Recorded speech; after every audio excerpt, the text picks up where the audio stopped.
life I had to be patient. Like Meek Millie, I was dream chasing. Finger to the law when I see haters. Oh, the feeling when you tell your niggas we made it. Ooh, baby. Ooh, baby. Ooh, baby. Ooh, baby. It's showtime like Kareem Lakers.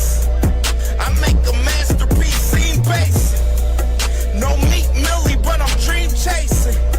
Took the shortcut like Anita Baker. I want the bright lights that you see in Vegas. I need a big house with like 3 basements. Drop an M on the whip, think I'm speed racing. Don't know if it's the Transformer or the Green Ranger. My nigga Mac got the beat banging. Young nigga selling crack as a teenager. Had fiends playing baseball out here free basing. Had me showing off the rings like a Freemason.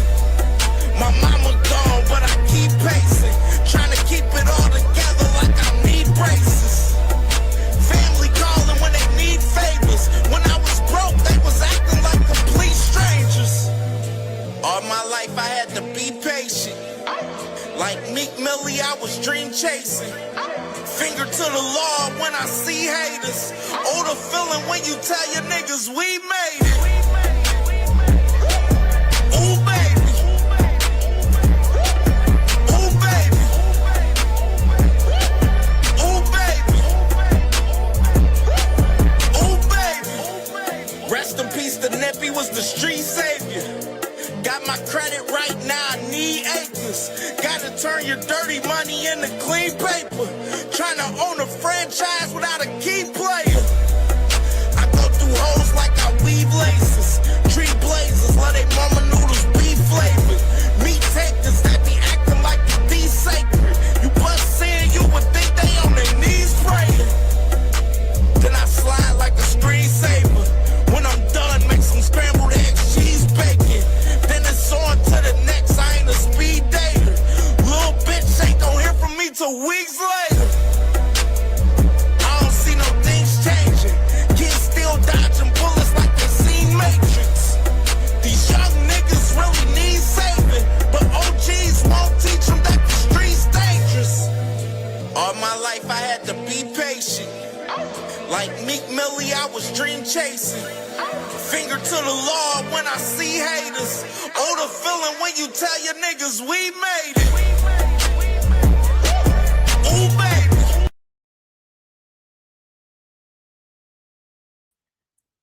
Was good, was good, was good. It's your boy CamJNetwork, man. We back live with it. Yeah, man, y'all already know the vibes, man. Sorry but not sorry, boxing talk in full effect, man, on this Tuesday morning, man. It's March Madness in boxing, man. The last day of the month, man. I'm like, why not end the month out with doing another March Madness in boxing? You know what I mean? Which, this series that we've been doing throughout this whole month of March has been fire. It's been fire. We've been had a lot of dope conversations, a lot of great dialogue amongst each other about various topics that we didn't cover over this whole entire month talking boxing, and it's only right to end it out with March Madness in boxing part 6. Now I know my boy Aircraft, he like, man, you might have to do April Madness, man. I don't know. We'll see. But I think March Madness in boxing, it literally defines a lot. You know what I'm saying, far as what's been going on in the month of March, because there's been a lot of madness in boxing from the fighters, the promotional companies, the managers, everyone in boxing involved, the sanctioning bodies, everything. You know what I mean? So it's been crazy lately, man, for us boxing in the month of March. And this month of April is going to be crazy as well, man. So we definitely lit, man. I'm excited about to get here and talk some of this boxing with y'all this morning. You feel me? And let me see, check who in the building before we do this first one. See my boy on the money line. What's good with my boy, man? He said, what's good with it, Cam J? Salute to the chat, man. Yeah, most definitely salute to everyone, man. Hope everyone morning is going amazing this Tuesday. And we start a new month tomorrow, man. April 1st tomorrow, man. So, no, definitely salute to everybody. Make sure y'all hit the like button. Hype this show up as well, man. It helps us in the algorithm, man. And you can support the channel by Cash App, $ CamJNetwork, or the super chat or the super thanks, man. We definitely lit today, man. We need y'all support in every way for sure, man, because we've been putting in a lot of work on this channel. A lot of work. Like this past month, I've probably done, throughout the week, probably done 3 to 5 shows a week talking boxing on CamJNetwork, man. So definitely, I need y'all support as much as possible, and I appreciate everyone that's been giving me support for sure. And I got to salute to my brother, man, Ace Austin, man, and appreciate my brother Ace Austin with the Cash App love yesterday, man. I gotta say I appreciate my brother Ace Austin, man. He always showing love, man. Day one supporter of the channel, man. I definitely rock with my guy Ace Austin for sure. My boy Ray B was good, brother. Was good, bro. Was popping. And there go my sis Quee. What's good, sis? Make sure y'all subscribe to my sister Quee. She live every Thursday, 10 p.m. Eastern time, talking about a little bit of everything, man. Life, love, relationships, basketball, anything that pops to her mind, man. So make sure y'all subscribe to my sis Quee for sure, man. For sure. Much love to my sis. Always supporting. So I always gotta support my sister for sure. And salute to my brother T Hill, man. What's good, brother T Hill, man? My guy, one of my big shooters on the channel, man. What's good with my boy, man, up there on the West Coast? Hope that leg doing good this morning, my boy. And salute to my boy Lee Jack, man, my guy, man. What's good, bro? What's good, man? What's good? And let's see who else. All right, so we good. So we can go ahead and get it started with throwback fight of the day, man. We got throwback fight of the day. We got 3 fights this weekend, so y'all can probably assume who this throwback fight of the day is in a sense. But let me go ahead and run the clip. Throwback fight of the day for this morning. So the firepower of Wilder, that punch landed on top of the head, not even on the chin or anywhere on the face. And Brazil was stumbling a little bit. But credit to Brazil for having the character to throw with him. And Wilder hit Brazil so hard, they are feeling it in Brazil. Mamma mia, what a KO! 8, 9, 10. That's it. And despite Brazil getting up to his feet, he's in no condition to continue, Al. That is what Deontay Wilder wanted. The early part of this fight was a danger for Brazil, and he's done what he has done so many times before, used his power to end fights.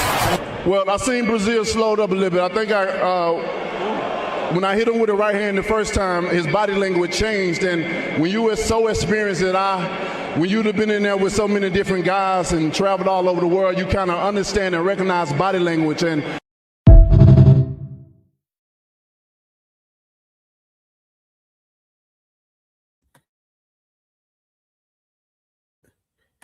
sheesh, man, that boy Deontay Wilder put it on his button on that shit right there, man. That was the boy Deontay Wilder, man. Most definitely. Knocking out Dominique Brazil, man. That was a viral knockout, man. That right hand was mean. It was mean, definitely, man. It was mean. And salute to Deontay Wilder. And we're going to talk about him a little shortly. Let me get to the super chat real quick. Salute to my dog, Big Dog Willie, man, with the $2 super chat. He said the Hanos clan has been kind of quiet in the last 24 hours. Yeah, most definitely. They've been a lot quiet. I didn't see Flyer go live last night. You know what I mean? They was quiet in the YouTube streets. You only seen a few of them out there for real, man. They've been real quiet lately. And definitely, man, I gotta say for sure, with the Hanos clan, we gonna be on their ass. We on their ass to be Big Dog Willie. We on their ass, bro, today. Y'all see the thumbnail. Y'all know where we going with it today. So, you know what I'm saying? We got a couple more receipts on them boys too for this shit. So you know the main topic of the day is this Devin and Rolly shit for sure. And we gonna get to that for sure. I promise you. Absolutely, man. Salute to my boy Big Dog Willie. Salute to my boy Juan. What's good, Juan? What's good, brother? What's popping? Make sure y'all subscribe to Juan too, man. Juan got a channel, man. He building over there, man. Definitely salute to my boy Juan. And Isaiah, what you doing? What's good with my boy? What's popping, bro? What's popping, bro? He said they not the Hanos clan no more. They the Zanos clan. Zesty ass mother uffers. Yeah, bro. It's crazy, bro. The Hanos clan, like I've been telling y'all, these boys, they pick and choose what they want to talk about. You know what I mean? They pick and choose what they want to talk about. And I feel like we got to be the ones to talk about it. We're going to talk about the truth. We talk about everything in boxing over here. All the hottest topics in boxing throughout the week, we talk about it on each show. So with that being said, you know, we're going to talk about what these other guys ain't willing to talk about. You feel me? And my boy Big Dog Willie said Bill Haney will figure something out to change the narrative. I've been waiting. He's been quiet too. I ain't seen him on the Boxing Voice or on Champ Side or one of these channels, you know, popping this shit. I would expect to hear from him today sometime soon. You know what I'm saying? To try to kill this narrative, because you know, them boys definitely worry about the they worry about the narrative. Like, and I've been told y'all months ago that the Haneys don't control the narrative no more. They don't. And right now they can't control this narrative because they contradicted themselves in so many different ways. You feel me? So definitely, man. Definitely. I'll scroll up real quick. My boy, We Fight All Night TV. What's good with my boy? What's good with my boy? He said, shout out to Boots and Xander for not holding the division up. Hey, salute, man. Salute. And make sure I subscribe to We Fight All Night TV as well, man. Talking boxing, MMA over there. He's a big MMA guy as well, man. So subscribe to my guy as well. And who is this guy right here? He said, I love to be used as a somebody can clip him. Somebody clip him. Where he at? Is he on the other one? Somebody can go ahead and clip him. Hold on, let me see. Yeah, he on the other one. Let me go ahead and get rid of him. Let's go ahead and get rid of him. Hide him. All right, we got that settled now. He's out of there. All right. Who else? That's it. Oh, there go Cuzzo. Make sure y'all subscribe to Ringwall Boxing Podcast. My Cuzzo right there for sure. You know what I mean? My guy. Good morning, my brother. And good morning to my brother B King, man. What's popping, my guy, man? What's good, bro? What's good, man? So let's go ahead and get into this conversation, man. Let's get into this boxing talk, man. Let's talk about the fights that we have this week. Let's go ahead and start off with that, because it ain't really too much news dropping right now, currently in boxing. Right now, it's a little dry, but it's a few news out there. So let's go ahead and get started with the week. We got Wilder, Chisora this Saturday in the UK, man. It's fight week for these guys, man. Big fight this week, and it's crazy because it's actually both of these guys' 50th fight, which I found out the other day. I forgot who said that the other day. Somebody said that on the show, I believe yesterday.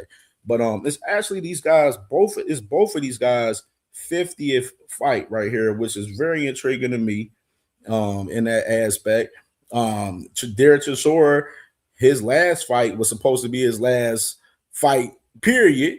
But he ended up locking in with Wilder, man. Wilder, of course, in recent time, he was in negotiations close to having a deal done with Alexander Usyk. And then, everything changed up to where they wanted to have this fight with Derek Chisora, man. So we here with it. It's fight week, man. Salute to my boy Tay Jones, man. I seen him live. I know he up there in the UK right now, because, he part of Team Wilder.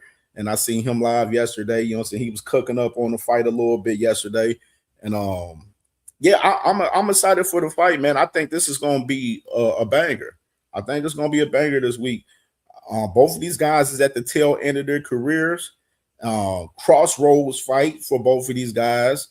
I don't know in particular for as these guys getting in championship contention.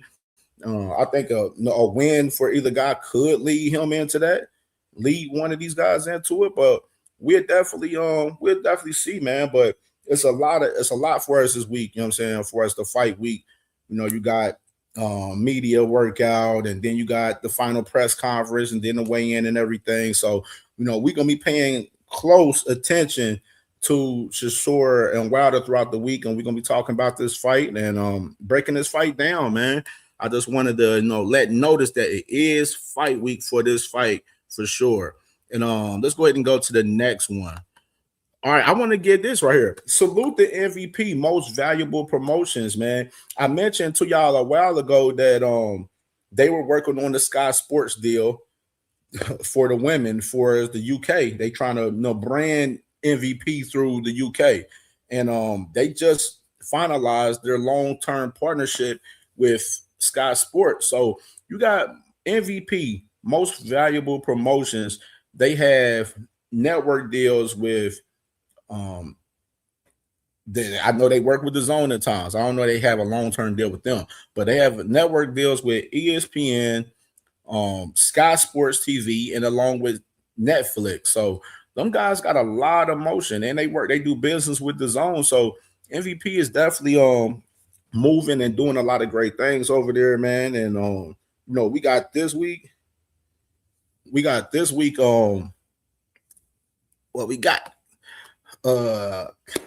Caroline Dubois, Terry Harper this week. Ellie Scottney is the co-main. I can't wait to watch her. I'm a big fan of Ellie Scottney. She a dog. So we got fight week for Caroline Dubois versus Terry Harper, which is this fight card is the first fight card from MVP on Sky Sports. And Caroline Dubois, Terry Harper. Terry Harper is a former Alicia Baumgartner opponent.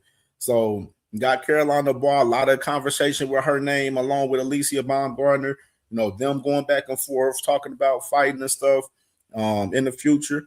And Caroline Dubois, she definitely got to keep building. She got to get this win. I want to see Caroline dominate this fight and oppose her will on Terry Harper, and to where she looked good, to where it makes Alicia Baumgartner be like, hey man, we about to get it cracking with this girl sooner. You know what I'm saying? Then sooner than later. You know what I mean? So I'm definitely ready to see this fight from Caroline Dubois. I'm a big fan of hers. She definitely is a great fighter. A great fighter. She is a dog in there. She's definitely a dog. And what my boy T Hill said, he said they starting to come by your neighborhood. I see, Kev, you have arrived. Yeah, bro. The trolls be out there, man. They be out there, dog. So we got Caroline Dubois, Terry Harper this weekend, along with Ellie Scottney versus Flores, man. Big women's card in the UK this weekend for MVP, and I'm excited for it, man. I'm definitely excited for it for sure. So let's go to this next fight that we have this weekend. We have Tim Tszyu versus Nurja this Saturday. This fight will be on PBC, Amazon Prime. It's free. It's no pay-per-view for this fight card. I mentioned that. I already mentioned that to y'all already, that it's no pay-per-view on this card. So it's a free card.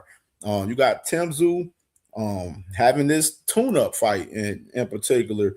And all the rumors around Tim Tszyu is that he's going to be fighting Errol Spence if he wins this fight. So, I actually brought that up yesterday. Let me bring there we go.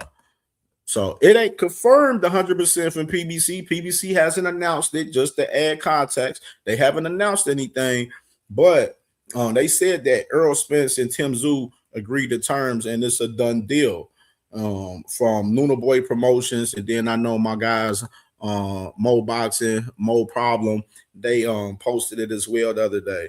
So we'll see, man. We'll stay close. Now, I want to talk about this a little bit with Tim Tszyu. And I mentioned it briefly yesterday. Tim Tszyu, it's imperative that he wins this Saturday, because if he wins, then the fight with Errol Spence is pretty much shot. It's a shot fight. what I'm saying? It wouldn't make sense for Earl comeback fight to beat Tim Tszyu coming off a loss. It don't make no sense at all. And I believe Tim Tszyu, he should get the job done. He definitely should handle his business this week. And, we're going to be talking about the fight a little bit, leading up a little bit. Of course, we know Tim Tszyu, he took a beating by Fundora twice and took a beating by Bakram, you know what I'm saying, and lost his strap and everything, you know what I'm saying? So Tim Tszyu, man, trying to build back. He's trying to build again. And it's not easy. It's not easy, man. And it starts with, fights like this. You got to build upon and oppose your will on an op like this with Nurja. Definitely got to oppose his will. And you want to have a good-looking performance to where, you want the performance to look sharp and to where it enhances and other people to want to fight you as well. You want to have a great performance. So I'm definitely looking forward to this fight this weekend with Mr. Tim Tszyu. And it's big implications for us to fight with him and Mr. Errol Spence Jr. So that's what we have right there. And let's go ahead and go to this next one right here. So let me go talk about this. So of course we had the fight this past Saturday. I wanted to highlight this and show love to Keith Thurman. This is a quote from Keith Thurman on his Instagram story last night, where he said, yesterday might not go the way you planned. Thank you to all my true fans. I would keep my head high. I know God has a plan. It's not my job to understand. It is job to never quit. Holding on to faith. The show is not over. Sometimes you take L's before W's. Greatness in the making to be continued. So salute to the man Keith Thurman, man. It was just I told y'all like that man didn't have a chance. He ain't have much of a chance to beat the man, Mr. Sebastian Fundora. It was just a difficult task for him, man. Inactivity, I told you, was going to play a part. Like, they played a big part in the fight with Keith Thurman and Fundora, the inactivity. And that's what worries me about some of those older fighters with PBC, the vets. The guys like Jamel Charlo and Earl Spence. I told y'all yesterday, I feel like with Jamel popping this shit at Earl Spence, I feel like they should be locking them in. They should be locking Earl Spence and Jamel in. Both of them guys both been out for the same amount of time. They've been out for 3 years. So it would make more sense for PBC with the storyline that Jamel and Earl have to make that fight happen instead of Earl and Tim Tszyu. And that's just my personal opinion, but they moving with this whole Tim Tszyu situation for Earl right now. And as far as Keith Thurman, like, what's next for him? I don't know. I don't know what's next for Keith Thurman. I don't see him becoming a champion. You know what I'm saying? That was going to be his only way by beating Sebastian Fundora last night. Was going to be his only way to become champion last week. But other than that, that's dead. And I want to say this too. I feel like with PBC, because I know they're like in a transition. They have younger fighters on their stable, and they're having some of their younger fighters fight some of the older guys. They're giving some of their older guys big paydays right now currently. And me personally, I said this the other day too, I believe the older fighters should be fighting each other.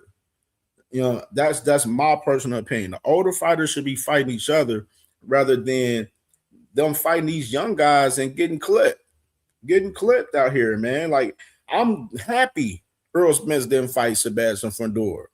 You know what I'm saying? When Errol Spence walked in that ring and said he wanted to fight Sebastian Fundora, I'm like, I don't like the fight, man. I don't like the fight for Earl. I don't like the fight for Earl at all.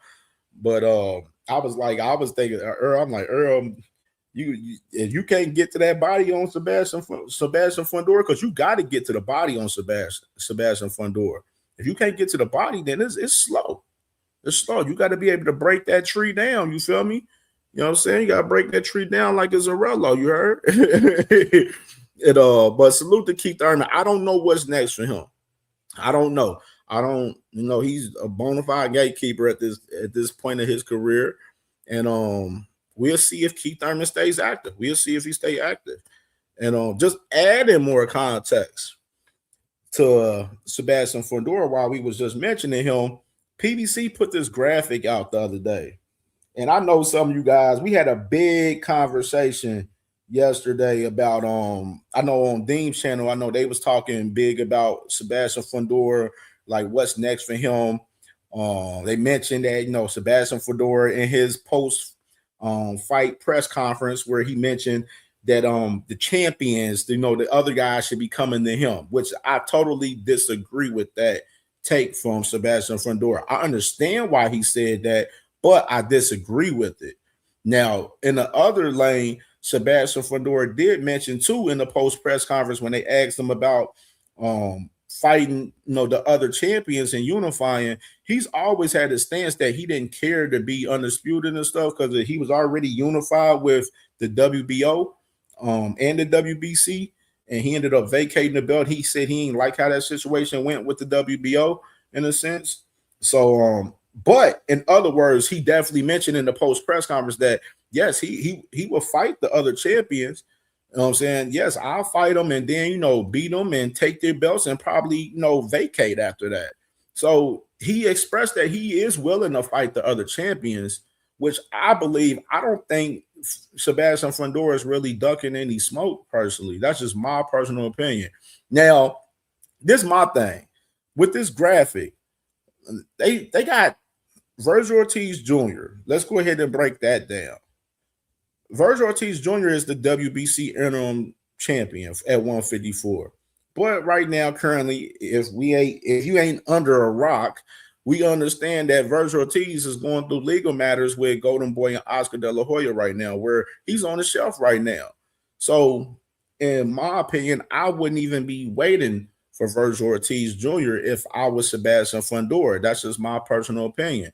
Now, Josh Kelly, from what I heard, Eddie Hearn said that they was planning for a title defense for Josh Kelly in the UK coming up soon. And it's not going to be a mandatory or any of that. It'll probably be somebody ranked in the IBF. But no, Josh Kelly right now, he holding that belt hostage as fuck over there. You know what I'm saying? And I don't like it. I don't like how Josh Kelly is moving. He was in negotiations with Xander before Boots. And Josh Kelly was the same guy trying to big dog Xander Zayas and say that he was the A side when Xander got 2 straps and you got 1, and Xander has more of a significant name and has more value than Josh Kelly. Josh Kelly didn't even want to fight Boots for his first fight at 154. He declined that. And then allegedly, Matchroom had a whole deal where Josh Kelly, if he beat Bakram, he was supposed to fight Boots. He was signed on to do that. But Josh Kelly and his team had a whole change of tune after they beat Bakram, saying that they got options now. They don't have to fight Boots.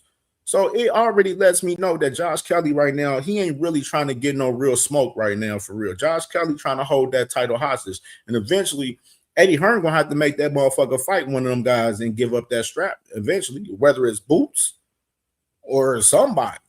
You know what I'm saying? The ideal picture for real, that in my eyes would be Boots beat Xander, then boom. If Boots can't get a Fundora fight, then boom, you go after fucking Josh Kelly.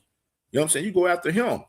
But the names as far as Josh Kelly, I don't see that happening. Jamil Charlo is a lot more logical, but do I really want to see Jamil Charlo fight Sebastian Fundora at this point in his career, coming off 3 years of inactivity? Fuck no. Jamil Charlo need a fucking tune-up, bro. He need a tune-up. He need to fight somebody and build. You know what I'm saying? Now, like I said, if they had Jamil and Earl, they locked them in, that'd be perfect. Because both of those guys is in the same amount of time, 3 years of not fighting anyone. So it makes more sense for Jamil to fight a guy like Earl Spence or fight a tune-up that to build upon what he has going on. Now, I don't know why they got Carlos Adames on this list. Carlos Adames just mentioned that he's moving up to 168. Obviously, Sebastian Fundora, they asked Sebastian Fundora about him moving to 160 in the post-press conference, and he said that it's a lot of fights at 154 that he wants to take on right now currently, and he's not looking to move to 160. So I don't know why PBC put Carlos Adames on there. It was like irrelevant to put him on there because that ain't happening. Carlos is not moving down to 54 to fight Sebastian, and he damn sure ain't going to fight Sebastian at 160 because Sebastian Fundora is not moving to 160 currently right now. So that's not happening in particular. Now, I will say this. I understand that Boots has a fight with Xander coming up. You know what I'm saying? But I believe PBC should have put winner of Boots and Xander on this graphic. They should have put that on the graphic because that's who the fuck Sebastian Fundora should be going after for real, in my personal opinion. I know some people putting out, they thinking that the boy Sebastian ducking smoke guy. I don't believe he's scared to fight these guys. Me personally, but I said it before with Sebastian. His next move is going to be very telling on how he moving to me. Boy Savage Bo, man, 305 in the building, man. He said, I'm here for the Devin Haney Duck Talk. Oh, we gonna get to it. We getting there. We definitely getting there, bro. We got a couple more receipts that I forgot about yesterday. I was like, oh my God, I'm like, I forgot Devin said this about, bro. I'm like, what the hell? I'm like, how the fuck I forgot about that? I'm like, okay, we gotta just bring it to the table tomorrow. You feel me? So yeah, we getting to it for sure. We getting there. And salute to my guy FaZe, man. He said Hano's clan is very intact, big dog Willie. Salute to my guy FaZe, man. FaZe said he ain't hiding, man. He ain't hiding for them boys, man. And salute to my brother, man, D1, man. Make sure y'all subscribe to D1 and William Old School Angry White Man Boxing Podcast, man. He said, I'm at work slaving like a motherfucker, but I need this bread. Can't chat. Salutations to all y'all and for my ladies. So salute to my brother D1, man. Get to that bag, brother. I already know you busy getting to it, man. For sure, man. For sure. My boy Isaiah, what you doing? He said Virgil fucked up. He punched in the air because Boots getting Xander before him. That could have been Virgil. That's a fact, though. See, Virgil, he did so much fuck shit with Xander in the negotiations with that fight. He was big dogging Xander like, oh, I'm the A side. You got to do what I tell you to do, and we gonna fight here. We gonna do this. And Xander like, I don't gotta bow down to you. You don't even have a fucking title. You know what I'm saying? I understood that 100% from Xander's standpoint. And that's why when people around that time, when we was covering that story with Virgil and Xander, people was saying that Xander was ducking smoke from Virgil. I said that narrative is totally false. Xander wasn't ducking no smoke from him. What Xander do? He went on to fight a Baz Baru and unify up. So how would he be ducking smoke when he went to become unified? It didn't make no sense to me of that narrative that people were trying to throw out there that Xander was ducking Virgil Ortiz, bro.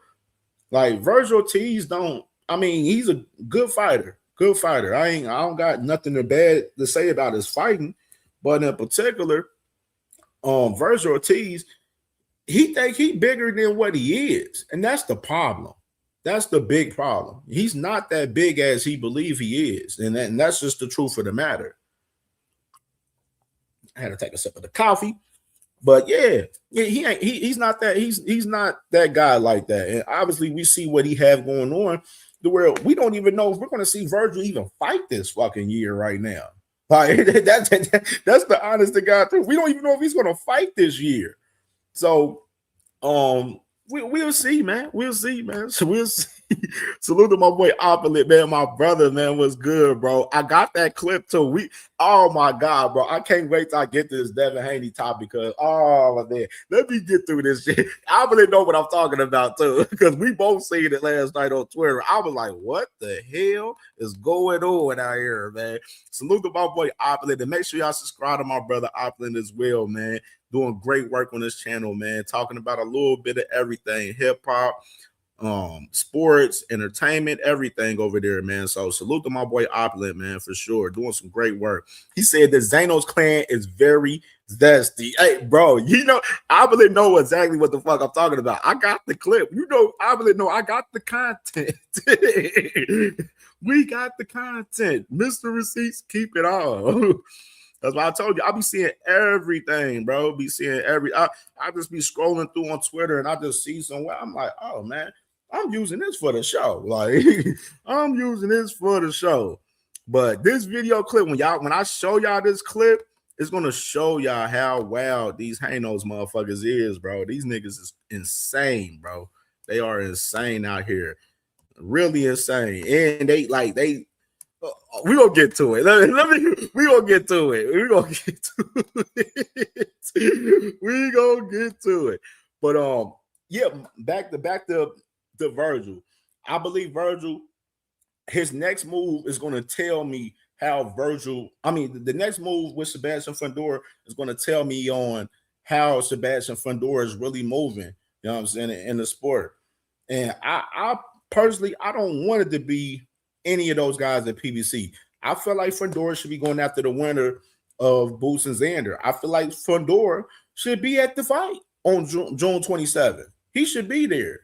He should be at the fight, sitting ringside, you know what I'm saying, in the front, and let them boys know, like, yo, what's up? Let's get it cracking. I want the winner of this. That's how I want Sebastian Fundora to move. We'll see if he moved that way. It's going to be very telling, though, like I said, on how he moving with his career next, on his next move, because a lot of people, they believe, oh, he need to be moving up. Sebastian Fundora is just tall as hell. He's slim as hell. He making 154 comfortably. We ain't heard him mention that he's had any weight cut issues or anything at 154. And everybody's like, oh, he's so tall, he need to be moving at 168. Like, people say he should be fighting 168. I see like multiple people say this the other day. I was like, bro, y'all just so off of how tall he is. It's not the weight matter though, bro. Like, you know what I'm saying? And plus, him moving to 160, where's the fights at 160? I mean, what? Yuli Hernandez is about the only one. Jesus Ramos, Arislandi, Laura, Carlos Adames is moving up. Janet Beck got stripped by the IBF. I don't know if he still got the other title, I believe, but Janet Beck is suspended for a whole year, so he ain't doing shit. So what's the point of going to 160? It ain't really like crazy fights up there for real. You know what I'm saying? Besides Yuli Hernandez, like, I would love to see that. Yuli Hernandez and Sebastian Fundora will be a hell of a fight. That'll be a hell of a fight. But the fight that I want to see the most from Xander is fighting one of those guys, Boots or Xander. Boots or Xander. That's the fight I want to see from Sebastian Fundora. Either one of those guys, man. Fight the winner of Boots and Xander, and this will cap off your year and really show like you really one of them guys, man, for sure. You know what I mean? For sure.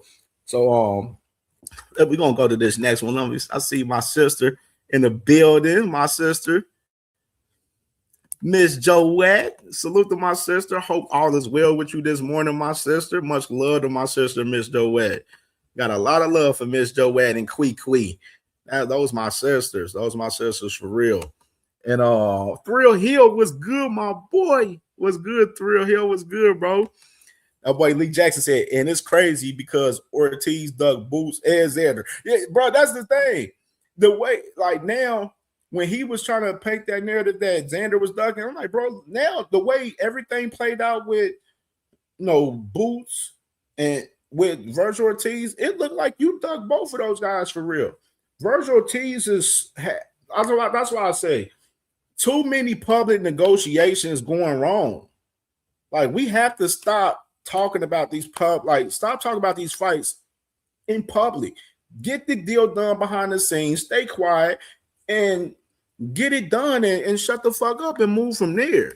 Like, it's too many public negotiations in boxing right now, and that's a big problem. A big problem from this new generation of fighters right now. Like, everybody's just cool with public negotiations. Like, and it's fucking up fights. All this public talking and shit fucks up fights. It really do. Salute to my boy Malaza.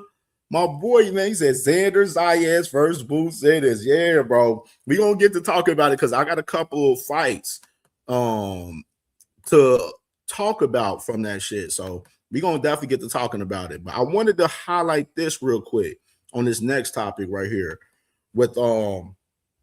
Canelo Alvarez. So this fight hasn't been officially locked in yet or ordered from the WBC, but it's been heavily rumored. We didn't talk about this fight heavy the past month or two, as far as Canelo Alvarez versus Kristen Billy. And from what I'm hearing, this fight was supposed to be in Saudi Arabia, but Saudi Arabia, Iran, US, they got this war going on right now. So the fight was supposed to be September 12th in Saudi Arabia. Canelo's next 2 fights on his 4-fight deal with Turki Al-Sheikh was supposed to be in Saudi Arabia. Well, this fight in general is not going to be in Saudi Arabia. They're looking for this fight to be in Las Vegas or Mexico, possibly, which is very, very intriguing to me right here. I talked about it, bro. Turki Al-Sheikh been quiet lately, very quiet. Hasn't spoke much, hasn't done many interviews or anything. And I've been seeing a lot of people mention, what do they feel? What's going on with Turki? Why isn't he, buying a lot of these fights and and doing this thing heavy in the sport? Well, for my sources, they told me that Turki Al-Sheikh was heavily invested in the Zulfa situation, which I told y'all that already. And then even more so, Turki Al-Sheikh, he's picking and choosing the fights that he wants to put on. Like, he was about to add Bivol and Michael Eifert to the Rico Verhaven card, but that fight ended up not being on the card, and now you got Bivol and Eifert having their own card in Russia May 30th, which we talked about that a little bit briefly on the show yesterday. But it's real interesting, though, with Canelo supposed to come back September 12th. Vegas, I don't see that happening because of the fact that you got Floyd and Manny Pacquiao. Floyd Mayweather and Manny Pacquiao has their exhibition, I believe, September 19th, and they're fighting at the Spear. Now, I know Floyd the other day, he said that the fight was an exhibition and said that it wasn't at the Spear, but then Manny Pacquiao's team came out and said, yes, the fight is a professional fight, and yes, it is at the Spear. So I don't know what's the mix up with that, but apparently they had this fight going on September 9th between Floyd Mayweather and Manny Pacquiao, which is very intriguing for Mr. Canelo because he loves to fight around the Mexican Independence holiday in September every year, and I don't see him competing with Floyd and Manny in September. I just don't see it. It don't make any sense to me. You know what I'm saying? Like, that's why I was tripping when Bill got on Devin Haney's Promotions IG's page and posting a story that Devin and Ryan should fight at Allegiant Stadium in September. Like, why? Why? For one, y'all didn't even sell out the Barclays. For one, when y'all fought the first time, y'all was copping tickets out. Bill was out there selling tickets out there on the streets. Well, not even selling. He was giving out tickets for free in the streets of Brooklyn. You know what I'm saying? The day of the fight. You know what I'm saying? So that don't make sense. And I'm like, and then that you gonna fight the same month of March? I mean, the same month of September as Floyd and Manny. Like, if I'm a fighter, I wouldn't want to fight in September and try to compete against them guys, man, personally. So I wouldn't be surprised if Canelo and M. Billy, this fight ends up being in Mexico. That's what I'm starting to believe. And this card in general is supposed to be Mexico versus the world. So it's supposed to be a lot of Mexican fighters fighting against other guys from other states and cities and countries and stuff whatsoever. So Canelo Alvarez, Kristen Billy is not locked in yet, but this is the rumor right here where this fight will not be in Saudi Arabia now. It will be in either Vegas or Mexico. And that I told that war that's going on, that's a big reason too that Turki Al-Sheikh and them isn't investing into the sport heavy and stuff like that too, because they got a lot of shit going on with that, along with some of the investments that they already have currently. They they got to invest. Me and Jad Queen did a read the room where we talked about the seller, Saudi Arabia having a lot of money invested in EA Sports and everything, and they're not willing to do any big investments outside of that deal right now currently because a lot of their money is held up in that situation currently right now. So we'll stay close on this story with Mr. Canelo and Chris and them Billy. And let's go ahead and get to the next one, man. Let's get to the next one, which is this something I really want to get into real big time. Let me go ahead and check everybody out real quick. Check the comments before we get into this next topic real quick. My boy Malaza said Turkey has to be quiet. His boss is getting attacked. Facts. He's been very quiet. No interviews or anything we've seen much from Turkey for real in recent time. And salute to my boy Ramon. What's good, Ramon? My dog, man. What's good, brother? What's good? Malaza said, remember, Turkey Al-Sheikh is an employee of the Saudi crown. Absolutely. That's a fact. That's why when everybody be like, oh, Turkey's paying for this. Like, no, it's Saudi Arabia. It's Salah. It's their money. He's just the face of that shit, the push and do what they do for us, the entertainment aspect of Saudi Arabia. And like everything that's playing out now is so crazy because we've been talking about Turkey Al-Sheikh and Saudi Arabia's like their objective of being in boxing, and their objective of being in boxing is like literally becoming a lot more clear as day now. It's a lot more clear as day now of their total objective of being in the sport. It was to boost Saudi Arabia, but right now they can't do shit with this war going on. They, they on a standstill. Yeah, the shit is slow. And my boy T Hill, he said, and the crown was taken and not rightly passed in natural succession to his uncle Malaz. Yes, Cinco de Mayo in May, and even add context, like with Cinco de Mayo. Of course, we got David Benavidez fighting Zurdo Ramirez on Cinco de Mayo. So you got PBC and Golden Boy. Let me go ahead and get the graphic for that. You got PBC and Golden Boy. They're literally said, no, F that. We taking over this Cinco de Mayo day. David Benavidez, he's the next face of boxing for us, Mexico, and we're pushing him. And this is a big Mexican class at cruiserweight. And the winner of this fight between Benavidez and Zurdo should be one of the top guys for us, the country of Mexico for us boxing. You know what I'm saying? For sure. And I told y'all before, I love this move. I love it. Canelo on his way out any fucking way. So, like, with Canelo on his way out, we need somebody to come into full force and come into play. And David Benavidez is the perfect guy. You know what I mean? So, yes, Cinco de Mayo is in May, and the Mexican Independence holiday is in September. So we got David Benavidez, May 2nd. The month of May got some good. They got some good fights in the month of May. I got to get that graphic too, because I meant to get that graphic to generate buzz and delusion of grandeur. That's why I can. Absolutely. Quickly said that's typically when Canelo fights. Yeah, absolutely. Like he mainly fights 2 times a year, where Canelo fights Cinco de Mayo weekend and Mexican Independence holiday weekend. This year he's only fighting one because he had an injury, whatever, from after that fight. And you got that going on right here. You feel me? So let's go and get to this. Let me see something else. He said, Opulent said, Nello definitely going to be on that special meat if it's in Mexico. 3 said, totally not excited about Floyd Manny running it back. Man, yeah, I'm not crazy about the rematch with Floyd and Manny myself. Honestly, it's cool. You know what I'm saying? It's cool, but we'll see. We'll see. We shall see. We shall see. That's why Canelo can't fight at Bay this year. Yeah, absolutely. Because the PBC, they taking over that date. They said, fuck Canelo. You ain't with us. You over there with Turkey. We taking over that date now. Fuck it. You gonna have to beat us now. Which I'm with it. I'm with it. He on his way out anyway. Opulent said he's done. Yeah, T Hill. That card, May 2nd, is a solid card. It's a solid card from top to bottom, and I can't wait to see what they have for the prelims for that card as well.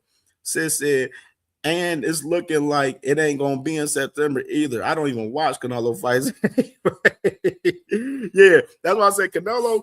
He better have that fight in Mexico, because if it's in Vegas around Floyd and Manny fight, man, he ain't gonna do no numbers around them guys. Everybody, there's a lot of casual fans that's hyped up about Floyd and Manny fight. And I'm looking at the casual fans like on social media. I'm looking at them, I'm like, really?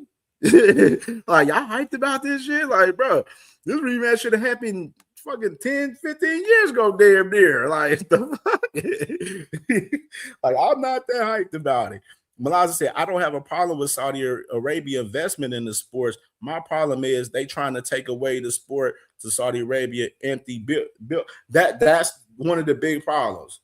Like, their main issue is the fact that they were sending a lot of our American fighters out there to fight in Saudi Arabia. Like a fight like Devin Haney and Brian Norman Jr., that fight shouldn't have been in Saudi Arabia. That fight should have been in America, bro. They could have did that fight in Atlanta and probably did some decent numbers maybe or something. You feel me? Like, that fight, the clear objective is like all the way out there for Saudi Arabia's whole tactics. And now they can't even have no fights in Saudi Arabia right now because of the war. So that is really, really intriguing, bro. For real. It really is, bro, for sure. Salute my boy Isaiah, what you doing? He said they better not make that Pac Royce Floyd a pay-per-view. Yet what they said is supposed to be on Netflix, so it'll be on Netflix for free. That's from what they said. That's what they said. And Isaiah said the way Benavidez already had the deal signed with the date and announced that on the Turkey card, I know damn well Turkey was pissed off because he was targeting those dates for Canelo. That's a fact. Benavidez, I love that he did that. You're like, oh yeah, because everybody thought, oh man, PBC, they going out. Oh, they selling out to Turkey other shit. They sending Benavidez, one of their top stars over there to fight Yardy. Oh, he has a long-term, like people was putting out crazy narratives. They was like, oh, he got a long-term deal with Turkey other Sheik and shit. I'm like, where do y'all be getting this shit from? Then David had to come out in interviews and tell you, I have a one-fight situation with Turkey. We may do more depending on the matchups, and that's it. And what he do? He wiped that on Anthony Yardy clean that night and announced that him and Zerto was up next. You know what I'm saying? And I loved it. I'm like, that's why I fuck with that boy David Benavidez. He really one of them guys. He one of them guys, bro. I'll fuck your bro heavy for sure. Yeah, so to my boy T Hill, he said not too keen on Canelo fights, but I did check that Bud fight. And salute to my brother OTB Boxing School, my brother from the city, man, from the town, man. You know what I mean? You already heard him. He said, smash that like button. Yes, smash the like button. Hit the hype button as well, man. Cash App is open. $ CamJNetwork. Super Chat open, man. Support the channel, man. We heating up. We getting to the main two topics now. We getting there now. You feel me? He said, OTB said, but it ain't about nothing boxing match on Juneteenth PBC. Yeah, the rumor is Tank coming back Juneteenth. Yeah, we're gonna get into that conversation. I had some thoughts about that yesterday when I was listening in on my brother Dean's show yesterday. I got some shit to talk about all that. All right, so let me go and get to this next topic. Let's go and get into the conversation, man. Let me pull this thing. I gotta scroll down. All righty, there we go. All right, man. So it's official. I've been telling y'all that this fight was on the way the last couple of weeks, and I know a lot of people wasn't believing that this fight was going to happen due to Top Rank, how they move with some of their fighters and everything. They weren't in belief of this fight happening. But the fight is going down. It is going down, and it's June 27 at the Barclays. As we reported it last week, we was hearing that the date either is June 27th or June 20th, because both dates for the Barclays was open for the 20th and the 27th. Now, my boy TD Sports Talk yesterday, he mentioned in the chat yesterday that they couldn't get MSG because MSG had something going on for Puerto Rican Parade weekend, which was, I believe, the weekend before the 20th. So they got the Barclays, man, which is I'm absolutely excited about this fight. And let me say this, because I've been seeing this, and I wanted to definitely talk about this. I don't like the narratives that we seeing out here from some of the fans on this fight downplaying Boots Ennis on the Xander fight. I'm seeing a lot of crazy narratives out here. Hold on real quick. Hold on, y'all. Text the wife back. All right. So, yeah, I'm seeing a lot of wild narratives out there. A lot of people like, they don't like the fight and stuff like that. Oh, let me get the super chat from sis. Oh, shit. I'm just seeing it. Where that be at? Damn. The stream got on some other shit today. I ain't even see that. I gotta scroll up. Where is that? Oh, there you go. Boom. Let me get it right there. And salute to my sister, Miss Joette, with the $7 super chat. She said, just a little color for you, Cam J. Blessings. Appreciate you, my sister. Appreciate you, most definitely. Appreciate you. Much love, my sister, for sure. Yeah, man, I don't like the narrative that y'all saying out here. Like, y'all talking like Xander ain't shit. Like, this gonna be a easy ass fight for Boots Ennis. I don't like that narrative 100%. I don't like the narrative. Like, Xander is a talented fighter, and we should be giving credit for taking a fight that a lot of people wasn't willing to take within Boots Ennis. So I don't like this dumbass narrative that's going out there. People are already literally doing what I said they were going to do. They're already diminishing Xander Zayas to make Boots Ennis look bad before the fight even get close. We ain't even, June 27th? We ain't even, we less than 2 months. Like, we ain't even close to the fight yet. And people, fight get announced, they are, even before it got announced, people like, oh, Xander ain't that good. Boots, when he gonna fight somebody? Why he fighting Xander and stuff? Well, Xander has 2 titles. Don't y'all like titles? Some of y'all guys that, scream out the accolades, etc., and all of that. Don't y'all be big on that title shots and stuff? No. Yeah, y'all downplaying a unification fight, bro, for Boots Ennis with Xander Zayas, which lets me know even further, y'all don't give a fuck about the titles for real. Y'all give a fuck about the matchups like a lot of us do as well. But y'all downplaying Xander Zayas like, this is going to be a walk in the park for Boots. And I told you, I believe this is going to be a competitive fight. I think Xander is going to be a lot more competitive than people think he is in this fight. Do I got Boots winning? Yes, I have Boots winning the fight. But to downplay this fight, like this fight isn't going to be a good fight and Xander's not going to come to the table. He's the one that pushed for this fight. Top Rank, from my sources, what I've been hearing behind the scenes, Top Rank was against this fight. They wasn't trying to make this fight happen with Xander and Boots right now. But Xander is the one pushing for this fight. And that's why I said Xander ain't ducking no smoke. And you got to give all credit for him for taking this fight. We got Virgil Ortiz fucking suing his damn promotional company not to fight Boots Ennis right now. You know what I'm saying? Like we got to make this make sense. And salute the flyer, man. What's good, bro? Like, you know what I mean? We got to make this make sense. You know what I mean? I don't like the narratives that they be putting out with, these fights just already downplaying the fight. Salute to my boy Teach as well, brother. What's good, bro? Like, I don't like the narratives. And Malaza said, I am not downplaying Boots Ennis versus or Xander. This is a perfect fight for both. Bro, I think it's a great fight for both. Both guys still young in their career. And who else?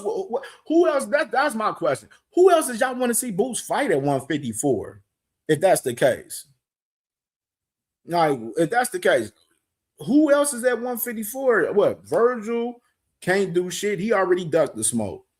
Fundor just fought. Josh Kelly already ducked the smoke twice. You know what I'm saying? He's a champion. You know what I'm saying? Like, a lot of guys didn't duck smoke from Boots Ennis when he came to 154. Like, people was ducking smoke from Boots Ennis at 147. It ain't changed. And I know my brother Dean, he was one of the ones that, literally told people when he get to 154, people going to be ducking Boots Ennis at 154. And we seen it in 4K. We seen the shit in 4K. And literally, you got to give credit to Xander Zayas for taking this fight, because a lot of people wasn't willing to take this. That's just the honest to God truth. You know what I mean? Malaza said, let's see if Xander and Ennis are what they are selling us. Absolutely. Absolutely. And Isaiah, what you doing? He said, yeah, they're already said that shit is a trash fight. I think it's a great fight since everybody say nobody can name 5 fighters on Boots or Xander's resume. That's the thing, though. A lot of these boxing fans ain't tapped in that much with a lot of these fighters that's fighting. Like a lot of these guys, like D1, you was one of the same ones as well, too, brother. You was one of the same ones as well. D1 and Dean. And 2 Cents as well. 2 Cents as well, my family. You know what I mean? Been saying that. They like, oh, Boots gonna get ducked at 154. And we've seen it in 4K. But a lot of these fans ain't tapped in with a lot of these fighters. A lot of these fans only know damn near 5 or 10 fighters. They don't know a lot of these fighters that's in boxing from all of these weight classes. That's just the truth of the matter. You know what I'm saying? They be like, oh, Boots fighting Xander. Who is he? You don't even do your homework. Do your homework and figure out who that guy is. You know what I'm saying? Like you gotta do your homework and go and check out some of these fighters. I remember I wasn't hip to. I'll tell you a story. I wasn't hip to Ja Obatai till probably about 3 years ago. One of my homies put me on the Ja Obatai. He like, man, check out Ja Obatai. This cruiserweight, man. He pretty dope. I'm like, okay, so I'm watching Ja. I'm like, oh, I'm following him. I went back and watched some of his older fights and then started watching like every fight that he had since then. I'm like, oh, Ja Obatai is a great fighter. He's a good fighter for sure. So like if somebody hit me up and hit me to a new fighter, I'm cool with that. Like I want to know about a lot of these fighters out here. I want to learn new fighters and be able to talk about different fighters, in particular. You know what I'm saying? And I think we all should be encouraged to do so. Like learn about some of these other fighters that we have out there instead of just focusing on 5, 10 fighters. You know what I'm saying? Because it's thousands of fighters out here. It really it's thousands of fighters. I know, of course, we can't cover them all, but check out more fighters to expand your brain to know what's next and know what to talk about in some of these conversations of fights that we have. I mean, because people can't even have a conversation about Xander Zaya as a Boost because they don't know Xander. Do your research then. Do your research. Lee Jackson said it was a great fight when Debo was talking about fighting Xander. Exactly. And I'm glad that you brought that up because look at Radio Hacker right here. Look at him. Said Devin fights Xander, Cam call it a cherry pick. Boost fights Xander, that's a great fight. Y'all downplaying Xander.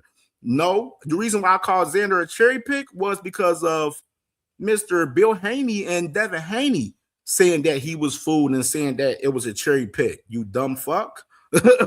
Like, I don't understand how dumb you can be out here, bro. Like, the reason why we downplay fights sometimes. Now, if a guy like Bill Haney and Devin Haney is coming in like, oh, Xander is fooled, which I was telling y'all, Xander is not fooled for Devin Haney. That fight, Xander could fuck around and beat Devin. In reality, he fuck around and beat him. But I never said that it was a layup and shit. I was like, Devin, I was the one telling you that Devin wasn't going to get the Xander fight because Devin don't have nothing to offer Xander. That's what I told you, Hacker, and that's what you didn't add into your comment right there. Next time, leave a comment with a super chat if you want to say some fuck shit because that was just stupid. that was just pure stupidity right there. You know what I mean? I'm like D1 said, I'm one of those guys that said it from the jump. They not fighting Boots at 154, man. Now Boots beat Xander, then they ain't had no fucking choice. A lot of guys got to step up to the plate. They ain't gonna have no fucking choice but to see him. You know what I mean? Salute to my boy BVO, brother. What's good, bro? What's good? What's good, brother? Make sure y'all subscribe to BVO, man. Him and the STN family. And all things. What's good with my dog? All things, man. You just getting hot, man. It's getting hot now. It's getting hot. It's getting hot here. Smash that like button. Smash that like button. Hit the Cash App. Hit the super chat as well, man. We working. He said that's wild that they wouldn't have known who Xander is. Like these people don't even care to do the research to get to know these fighters, bro. Like they don't. Like they too lazy. Like then y'all That's why I've been saying, like, come to CamJNetwork. Like, we talk about all of these guys, bro. We just don't talk about 5-10 fighters. We talk about the whole entire landscape. We even talk women's boxing over here. And a lot of content creators ain't even willing to talk on women's boxing. But I love women's boxing. Women's boxing be hitting better than the men half of the damn time. BVO says Xander Zayas has a tough task with Bruce Ennis. Definitely. We all know it's a tough task, but you got to salute on, you know what I'm saying, for even taking a fight. And I heard my boy GHB, man, Greg Hackett, man, he said the Xander slander would not be tolerated. And I'm with that campaign. I'm not tolerating no Xander slander for real, bro. The whole entire build-up. We got 2 months for this fight. Like, I'm not going for the Xander slander in this fight. I'm not going for it. I don't like it. Because y'all always, like, that's the case, then I can go ahead and diminish a whole lot of fights before it happens a lot of my damn self. You know what I mean? Like, that's the case. I could diminish a whole lot of fights, bro, before it happens. You know what I'm saying? For a lot of guys. But I don't do that in that case. All right, so let me go and do this right here. So let's go and talk about, since we still talking about this. All right, so yesterday, a couple announcements came out about this fight card in general, which we'll talk about them a little bit. So I posted this last night on the community post, posted it on my Twitter, posted it on IG and Facebook. Possible full card for Xander and Boots. Obviously, Xander and Boots. Of course, I talked to y'all recently about O'Shaquie Foster and Raymond Ford. They were finalizing their fight, and I said, and I told y'all a couple weeks ago, I said it would be smart with Raymond Ford being a matchroom guy and O'Shaquie being the top rank guy that they had them on the card. Well, from what my sources, I'm hearing that O'Shaquie Foster and Raymond Ford possibly will be on this card as well. And Shushu Brooklyn guy.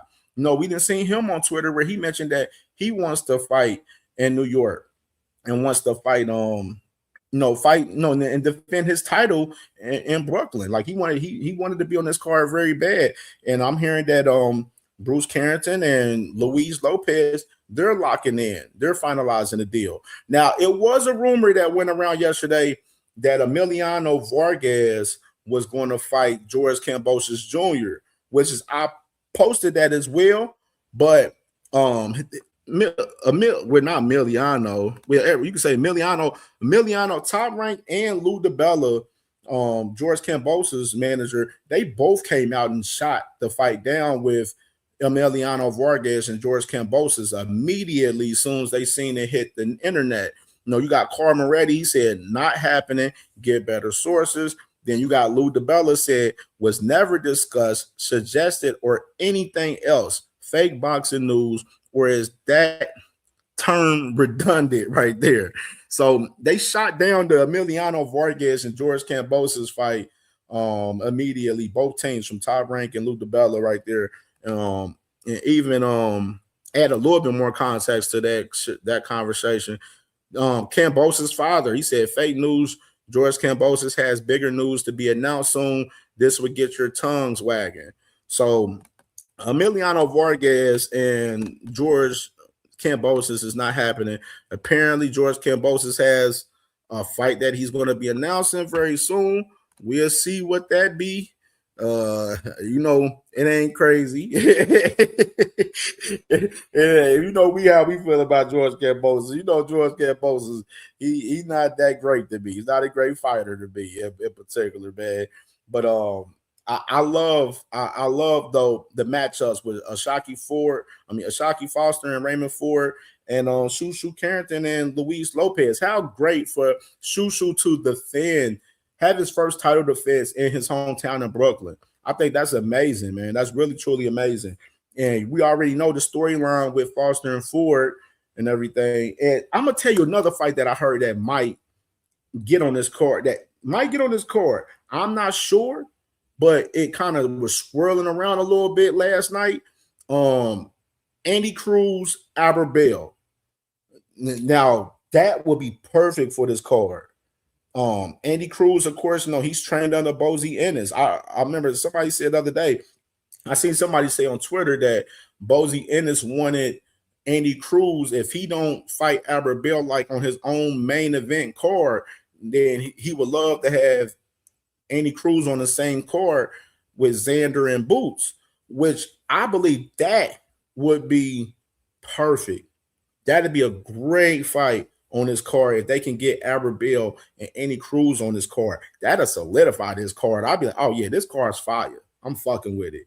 Because that's a fight that we've been talking about on the channel. Of course, we done had Albert Bell on the channel talking about his IBF title eliminator situation. First, Lucas Body, he declined the IBF title eliminator, and then next up was Andy Cruz. Andy Cruz accepted it. So I would love to see Albert Bell and Andy Cruz land on this June 27th card. And from what we talked about the other day, they agreed to terms and everything. It's just all about them finding the date, and finding where they're when they're going to fight actually right now. So the terms is done for us, Andy Cruz and Albert Bell. They just gotta find the date and venue and go from there for sure. Malaz, he said Andy Cruz and NYC under Zayed's card. That is a great idea. Absolutely, it makes 100% sense to do so. It really does. And that's why I wanted to bring y'all attention to that, because I was seeing that the other day. A couple of my sources like, man, they should put a couple of my guys I talked to source-wise behind the scenes just last night. They're like, yeah, man, Andy Cruz and Albert Bell, they should get on this card, man, too. I'm like, shit, hell yeah, they need to lock that in. Lock that fight in on this card. That'll solidify this card for sure. Isaiah said, damn, that's a great fight, but I got Cruz. Ugh. I'm going with Albert Bell on this one. I like Cruz too. I like Cruz. Salute to my boy D Free, man. Make sure y'all definitely subscribe to my brother D Free over there, man. Malaz said, he said the PR Baricas love Eddie Cruz. Hey, man, that's why I said lock that fight in.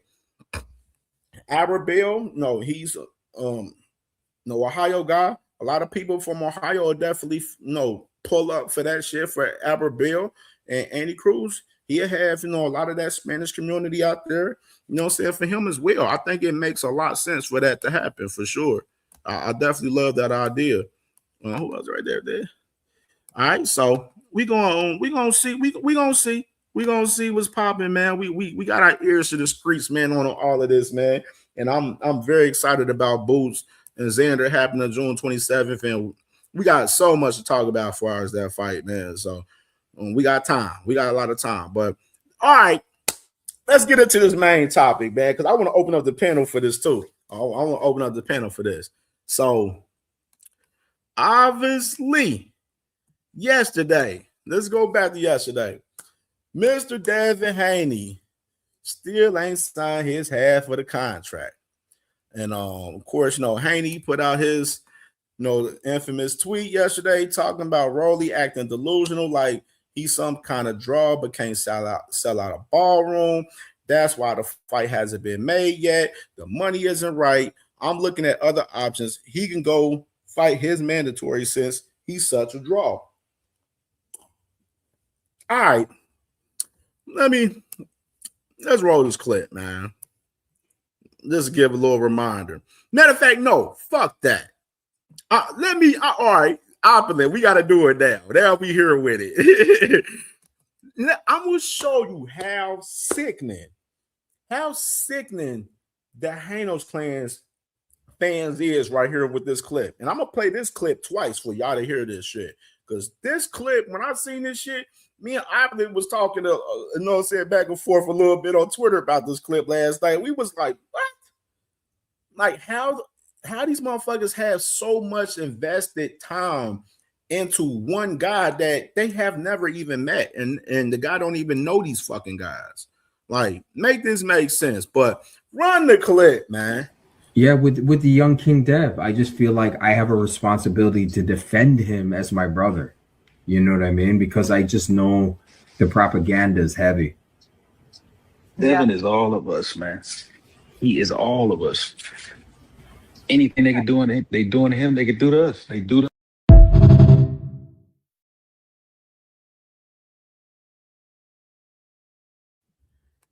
Did y'all hear that shit?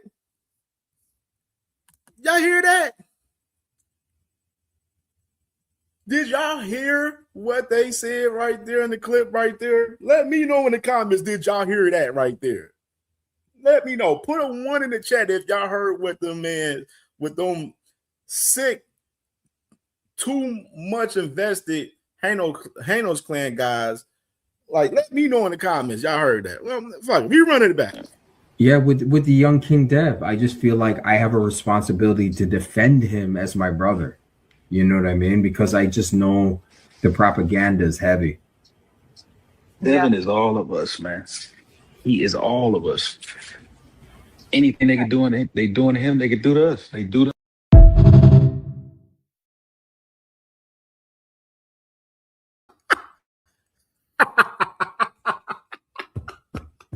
Bruh, you can't make this up, bro. You really can't make this shit up, bro. Like, that man said he feel that it's his responsibility to defend Devin Haney.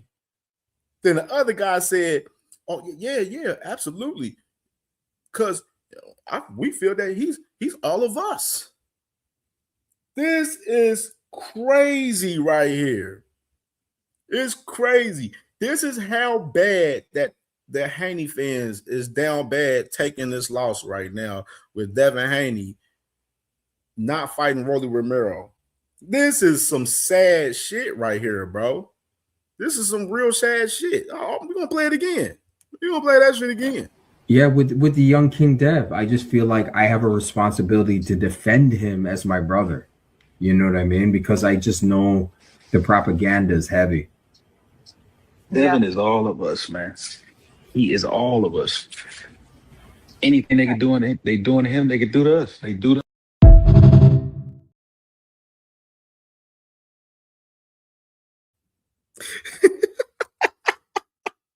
like this is insane, bro. Like, grown man being sad about Devin Haney getting cooked for his own contradictions.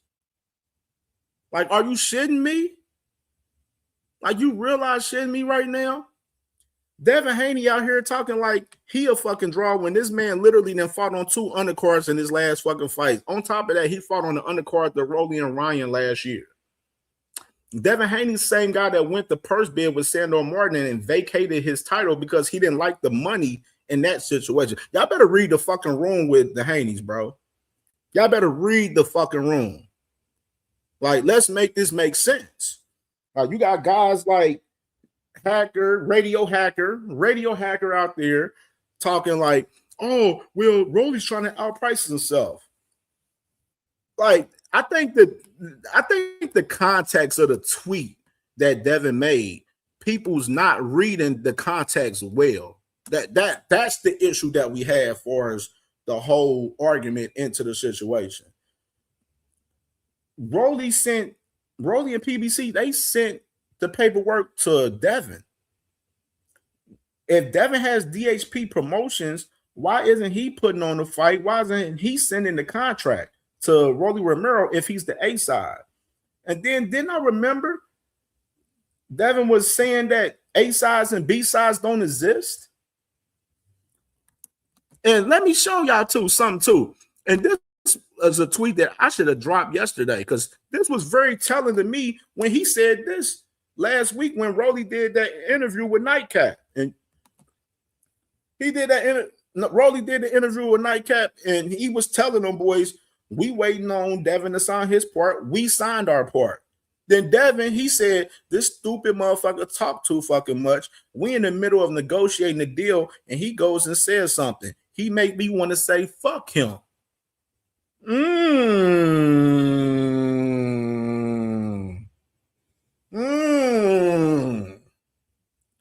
This was about a week ago. Y'all remember, matter of fact, 2 weeks ago, actually, because we covered the whole entire interview from Rolly on Nightcap with Shannon Sharp and Ocho Cinco on the channel for a show a couple weeks ago. And this was Devin's tweet 2 weeks ago saying that Rolly talking too much. Well, Devin, what do you have to say for your father? Your father was the one that was going on record out here talking about y'all in negotiations and Rolly this and Rolly that and all of this shit. Y'all the personal ones that's been pushing for the Rolly fight since y'all beat Brian Norman Jr. Like, make this make sense. But all of a sudden, y'all got a change of heart. Oh, because Devin, egotistic ass, wants more money after he said this. Let's go to it. Let's run the clip. Yeah, I mean, Rolly said what he said on Twitter, and he basically stood on it. His manager reached out to us, and you know, what a solid offer, something that made sense for me and my team, and now we're starting to negotiate.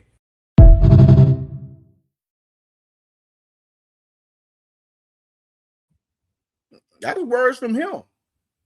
So what changed? Like, this is the logic right here for me. If PBC sent you a solid offer, and by what you just said in that clip, then what changed in the last 2 weeks? Why would PBC rescind the offer that they gave you and try to give you a lower offer? It doesn't make any sense. The narrative that people have out there saying that our PBC is down bad, we already killed that narrative. Like, PBC is fine.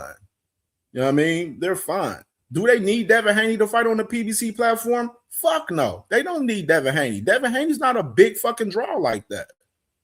Let's be real. He's not a draw. A lot of his own fans that dick eat this man all the time, they don't even support this man like that as much as they portray. They are talking, oh, it's my will to defend Devin Haney because he's one of us. And what they doing to Devin Haney, they doing to all of us, like that type of shit. These are the same guys that don't even support this man by going to his fights or paying for his pay-per-views and shit. Like a fugazi-ass fan base.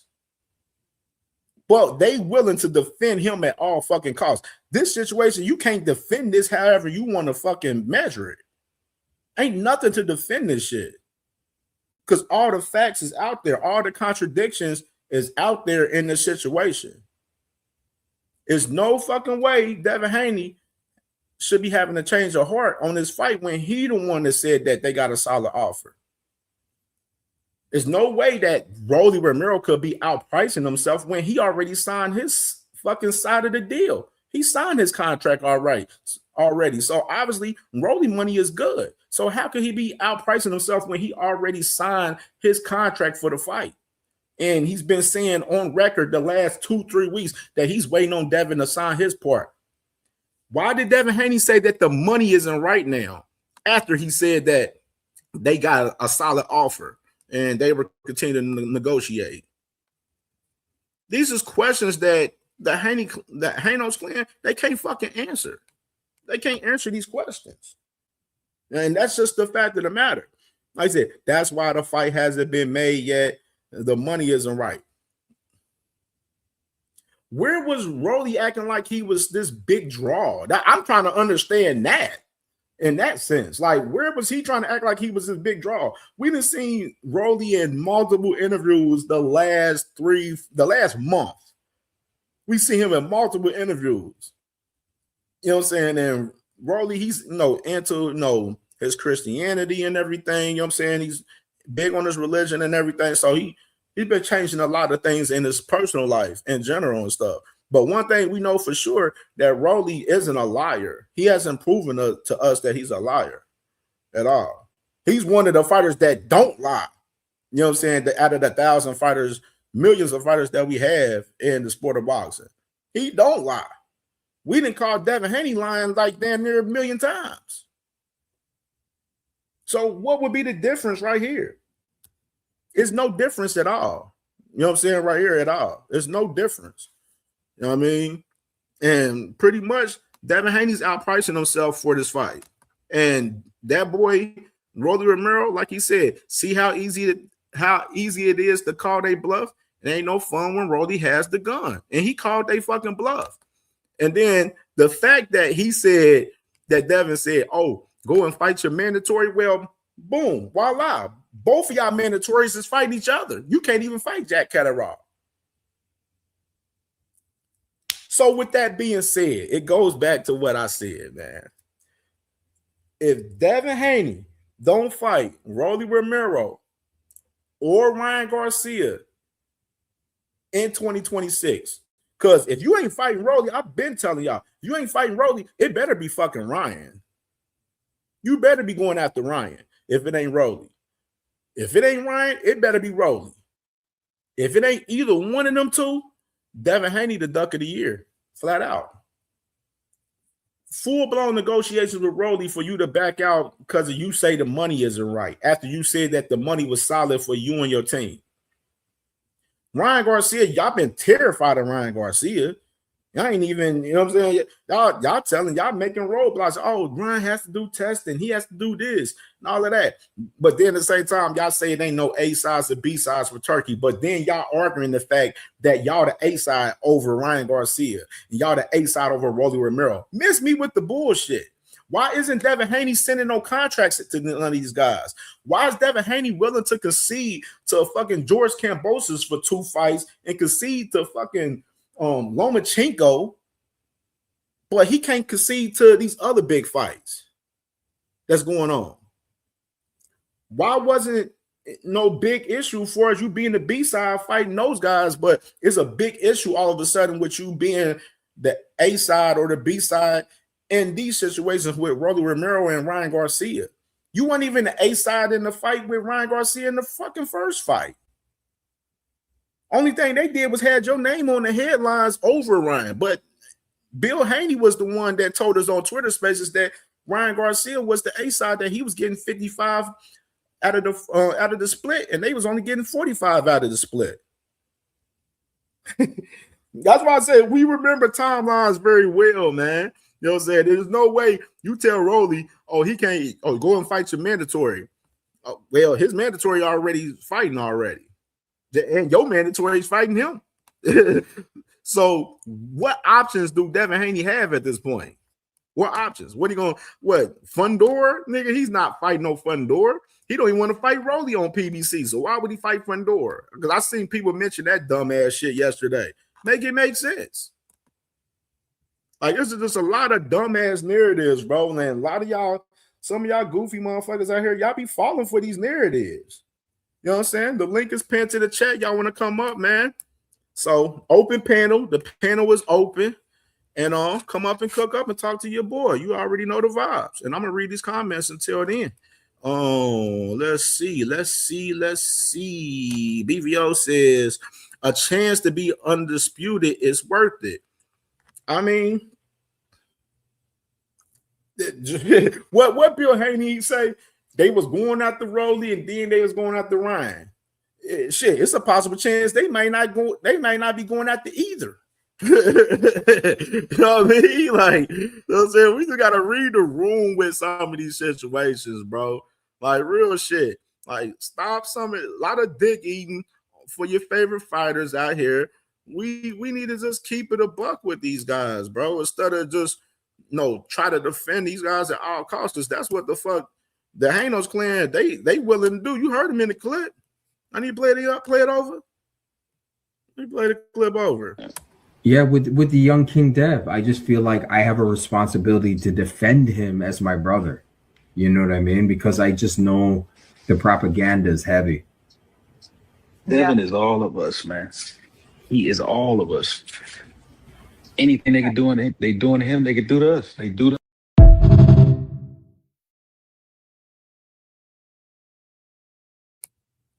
You feel the same way, Radio Hacker? I mean, I heard no lies there. I mean, I heard absolutely no lies. No, hold on. I want to put some in context. Yo, let's be quite clear about something, right? Do the dash. When it comes to the hate on Devin Haney, it has been egregious, right? You have channels who said they wish. No, it's not. See, you guys talk light. I've been on channels where people say the truth is egregious on Devin Haney. Hold on. Miss me with the bullshit. 1 second. Hold on 1 second. You guys are pretty light. I've been on channels where they say, "Oh, we wish Devin Haney would die." Like, it'll be that dark.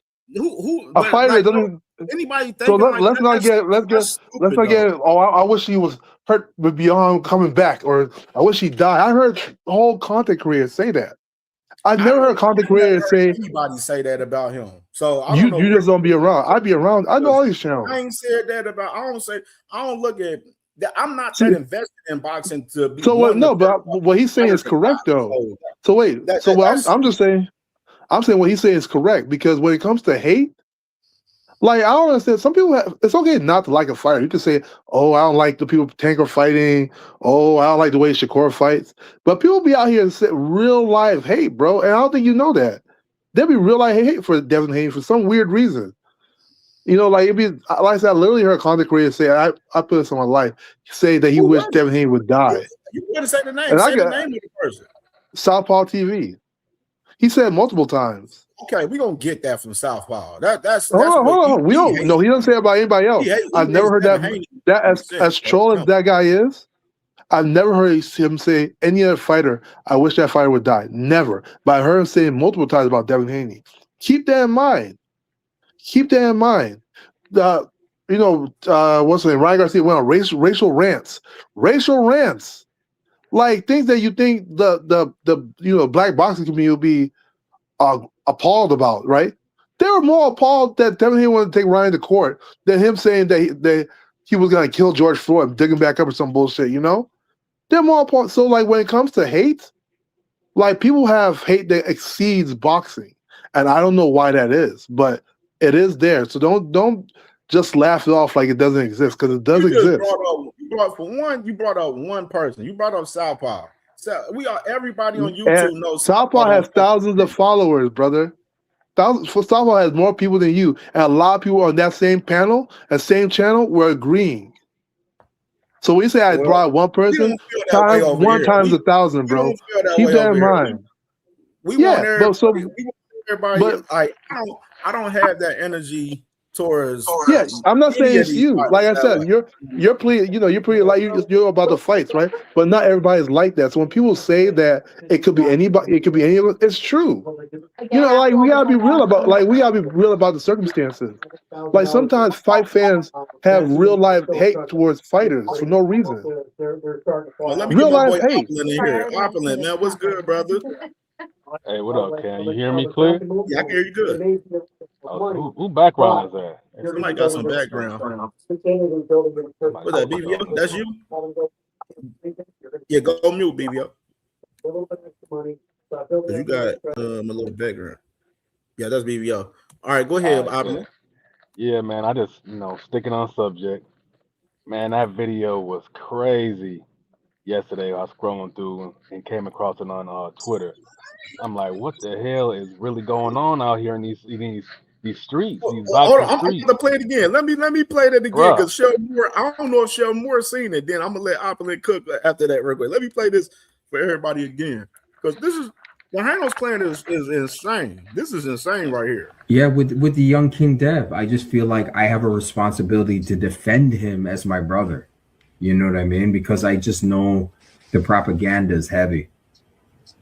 Devin is all of us, man. He is all of us.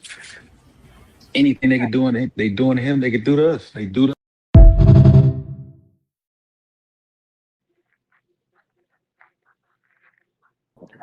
Go ahead, Opulent.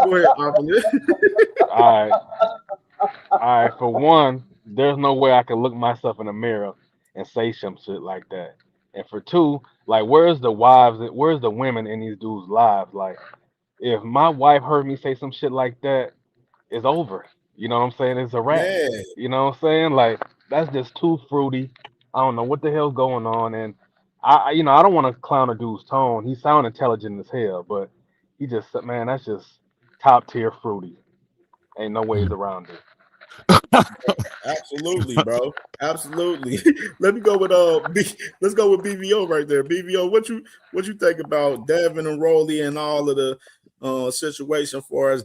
Devin not fighting Rolly Romero and that clip right there with these guys saying that they're willing to defend Devin Haney at all costs. I mean, I've seen them dudes jump Tiger Johnson over misunderstanding. I'm glad you fucking mentioned that shit just now. I mean, but I'll say this because I like Bill as a person. That'd be the hard part. Bill, you talk to him, very charming dude, man. But he just do a lot of that stuff that that old pimp stuff, man. That's all it is, man. Because really, he want more money from Rolly, and they're not giving him more. So I mean, you can call it a duck, but like when I play in the league, you fight for money. So he want to get the money he feel like he deserve. I mean, Right. But my these thing is though, BVO, just to add context, expensive. like I said, Devin said that the offer was solid. So what was the difference? What changed 2 weeks ago from when you said that? That's my thing. Like, I don't see PBC like, oh yeah, we were offering you this, but now we want to offer you this. I don't see them doing that. They're not going to put an offer on the table and y'all favorable of the offer, and then they rescind it and give you another offer lower than that. That just doesn't make any sense to me. Let me go with D Free. D Free came in at first. Go ahead, D Free. My brother, what's good, D Free? Hey, what's going on? What's going on, everybody on the panel? Devin said he got options. Well, we know his mandatory is fighting Rolly's mandatory. So maybe the option is he's reconsidering the rehydration clause with Shakur Stevenson, because I don't see no better offer on the table. Ryan about to fight Tio. His mandatory is fighting Rolly's mandatory. It look like Keyshawn Davis got a fight about to come up. So what other options do we have? Xander Zayas is fighting Boots. He ain't got no other options. So I mean, I don't know whatever option he's contemplating outside of maybe the Shakur Stevenson fight. That's the only other option I can see. And I'm thinking what might have happened was they might have got wind that they really was going to be on the undercard of Tank Davis fighting. They were like, hold up, no, we're not trying to be on that undercard. We're not trying to be on Tank Davis undercard. That's a fact. I like that. I like that. I like that mindset right there. I like that perspective. That's a good perspective because they were talking about fighting May 30th, and I was like, no, PBC 2 cards in the same month, May 2nd and May 30th. It just didn't sit well with me 100%. So I was like, I was hearing behind the scenes that it was leaning more into June for as Rolly and Devin. And of course, everybody know that Tank possibly returning in June around Juneteenth. And it was looking like they was probably going to put him on that undercard.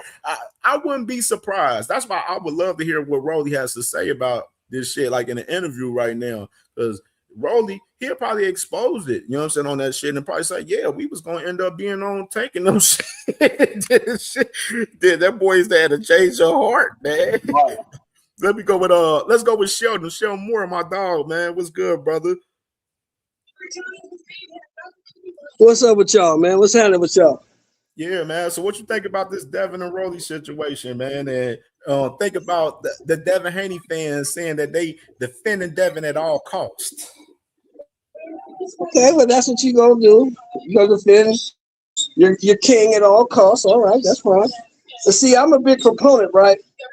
I'm a big proponent of calling the niggas bluff. So the nigga Haney say he got options, right? What I would say that if I was Rolly, what I would say that, okay, cool, you got options and exercise them. Go ahead. I'll fight my mandatory. You exercise your options. Since you got so many, exercise it. Let's see how that works out for you. Show me you got the options. Show me what options you truly had. Like, you know what I mean? Yeah, don't talk about it. Be about it. Show me. You say you got options, then show me. Show me that you got options. Go on and fight them dudes. Who are they? Go on and fight them. I'm gonna go and fight this dude. Let me go with T Hill. Let me go with T Hill next. My brother T Hill, what's good, brother? What you think about this conversation? Hey, well, I thought you was gonna save me for last, but I can speak on it. I think that you start to bottleneck yourself the more you stretch things out, especially when you look at the landscape of things and you look at what's happened ever since 420. Like, availability and opportunity has shrunk for them. Unfortunately, that is the case. Like Sheldon said, you might have to exercise calling that bluff to see what's really going on. Hopefully there is something in the works for them, and it's a good fight. It would have been a great fight to make. It would have been even greater to put it on the Tank card, because there is the elephant in the room being the curtain, so to speak, can be pulled back just a little bit so it could expose that elephant, man, so we can start tackling that elephant. Because ultimately, the fight is Tank versus Devin. If you serious about what you say and that nigga's still on your list, then why not go up there and show the world? Because the world will be tuning in when that nigga Tank Sean come in there. You put his name on the card too, they really tapping in because they in the same vicinity, under the same umbrella. They can make that fight. But more than that, it's come to 147. Come on, man. Hacker didn't have a chance to go. Hacker didn't have a chance to go. My bad. I just wanted to say that. No. You can't help yourself, but you show your true colors. I Man. just Shout wanted out to to say, your Kodak mother. What do you think Tank about to go 147 do? But all right. You know what? I'll say this. Yeah. I don't think that Tank gonna ever get to 147 in a fight, but Mayweather never got to a certain weight to fight. He just fought where he was comfortable at. So with that being the case, 47-40, because I do believe he's gonna be fighting at 40. You know the difference in between there? 3.5. 3.5. That's halfway. Can you meet me halfway? Why would the number one champion 147 because go to 140? you can put anything on the if it's over a certain weight, that belt can be on. And with the stipulation, you could put more than just a belt online for him. That's tackling the crown. Because in spite what you guys believe, hey, he gonna have a belt, right? You say if he go out there and win at his time, 47 could be on the line. But on top of that, Tank don't care about no belts. But what will be on the line? Credibility. What will be on the line? If Tank come to 47, let's see what happens. All I'm saying is Tank didn't fight him at 35, so I don't see him coming to no damn 47. So we don't know what he's gonna do. He hasn't come back yet, but we know the pit bull fight is gonna be at 40 for sure. We don't know what the fuck Devin doing. What the fuck are you talking about? Hey, Hacker doing what Hacker got to do. It's okay.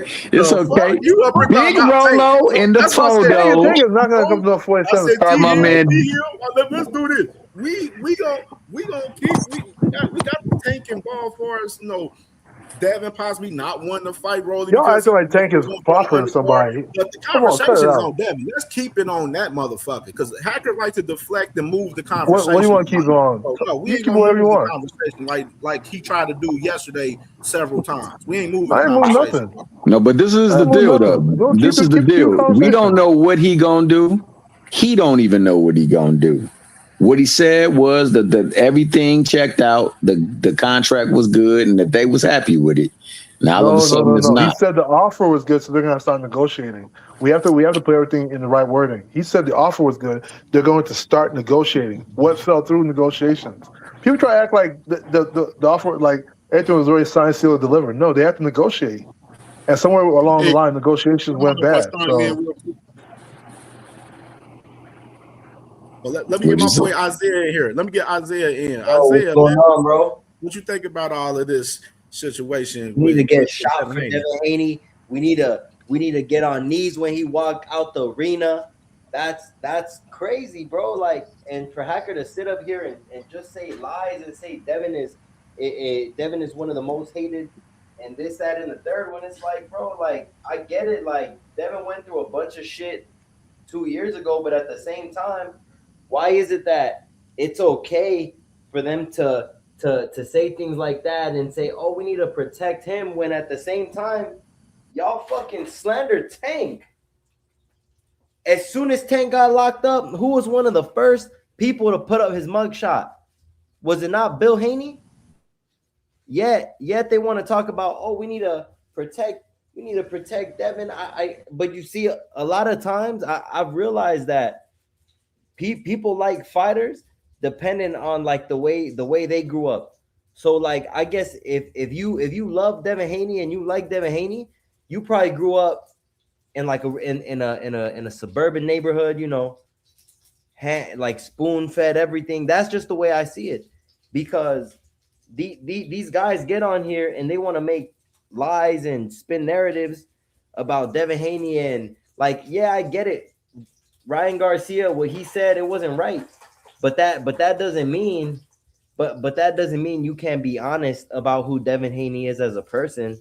And for those dudes to really, I don't know who that was, Cam, on X that was saying all that crazy stuff, but I just think that's sad, bro, because they want to do all those things for him, but That was boxing hatchet. oh man, well if it was, man, that's pretty sad because you got people like Tank who's talked about all the time that he's this, that, in the third.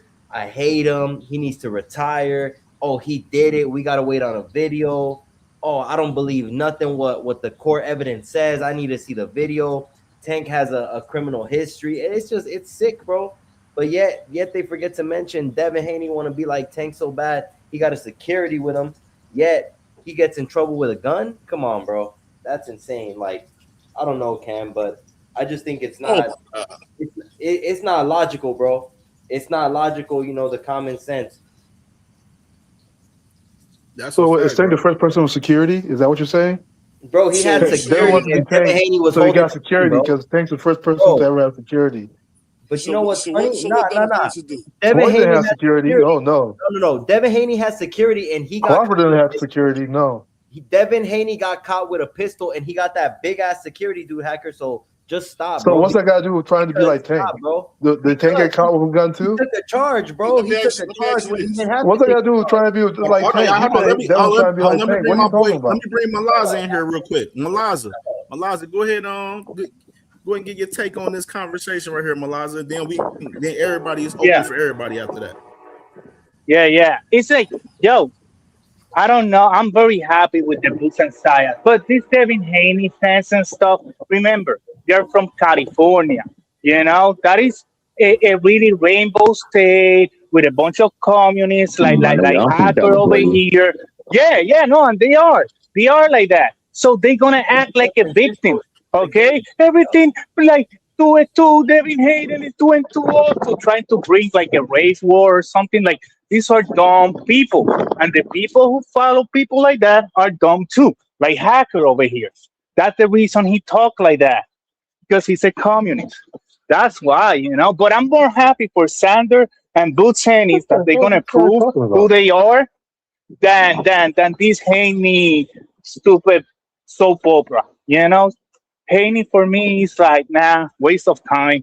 Let me watch real boxers. So that's what I like. Sander, oh my God, you surprised me. You're gonna go versus Boots Ennis, the guy that everybody's running away and everybody's saying he's a monster.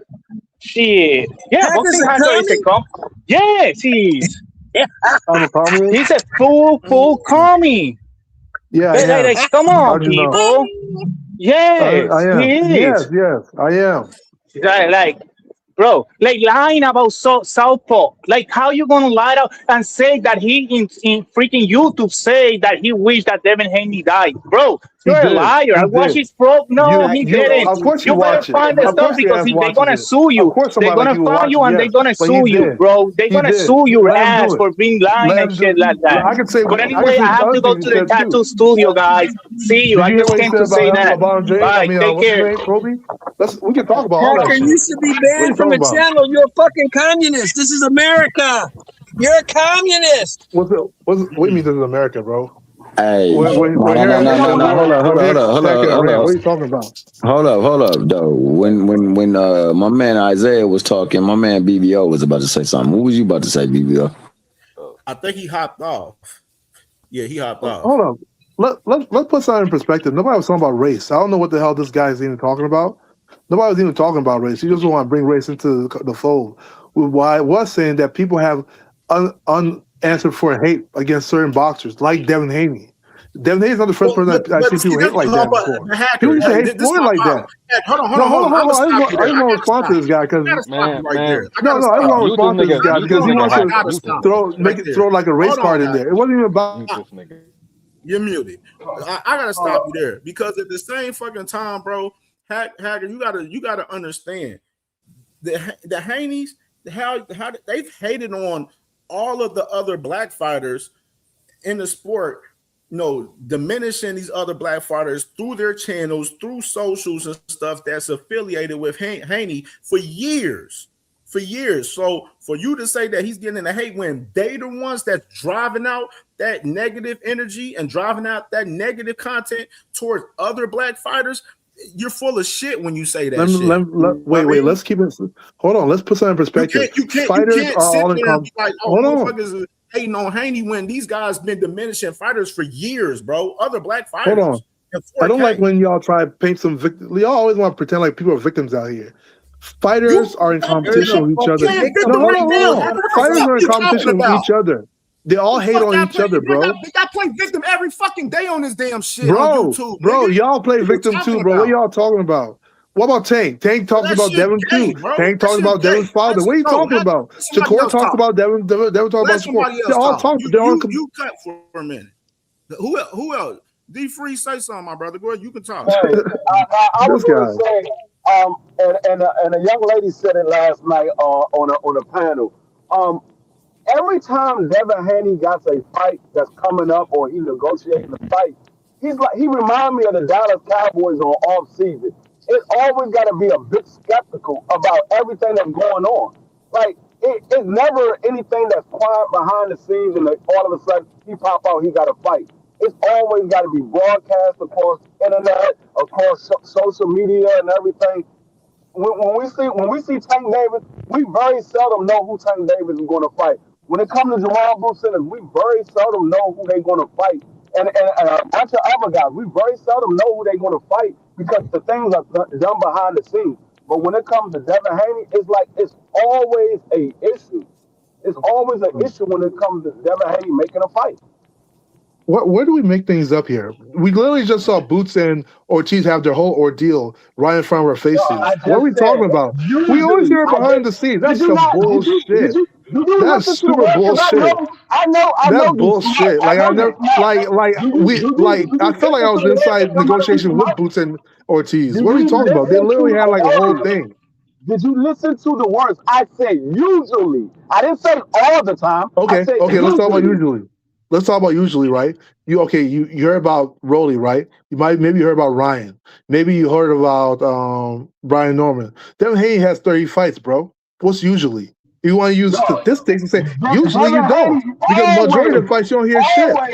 Got an issue going on with his fights. No. His fights most of the times go through. He's never His fights most of the time goes through. And we're using stats. He has 30 fights. How many fights did you hear about? A star easy work, bro. He's never had a fight. Just use the numbers, bro. Hey, you can't be talking over folks, man. You've done that the whole time ever since we didn't triggered you with the tank, bro.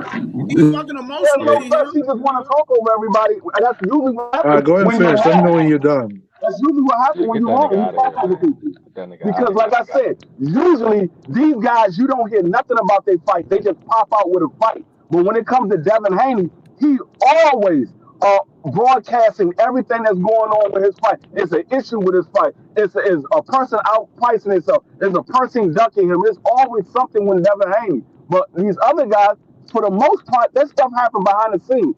You only hear about it when guys hear word of it and they broadcast it on social media. It's never the fighter that's broadcasting it on social media, but when it's Devin Haney, he broadcasting it, and his father broadcasting that stuff all over social media. Facts. Okay, are you done? Can I speak now? That's facts plus tax right there. Like, okay. I'm just trying to understand a lot. Like, you up here talking about motherfuckers playing victim when you're literally doing what those guys in that clip did. You're defending Devin Haney at all costs. You was willing to defend Devin Haney debating with us on the damn channel on CamJNetwork months ago. Fucking George Kambosos, bro. Like this, I now debate you every single day about that. We all know on this panel. We all know George Kambosos is not a good fucking fighter. No, Blaze, we know I will debate you on that any day of the week, brother. Of all time. He is getting paid. You know what I'm saying? Like, make this make sense. Like, okay, that video of them guys, you are them guys. You are exactly those guys. All right, so let me just you're willing to defend him at all costs and play victim and all of that shit. And that's all Devin Haney and Bill Haney does. They stay playing victim when they the ones that's out there doing a lot of the bullshit behind the scenes. Like, Okay, make sense. yeah, I can. So let me just respond to the first guy, right? When you say that, oh, we barely hear about fighters negotiation, we only hear about Devin. That's not true. When you hear about fighters negotiations, normally when they have big fights. For instance, Earl Spence and Terrence Bud Crawford, we heard about their negotiations. We heard when Bud pulled out of negotiations to go to be at BLK Prime. We heard when Bud and them went back because it was a big fight. It was a big fight. Another example, Ryan Garcia against Tank Davis. We heard about negotiations. We heard about Ryan Garcia giving Tank everything he wanted. You know why? Because it was a big fight. It was Tank's biggest fight. Again, Booth versus Ortiz. We heard about I felt like I was inside their negotiations. The most we heard about it. We heard about Ortiz going to court. We heard about Booth not wanting to fight Ortiz in the beginning. We heard a lot about negotiations. So when you make these little claims, well, we hear always. No, you don't. You hear when it's about big fights. That's when you hear it, right? Because Devin had 30 fights. I bet that you didn't hear about most of them. I bet you heard only about the big names. You heard about him versus Ryan, which was a big fight. Him versus Rolly, big fight. What are we talking about? When So we're really talking about. Hold on. When it was 3-fight deal for Undisputed, that was a big ordeal. So that's what you heard about. Hold on, I thought I was talking. If he said that the money was solid, why does he have a change of heart, Hacker? Hold on. Wait. Let me just. I'll respond to that too. That's not a problem. So I just want to put that in perspective for you. So when you say we hear about Devin, no, it's not. You're lying. You hear about people with big fight. Unless you're not listening. You don't say no lies. No. So now everybody wants to start crying. Please, this is not victimization nation, guys. Let me talk. Come on, guys. I was a victim. I don't need to hear nobody's tears.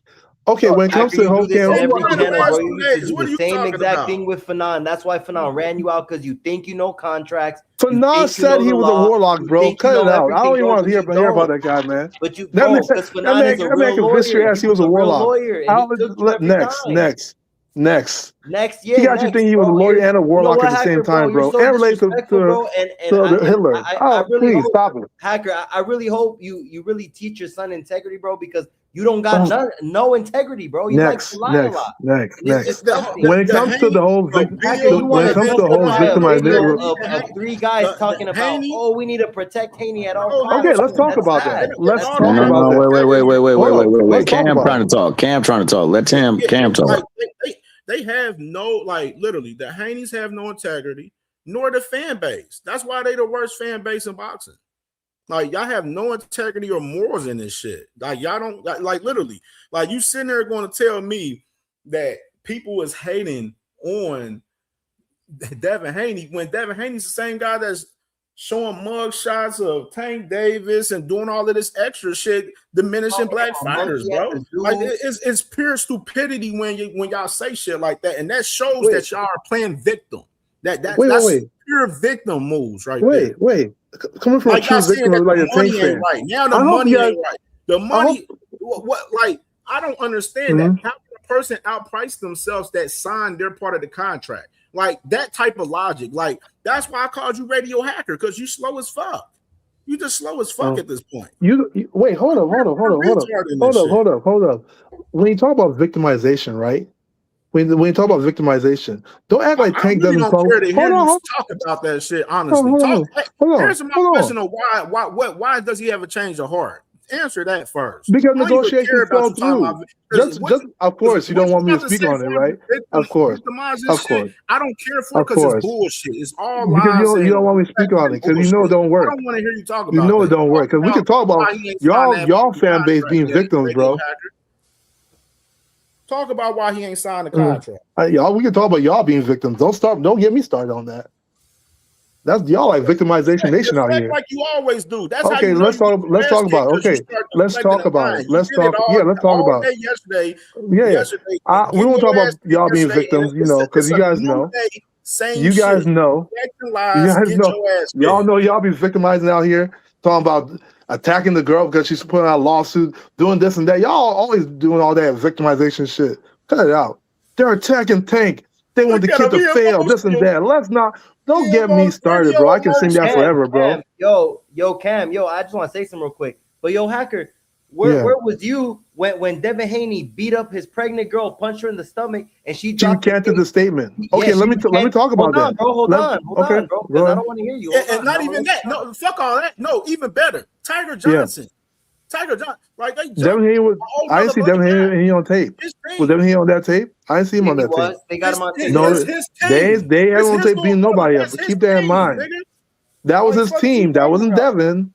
We're talking about Devin, yeah, and that was his team. I didn't see Devin Haney on that tape, and neither did you. So continue. Good try. You tried it, but I'm ready for it. Continue. Super chat.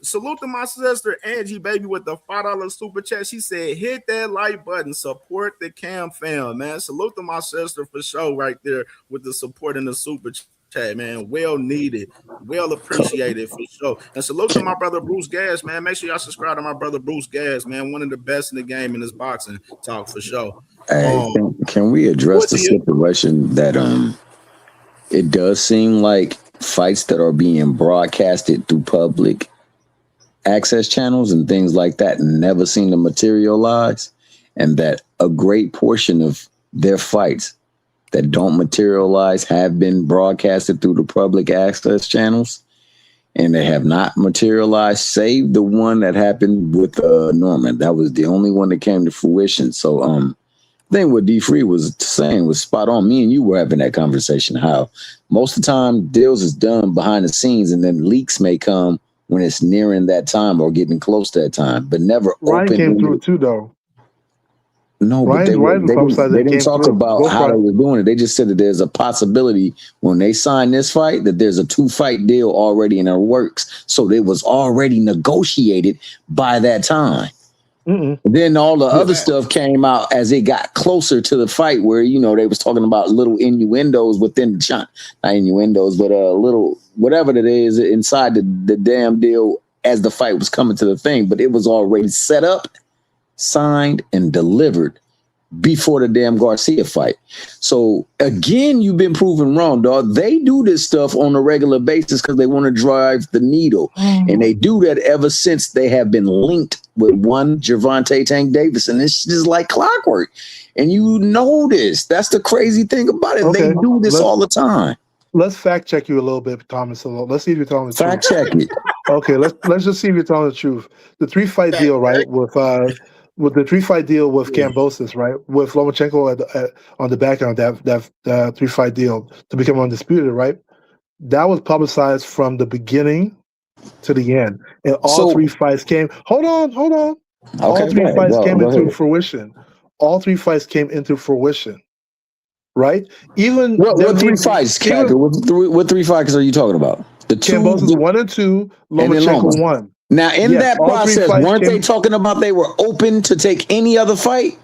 Didn't Bob say that those 3 fights would be their next 3 fights? Hold on, I'm just fact checking you a little bit before you try to move the goalposts, right? You said, you moving the goalposts as you talking, motherfucker. No. Hold on. I'm about to tell you what the goalpost is. You said that fights that are made in the public for Devin Haney normally don't go through, right? You said fights that are made in the public for Devin Haney normally do not go through, right? Them bitches wasn't made in the public. Bob had already organized them. That's why when they were trying to negotiate outside of it, talking about. Hold up. Go ahead. My bad. Go ahead. Yes, they were. When? Good try. The shouting doesn't scare me. Listen again. What are you talking about, bro? Go ahead. The 3-fight deal, from the moment they asked for the 3-fight deal, it was on Twitter. It was on Fight Hype. It was publicized. He hadn't even signed the 3. Hold on. He hadn't even signed the 3-fight deal. We didn't even know who the third option was. It was supposed to be a fight and a rematch, both in Australia for Kambosos, with another option for the third fight. All those were publicized. Yes. Then he came in the ring and Lomachenko wasn't even going to take the fight at first. Remember, Devin Haney came in the ring with Lomachenko. Lomachenko said, "Oh, you don't look like a lightweight." He said that. That was also publicized. All that was publicized. All 3 fights came into fruition. We just progressed. Also publicized. Hold on. I want to stop you here. Hold on. I know they want to stop me. It was from 2-3 weeks ago right here with Devin Haney. After Mr. Rolly Romero was on Nightcap with Shannon Sharp and Ocho Cinco, where He says this stupid motherfucker talk too fucking much. We in the middle of negotiating the deal, and he goes and says something. He made me want to say fuck him. All of a sudden, he has to change heart and said that the money ain't good. And it looks like he's doing what he said he was going to do, possibly saying fuck Rolly, pretty much. You know what I mean? Like, that's why I said, bro, you got to read the room with the logic of these situations with these guys. That's why I try to tell you, how motherfucking Devin Haney gonna complain about Rolly talking about the fight and saying that he signed his part of the contract and he waiting on Devin. And well, shit, you can't, y'all the niggas that love talking about these fights and doing public negotiations. I tell y'all, handle the business behind the scenes. Like, we don't have to negotiate these fights in public. Like, that's why I fuck with companies like PBC, because a lot of the business is done behind the scenes. They're not discussing the shit in public. You know what I'm saying? They announce the fight when it's locked in and the deal is done. You know what I'm saying? Which some other companies do as well. But the public negotiations, the Haneys do this shit all the time. They did it, the public negotiations with fucking Brian Norman Jr. You know what I'm saying? Brian Norman Sr. and Devin and Bill. And that fight happened. Public negotiations with Shakur. And look at it. Fight didn't happen. They didn't negotiate. You know what I mean? So I'm just saying in general, bro, when it comes to some of these fights in general. Why didn't they negotiate? That nigga was trying to negotiate. They sure wasn't trying to negotiate. And back to the Bob thing. That Bob had already been structured. Hold on. Oh, go ahead, man. Hold on 1 second. Hold on 1 second, right? Why but nigga, you're not about to dominate the show, dog. So make your point, dog, so I can rebut that. He's getting dominated in this where he's getting in this conversation. I'm getting dominated is crazy.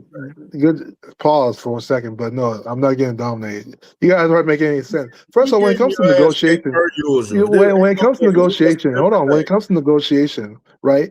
Remember one thing: everything is part of even who announces the fight is part of the negotiations. How the fight will be announced to the general public, because it's a multi-million-dollar fight.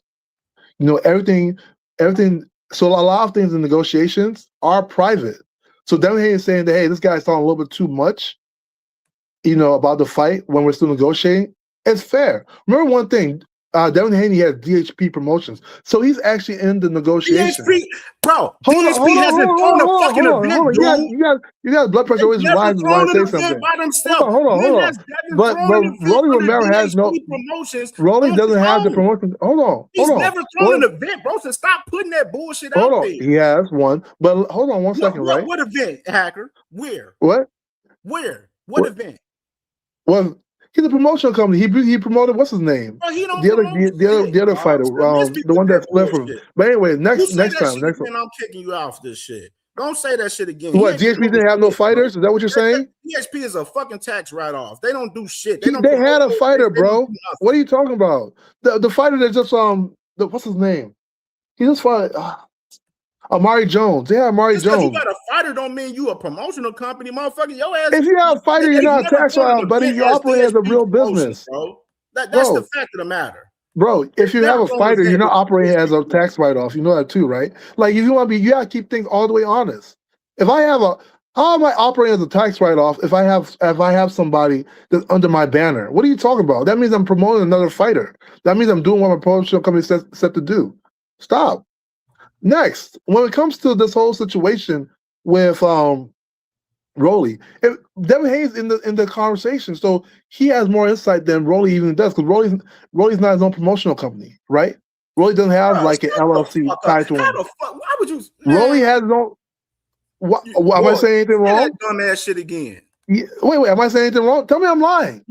What's Rolly's promotional company's name? Why the fuck is it Rolly Romero LLC? I never heard that shit before. Negotiations of a fight, bro, that he's involved in. That makes no. You can't. No, you can't. Sometimes you can't say. There's certain things you can't say. Radio, you gotta. No. There's certain things you can't say. There's literally, you literally can't even announce fights unless they let you know. Like, hey, announce the fight. It's not. You guys think like people are just be regular. These people are talking about a multi-million-dollar fight. It's worth millions of dollars. You can't just go on willy-nilly and say what you want. No, you can't. Even the person who's gonna announce it, with the young King Dev, I just feel like I have a responsibility to defend him as my brother. You know what I mean? Because I just know the propaganda is heavy. Devin is all of us, man. He is all of us. Like that's literally you. Like willing to defend him at all It's costs, fair. bro. It's fair. Like I It's said, fair. make your Devin Haney words gets a match your lot of hate. actions. Make your Yo. words match your actions, and a lot of these fighters don't do that, and that's the problem. Like Devin they doing Haney- too much talking. You know what I'm saying? They saying everything but let's fight. We gonna use y'all moniker. Everything but let's fight at this point. Who's Same thing we? with Ryan. They don't want no fucking smoke with Ryan for real. Your fight doesn't even fight. What are you There you talking go, about? deflect They the say tank. everything let's fight. Deflect the tank per usual. Yeah. When you get your ass Don't use my moniker. Don't use our moniker. You guys tank when can't you use get your ours. ass kicked every time. You do it every time.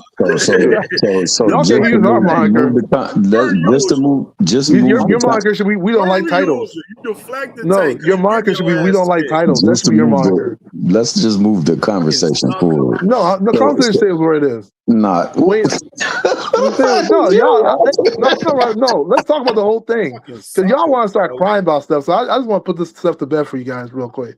You know, when it comes to Ryan Garcia fight, they're going to fight. They were going to fight last year. It was Ryan's fault. The funny thing about this whole Ryan Garcia situation, when Ryan picks new fighters, when Ryan decides to go another direction, you don't have shit to say. Y'all don't say Ryan ducking Devin. Ryan said multiple times he don't even want to fight Devin. Then he said he want to fight Devin. When he said he don't want to fight Devin, y'all don't have nothing to say. Yeah, because Devin got his head beat in and Ryan didn't. So at the same time, Getting the testing when you're on steroids, you can do stuff like that, right? When you're on PEDs, you can do shit. Yeah, okay. I get it. Yeah, okay. That's the part y'all don't. What's crazy to me about the Devin Haney hate? When it comes to Ryan Garcia, what's crazy to me about Devin Haney hate? Devin Haney didn't test positive. Hold on, Isaiah. Hold on. Devin Haney didn't test positive for PEDs. We heard you already, bro. We don't want to. Devin Haney made weight for like a whole year, but yet people have more anger towards Devin Haney, who did everything right, than Ryan Garcia, who tested positive for PEDs who has and kept anger making towards weight. Devin Haney? That's crazy. That's crazy. Who has anger towards Devin Haney? Who does? Because I don't think anybody on this panel has said anything in anger about Devin Haney. I think that they they blame. Okay, how about this? Let me not use the word anger because people. The problem is that's fine. I understand victimization nation. I get it. Devin Haney. That's the problem. They don't like us telling the truth about him. That's just what it is. But you know what? But I don't want y'all call things like this, man. Hacker talking about Southpaw, but see, the thing is, what we do over here. What we do over here, we keep it 100 across the board with everybody, bro. Exactly. So Southpaw never said he did. Hold on, Isaiah. I can't do that to save y'all life. Isaiah, let me ask you a question. You watch Southpaw TV, right? Yeah, I watch Southpaw TV. So he's never said that, right? I've never said. No. He's never. Okay. If I have to pull up the tape when he says that he wants Devin Haney to die, what would you say? What would you say? Hold on. Look, if I'm to pull up, because all videos are on YouTube, right? Okay, well, pull up the video. I don't care. No. I want to know because that means that will require me to look for it. I just want to let you know. No. What would you say? Of course, you won't care. I don't care because I've never seen it. Because you don't care if he says something. Now, if he says something bad about your favorite fighter like that, then you have to care. But this is what I'm saying. This is what I'm saying. That Devin Haney gets a lot of unanswered hate. I'm not saying Cam is doing that. I'm saying other channels are doing that. Keep it real. I'm not saying take. Let me ask you this. It's okay for Haney channels to diminish other black fighters daily? Because that's what we see from them every day. They diminish black fighters all the fucking time. They put their mug shots up. They call them monkeys. Oh, it's not okay for us to tell the truth about Devin Haney and here's the thing. I don't believe anybody should say. Yo, what up, FaZe? Even with me, right? Look, when I talk about like Tank Davis, I don't say Tank is a horrible person. I say he should fight Shakur. I think he's done it before. Though. I say that. Beating women on a regular. What are you talking about, dog? Hey, wait. Me want him to fight other people versus him fighting freaking Pitbull Cruz for a second time. What does that mean? That's not hate. That mean want him to fight somebody. He's been at 135 for too long. So what's he doing there? Yeah. I wanted to fight the champions. What do you mean? What's wrong with that, bro? That hate? That's his weight. I'm not. If you tell me, I want fights, bro. Like hold on. You said Tank has been at 35 for too long. That's his. That's his. So how long has Tank been there for? No. But how long has Tank been there? You know that nigga Devin just recently moved from 135. You know where he started his career? Tank Davis has been 135 longer. No. The nigga started his career At 135, he just recently. Hold on. Recently is Salute to my boy Lee 2019, Jackson bro. right That's here, crazy. man. Hold on. Salute to my boy Lee Jackson right here with a $2 super chat. He said, Broner voice, hacker, shut that soft ass shit up. And You know what? hey, let me play this while you mention that. Let me play that while you mention Saturday night. Shut that soft ass shit up. And the best man Shut to that win. soft. That's some soft ass shit. Shut that soft ass shit up. All that soft talking. I know you can do it, man. You got the. Man, shut that soft ass shit up, man. You ain't with me. You see how that works there? Yeah.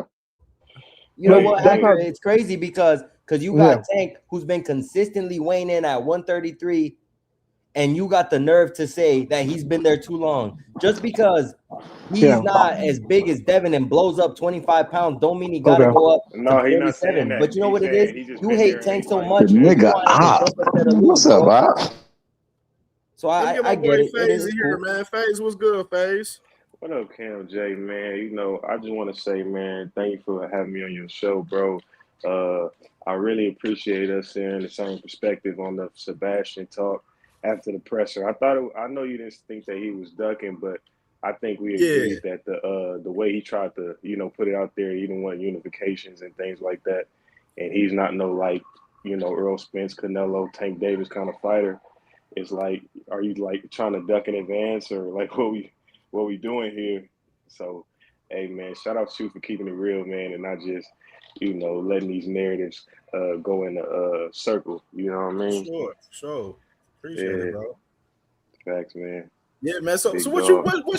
So what you got to say about your boy over here to the left? Let me hear this from my guy FaZe, man. Cam, show we talking about FaZe the Rolly video. Romero? Show FaZe the video first, and then ask him what he thinks. Okay. Let me go ahead and run that. Let me bring it down. Because you know what, I'm not gonna lie, Hacker's a fake. Yeah, with the young King Dev, I just feel like I have a responsibility to defend him as my brother. You know what I mean? Because I just know the propaganda is heavy. Devin is all of us, man. He is all of us. Anything they can do in it. Hey man, shout out to them brothers, man. Them is real pure brothers, man. Speaking from the heart, man. Them dudes is good. Them dudes is all right right there. Them is all right dudes right You there. feel the same way? Oh man, everybody is all of us, man. That's why I'll be like, the Do you feel you have to defend Devin Haney at all costs? FaZe, don't tell me you made that ish. Nah, I'm saying everybody FaZe needs to was be there. defended.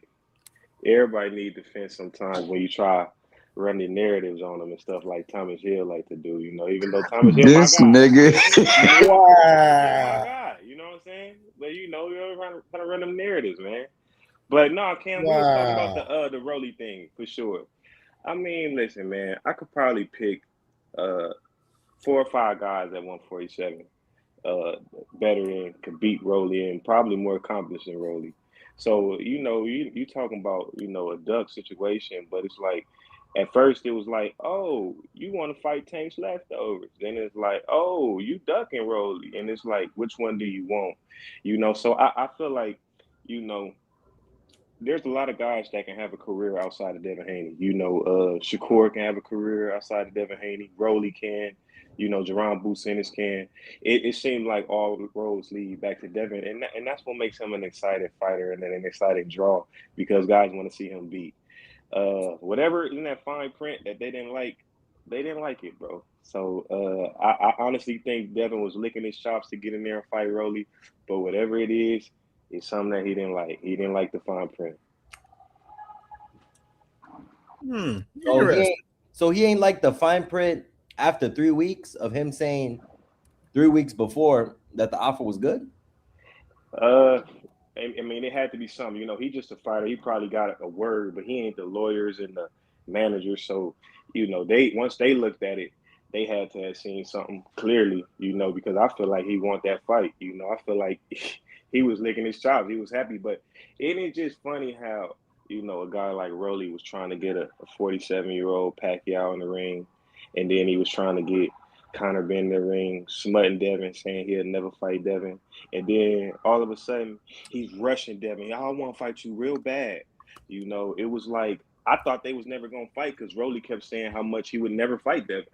You know, so ain't it odd and weird how all of a sudden he's rushing to a Devin fight because those other guys hold on, went the other hold way. on. But hold on, bro. Isn't it funny how Devin was so eager to fight a 35, nearly 36-year-old George Linares? Who the hell is George Linares? Well, at that time, you know, Devin was still a young incumbent fighter. He just probably had one But belt still, or anything. because something Rolly's like still pretty young. Yeah, but you can't. I mean, you can't be trying to fight. So wait, so why weren't y'all upset when Rolly said no to Devin? Nobody's talking to you, bro. Nobody's talking to you. No, I just want to know because he brought up a good point. I mean, I answer that. I mean, what happened was because of the fact that everybody wanted Devin to fight Ryan. So that's So why y'all mad that the fight ain't happening? The whole entire boxing culture want Devin to fight Ryan instead of Rolly, bro. Everybody's been calling for Devin. So the Rolly fight might not happen. Why are you upset? They weren't calling for Devin and Rolly. But He's gonna fight Rolly. It's a unification. So be it. Hopefully he spin the block and fight Ryan next. That's where we was looking at when they got into the negotiations. But now why y'all mad Devin for the fight not happening if he didn't like the fight in the beginning? Why you? Yo, Hacker, be quiet. Let him actually. I see Boston Hatchet defending Devin Haney, saying they fell through in the negotiation because whatever the reason was or whatever. But I didn't see Boston Hatchet having the same energy when Mr. Gary Russell said the negotiation fell apart because Bill Haney signed his name purposely wrong on the contract.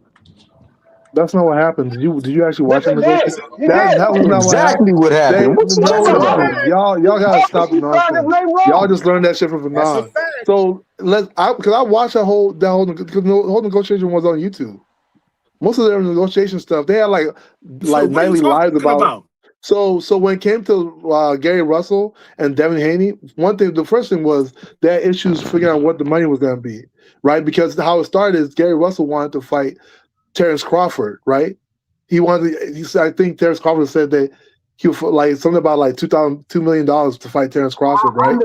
So Devin Haney was like, okay, I'll pay you that $2 million. Hold on. Let me respond to it because you guys don't use comments in here. No. So when it comes to the contract, how it fell through, it was that. To be honest with you, when it comes to the contract, and I like Gary Russell, I feel like they weren't forthcoming enough because. Then was like, okay, y'all said you all will do 2 million to make the fight, but then Russell's were like, nah, we only were doing that for Terrence Crawford. People ignored that part, and they couldn't come to agreement of like what the money should be. No, and also there was also issue of like they came to an agreement, but Bill Haney. No, shut up. I talk to them on a regular basis. They came to an agreement, but Bill Haney signed his name wrong, and the father said, I don't want to do business with him. Bro, wait. It doesn't matter. They signed a term sheet, bro. It wasn't a whole agreement. What are you talking about? You're talking about something happened on a term. That's why you're confused. They can't come to it's on YouTube. Bro, we don't even have to argue. It's on YouTube. Just rewatch it. No, do you understand? Just rewatch it. Like it was Gary Russell, Batman. Let him fucking talk, bro. No, do you understand? If he would have signed that, he would have signed the agreement which would have been a contract. You don't sign a term sheet. You sign the contract. They were trying to get him to sign to a contract, but Bill Haney signed his name wrong on it, and he came out and said that. Let me ask you a question. Sometimes. No, but before you ask that question, recognize that is a family member you're talking about. Why did they ask for a revision? Wait. No. But before you go, just recognize that as his family member that you're talking about. He would have more knowledge about that than some nigga that's a YouTuber. Hold on. Yeah, everybody's family on YouTube. Check this out. Let me ask you a question. Let me just ask you a question. Okay. Let me ask you a question. Family member of the Russell. Let me ask you a question. If it was just the last name that was the problem, right? Just the last name was the problem. You can literally ask for a revision. Can you fix the spelling of your last name? Why didn't they do that? Hacker's so disrespectful talking to grown men like that, bro. Come on, bro. You disrespectful as No, shit. I'm just asking a question. I'm just asking a question. Oh, look, I'm just asking a question. Address him If as it was just the free, last not name, family member. why didn't they ask for a revision? I'll wait. Since I'm wrong, right? Tell me why they asked for a revision. You Because need to tell Devin you can Because revise they anything tried on to play contract. him in the first contract, dog. That contract wasn't to fight that nigga. That contract was to get fighting rights to him. That's all that was. And it was a fake ass contract from the beginning because it didn't even have his real name on there. Do you know why? You know why they wanted to do that? Because they had to sell to the zone. Remember that, right? So the zone was asking for that. But anyway, back to my original question. Contract hacker. That No, hold on. Yeah, okay. Me, you have a multi-million-dollar contract. Hold on. You are living up to radio. Hold on. Me, you have $1 million contract. I'm just asking you a question. Why didn't they ask for a revision? That's it. Answer that question. It was just if me you already have an agreement that we're gonna make X amount of money, we're going to do this big fight, right? Where like all of us have been doing circulating and trying to make this fight happen for weeks, right? And the only thing that's stopping it is the last name. Why not ask for a revision? That would take the same. Probably take an hour, maybe 30 minutes. Why not ask for it? I'm pretty sure he did, and they didn't revise it. So I guess Hacker's a lawyer now. Okay. He think you're a lawyer. I mean, that's a. I mean, Hey, I don't Cam, know, man. We had your boy up here, dog, and this nigga done ran op away, dog. If you're not coming here to give us some good content, dog, what's your purpose, dog? They weren't agreeing. Like both teams were not. I like both teams. I like the Russells. The Russells from DMV. I like them a lot. But both teams were not agreeing. Like that was the problem. It wasn't just the last name. Saying it was the last name that broke the whole contract. No. You can fix that. Most times in contracts, if you don't like something, you can just ask for, hey, can you revise this? Can you change this? The contract wasn't binding him to a fight. What it was binding him to was the DHP, so that they would have rights. Oh, my bad. I signed my name when I was drunk. I signed my name half asleep. I signed my name on my way to bed. I have never in my life signed my name wrong. Again, I'm gonna ask you the same question. I didn't ask you when you sign your name right or wrong. I don't care nothing about none of that. I'm asking you're the family member. You're the cousin. You're the blood. You're the blood. I don't know. Maybe you're the brother. I'm asking you a straight question. I'm asking you a straight question. Why didn't they ask for a revision? Just give me that. No, there is no fixing. That ain't purpose. Forge of a contract. So if something don't go down the way they expect it to go down, then they say, hey, my name ain't on it. That's not my name. Wait, there is no fixing. There is fixing. You ask for a revision. You say, hey, can you revise this? Can you change this? You don't have to sign nothing. You can say, hey, can y'all change it so we can sign it? Why didn't they do that? If that was the only reason that the fight didn't go through because he mistakenly put an N instead of an M, why didn't they change? Because the wording of the contract. You don't understand. So was it the wording or the last name? You don't understand. It was the whole thing. The contract was bogus. That means they're trying to trick you. They're trying to do something shady. They're trying to do something underhanded. Oh my God. Or maybe it was just a misspelling. Maybe it was just a misspelling. Could be just that. You could try. You could say it was try to do this, try, or maybe it was just a misspelled word. Why did they ask for a revision? But guess what? It doesn't matter because everything's on contract. You read your contract, bro. It doesn't matter. Hold up. Understand one thing, right? Have you ever misspelled your own name? Bro, no. What are you talking about? Have you ever signed the wrong name for your name? No, but guess what? I've had contracts come to me. Hold on. I've had contracts come to me where the other party is misspelled. You know that? Wait. I've had contracts come to me where the address of the company is incorrect. Do you know that? So mistakes on contracts do happen. You're not writing your name. Somebody's typing that up. So let's keep that in mind because people, I don't know. People type up the contract. It might not be you that's typing. It could be a lawyer. Well, obviously, y'all ain't contracts, right? Because you are somebody many contracts, right? Obviously, due to the fact that They said the money was great for Rolly, and now they having a change of heart. So obviously they ain't reading no damn contracts right. They can't fucking spell a dude's name right on the contract, nor read a fucking They're not contract. the ones writing. Wait. They normally aren't the ones writing the contract. Somebody else types up the contract. It could They just don't be a even be. misspelling. And the crazy part, this was Y'all so realize funny that, to right? me. What are y'all talking about? I want to say this too. It's so funny to me. You're an idiot, It's Hacker. You so don't funny know to nothing, me bro. of the fact that Devin Haney's talking all of this A side, B side shit, and they're the ones that's getting contracts sent to them. You know what I'm saying? Like somebody make this make sense to me. Like of the fact of they talking like they the A side and they're never sending those contracts out to nobody. For real. Yeah. Like, come on. Like So crazy, bro. when it actually comes to A side, B side, it's more about the splits, right? Who gets a bigger percentage split? When you're messing with somebody like PBC, they're gonna say, hey, these are the offerings, right? I'm gonna give this person 50. I'm gonna give you A sides and B sides don't exist last week. only for Turkey because Turkey gets flat fees, but PBC still does percentage splits. Keep that in mind. If it's Turkey, A side and B side doesn't really matter because Turkey's gonna pay this person X amount, he's gonna pay that person X amount, Y amount, right? So it doesn't really matter at that point. But when you're talking about percentages, with any promoter, not really, not negotiations, not when it's just flat fees, right?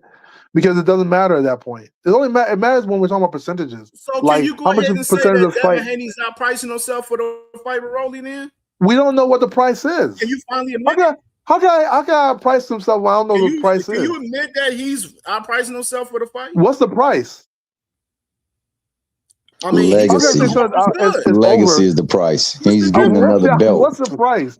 This is crazy. We thought Devin What's Haney the was actual about the price? belts and the legacy and stuff. He didn't care about the money. We thought he So wasn't. you're talking about pricing. He was all about the legacy and becoming undisputed and all of that good shit. Wait. You hold on. You're talking about. You just told me I should say that he's outpricing himself. I'm asking what the price is. The PBC is going to give him his going rate. I mean, Rolly said what he said on Twitter, and he basically stood on it. His manager reached out to us, and what a solid offer, something that made sense for me and my team, and now we're starting to negotiate.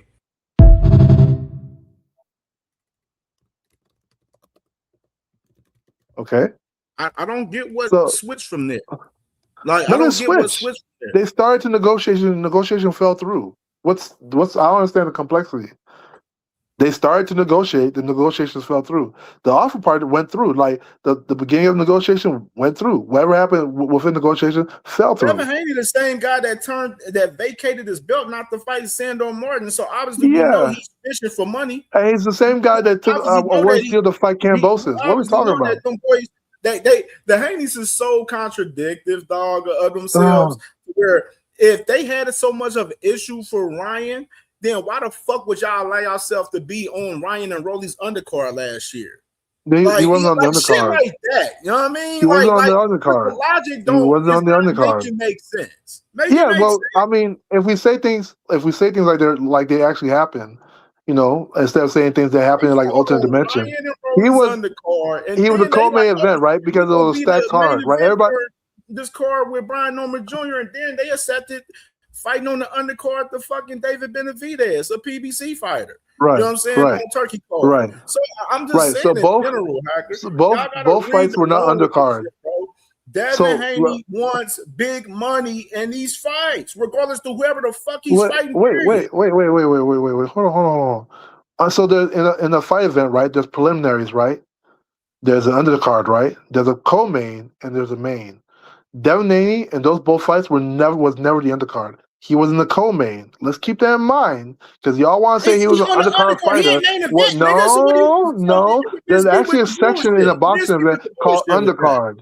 He's been on the undercard. We all watch boxing every. No. The undercard is a different section. Okay, fine.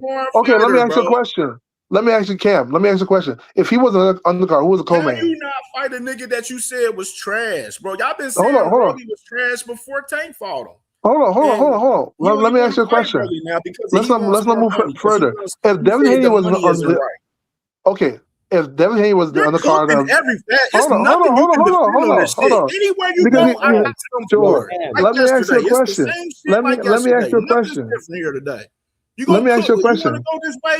I go this way, cook you there. You go that way, I'm gonna cook you there. It doesn't fucking matter. You can't defend any of this on this fucking topic right now. Let me ask you a question. Let me just ask you a question. And hold on, because you're going too fast. You're going too fast. If Devin Haney was on the undercard, like you claim he was on the undercard, right? Of Dave Benavidez, then who was the co-main? Who was the co-main? Oh yeah. I ain't gonna lie, I'm getting cooked.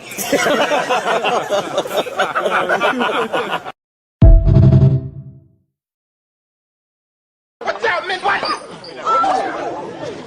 Yo, this punk motherfucker throwing shit at us, man. I smell something, man. You smell something? I definitely smell something in my hair. I smell pussy. Yo, he's a pussy, man. Stick his ass. So I'm just asking a simple question. If Devin Haney was on the undercard, like you're claiming, he was on the undercard. Okay, then who was the co-main? Just answer me that question. The co-main is not the main event. He's on the I didn't say. undercard. I'm asking who was on the co-main. Co-main is the undercard. Like It is not the undercard. It is not the undercard. Like you need to stop saying that. The undercard. That's like me saying he was on the. That's like me saying he was on the preliminaries.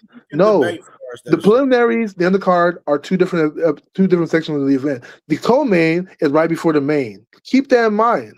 On a stacked card, there are multiple co-mains. Keep that in mind. So when you claim somebody's on the undercard, no, he was not. Technically speaking, he was not on the undercard of neither one of them. He was Man, co-main. Cam, it's time to put my man Hacker on the preliminaries, dog. Just Mickey Friggy over here wilding. Am I lying? Okay, was he? Wait. Hacker, you done drove people off the show, dog, because you been wilding, dog. I ain't gonna lie. You been wilding. This is victimization nation up here. This is victimization nation up here. It's okay. I don't care who's crying. You know damn well the co-main ain't no damn main event, bro. Come on, I never now. said it was, but it's also not the undercard. It is also not the undercard. Just like it's not. Just like the undercard is not the preliminaries. Do you know that?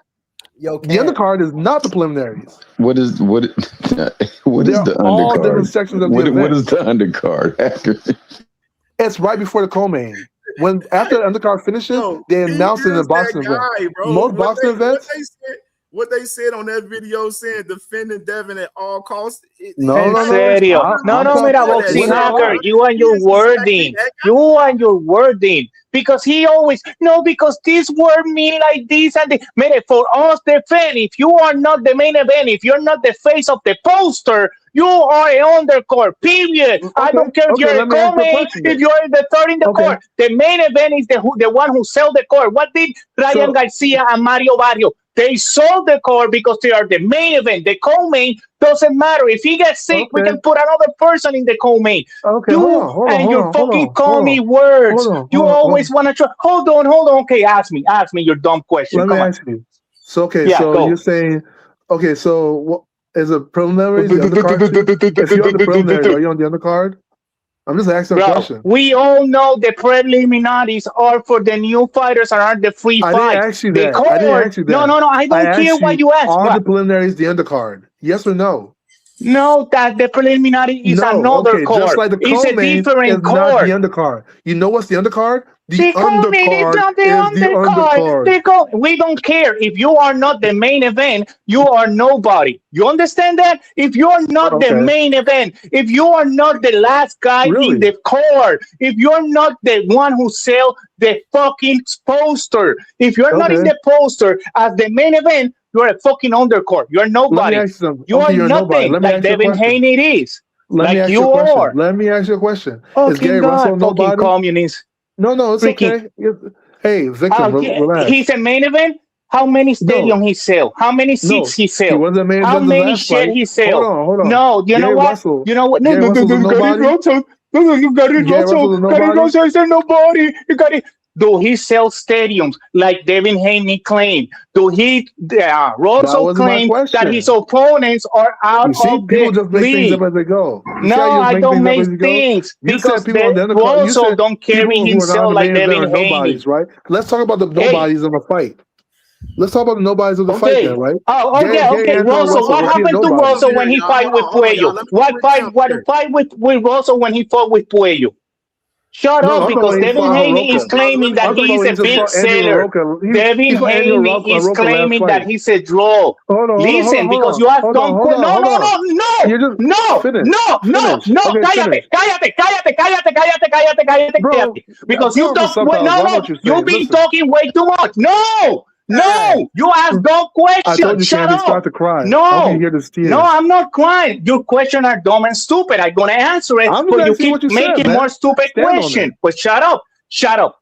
Close your mouth Go and ahead. shut I'll the let you fuck up. talk. Feel free. Close your Feel free. mouth. Go Close. ahead. Yeah, yeah. Shut up. Let me get Rick Tails in here, y'all. Let me get Rick Tails. Rick Tails, what's good, my brother? Man, hey, I'm in the middle of this workout, man. I hear all this. Hey, man, I just got a question for Hacker, man. Dog. What's up, brother?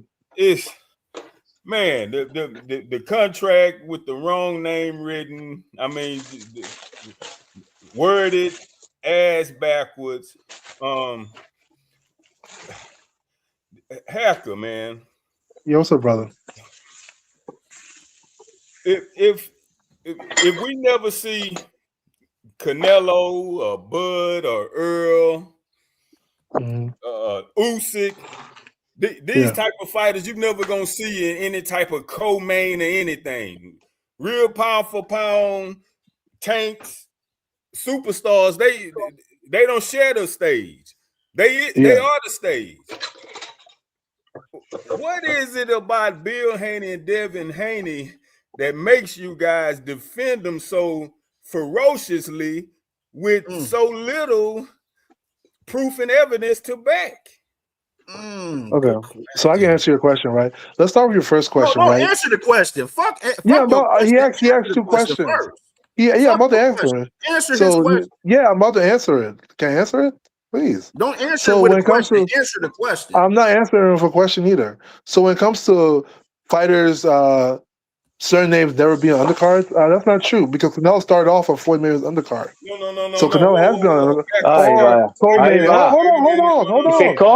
He said commie. That's how commies talk. Let me just answer the question. I'm just answering the question. Fucking I'm just answering communist. the question. So when you say that certain fighters are never on, no, mostly all fighters end up start off on the undercard. Mostly all of them did start off on the undercard. Let's keep that in mind. And that's We know undercard. that. Hold on. We know that. Hold on. That's undercard, and doesn't mean that fight. Wait, it doesn't mean that like when you have, for instance, Gary Antoine Russell. Gary Antoine Russell can headline a card. Why not? Gary Antoine Russell is a very popular fighter, especially in DMC. He can definitely headline a card. Hold on. You talking about everything but answering his question. I'm answering his question.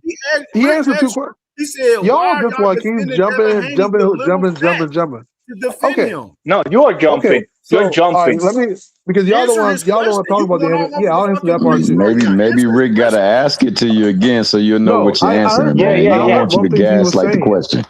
I heard both things he was saying. So when it comes to why do people defend Devin Haney, because a lot of people think he doesn't get a fair shake. I personally don't. Yeah, I personally don't think Devin Haney gets a fair shake compared to a lot of fair fighters. God. And I'll give you my reason why, right?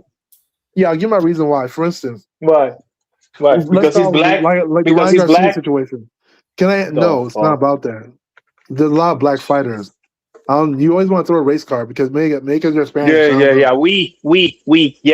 Anyway, for instance, Rick Timms. Well, sorry, I'm being rudely interrupted by some random guy, but like when it comes to Devin Haney, for instance, when you look at what happened with Ryan Garcia, right? Ryan Garcia was the one that did things wrong. He's the one that missed weight. He's the one that got popped for PEDs. But a lot of people turned on Devin Haney. You understand what I mean? When it comes to the whole Kambosos 1 and 2, Devin Haney is one of the only fighters I've ever seen when they had a whole clinch meter in boxing. I've never seen Top Rank ever show a clinch meter before or after Devin Haney. I've never seen that. Maybe you have. I've never seen it. I think that was the first time and the last time. And guess what? At that time, statistically speaking, Devin Haney wasn't the highest clinching person. I'm answering the question right now. Look. I'm answering it right now. He's asking me why. He's asking me why I defend Devin Haney. I am. I'm saying because my answer is because he doesn't get a fair shake. I'm giving the reasons why. And I'm giving the reasons why. He don't get the fair shake. Because people don't like him. A lot of times people don't tell the whole story. Hold on, Rick about to talk. Look, but see, Hacker, here's my dilemma, man. I clearly see Devin's talent. The dude can really fight. But, with no knockouts since 2019 and so much hoopla surrounding him in his camp, it's difficult to overlook all this drama. But at the end of the day, man, at this level of his career, he should not be close to any type of co-main event the way you guys big up. So exactly. I ain't trying to hear it, man. I got to bounce, y'all. Well, exactly. All right, then, Rick, Mike. To answer that question, that's my whole thing right there, bro. Like, for real, because my thing for the is, level he had, you still because he got how many? Like, you said that he doesn't get a fair shake. Yeah. The thing is, they don't give other people fair shake. So why do you expect him to get a fair shake when they the ones that diminish other fucking fighters daily with their content on their other channels that's paid for? Chico, because the hacker, he gonna deflect. That's what they do. They deflect. They always do. Oh, but you don't see this about that. Like when I say that, if you're not the co-main event, you are nobody, right? Oh, what about Russell? No, we're talking about Devin Haney. How he claimed that he's a mega star, that he deserved all this money, and he's still undercard other boxer. He's not the main guy. He's not the guy in the poster. He's not the guy selling the stadiums. So if you don't sell stadium, you are not in the main roster. You are not the main guy. While you're claiming that the other boxer is asking for more money. Yeah, Roddy Romero have bigger draw than Devin Haney, because Roddy Romero with his losses, he has proof that he's a fighter and he want to win. Doesn't matter what, he's going to come back and try it again and do it. And he's not scared to fight nobody. ¿Tú me entiendes? That's what he got to draw. Devin Haney, he need the money of who? Turkey Al-Ashik and his empty buildings in Saudi Arabia. With the war, he cannot go there, so he cannot make money. Or he fight Roddy Romero or Ryan Garcia, and they can sell something over there in Las Vegas or California, or he don't have nothing else to fight because he is not a draw. Accept it. Okay? And not every boxer, we're going to like every single boxer because their skin color or their race. Because it's a bunch of Puerto Rican boxers that I don't follow, I don't like, and doesn't mean they don't have boxing skills.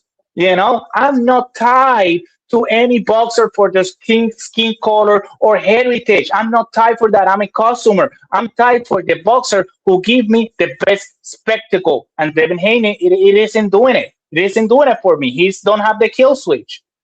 Okay? Well, that's your opinion. Yeah, that's you, right? For you, don't do it my for opinion. Nobody's saying you have to be a Devin Haney fan, bro. You can be whatever kind of fan you want. I don't care. Yeah, nobody said you have you. That's your opinion. You're crying. You're crying that people don't like Devin Haney. You're the one crying because people don't like Devin Haney. I just let you do. Just sang for like 5 minutes, bro. What the heck? Can I talk? Hacker, you've been talking. No. What are you talking about? No, we don't want to listen to you. Boxing Hacker, you call to these channels and nobody want to listen. Nobody in the chat, nobody in the panel, nobody want to listen to your comments. Like, people are tired of listening to your comment. Make your own page. Why you don't make the Boxing Hacker channel to see how many people go over there? See how many people go to your channel. Let's see. Let's see. Let's see if people want to listen to you. And tell me why I said that was calming. Can you define? You're calming, period.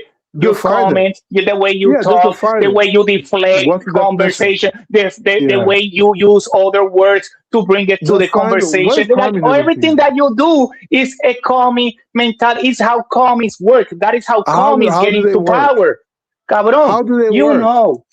I'm not going to talk about boxing. You know who you are. No, Cabron. I know where you came from. I know where you came from, Papa. You're a commie. You deflect answers. I don't know what the hell that means. You deflect. I call you however I want. You're a beta boy. You're a beta boy. Nobody want to listen to you. You're a beta boy. Yeah, Papa. Yeah, Papa. Yeah, Papa. You're a beta boy. Yeah, I call you whatever I want. I slap you in the face and take your wallet. Shut up. Shut up, bro. You even know who you're. Yeah. You even know, boy. You even know. Yeah, you even know. So stop it. No one gonna listen to you. Get out of the freaking panel and let the people talk about real boxers. You know, we got Sander Sayas and Bud Ennis. Those two men's gonna fight. Those two guys want to be the greatest. They're not scared about paycheck. They're not scared about plays. Who is the ace higher? No, no, no. They wanna showcase their talent. One wanna prove that he deserves to be champion, and the other youngster gonna prove that no, I'm the unified champion and I'm the guy in 154. That's what we want to see. We don't want to see Devin Haney talking trash in fucking social media, making excuses. No, we want to see fighters fight in the ring. That's what we want. We don't want to see fighters in the courthouse. Yeah, what the fuck? You don't want to see fighters in the courthouse. Yeah, we don't want to see. Yeah, suing well, that means you boxers. don't want to see a man tank, right? That's what I guess that's what you mean. Yeah. That's what I know going. You see? You see? But anyway, deflecting again. Deflecting. What do you want me to say? What do you want me to say? You don't want to see fighters in the courthouse. Hold on, bro. Hold on. They were just leave the man lawyer to talk. What? No, hold on. Let me talk. The guy just has to listen to guys claiming. Nobody want to listen to you. No, boxing hacker, no more. You don't know, bro. Like I don't know. I hate when people do that. Don't use words. If you don't know a word, listen to don't you. just use it. You're stupid. You're stupid. What's a call me? You're calling and you're stupid. We're talking about boxing. Isaiah, talk real quick. Isaiah, go ahead, bro. It's funny because he just brought up Tank when Tank is suing a girl. He's not suing another boxer. I think Devin Tank is not suing a girl, bro. Keep it in mind. What are you talking about? Who's he suing? What?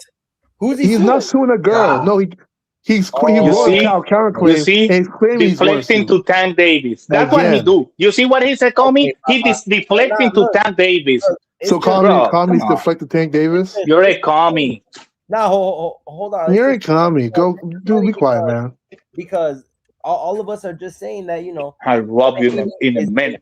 Devin Haney is not something that we want to like. And you just trying to put that on us, like if it's going to change our perspective on who Devin Haney is. Yeah. I didn't forget that Bill Haney was calling fighters monkeys and he was making fun of them when they got arrested. I didn't forget about that. So I just find it so funny how you automatically want to bring up Ryan and say, oh, we can't forget all the racist rants. So you holding Ryan accountable. Why not hold Bill accountable? Because let's talk about that. Hold on. He's disrespecting. Oh my God.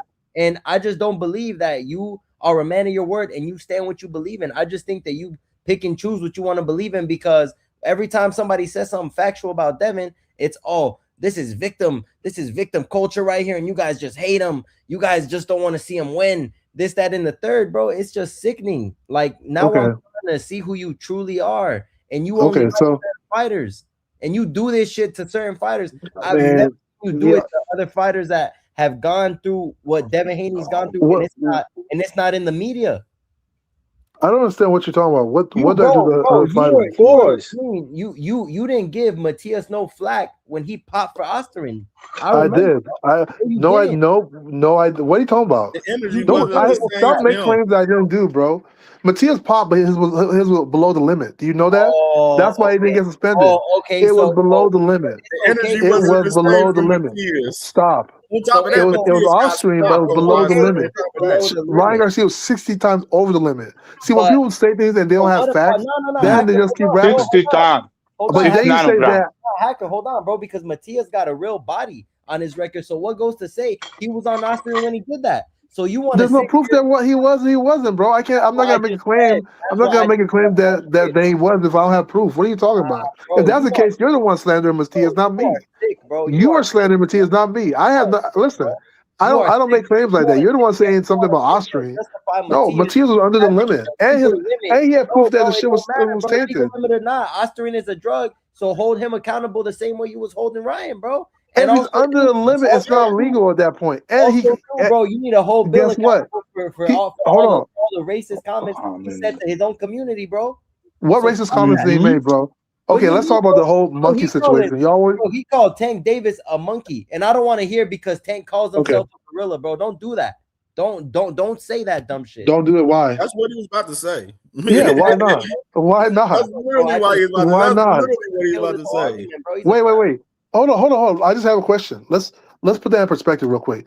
You say calling him a monkey is so it's okay to be racist. hold You trying on, to hold put on. bingo racism. Hold on, Okay, hold on, hold on, hold on, no, hold on, hold bro. on, hold on 1 second. Hold on 1 second.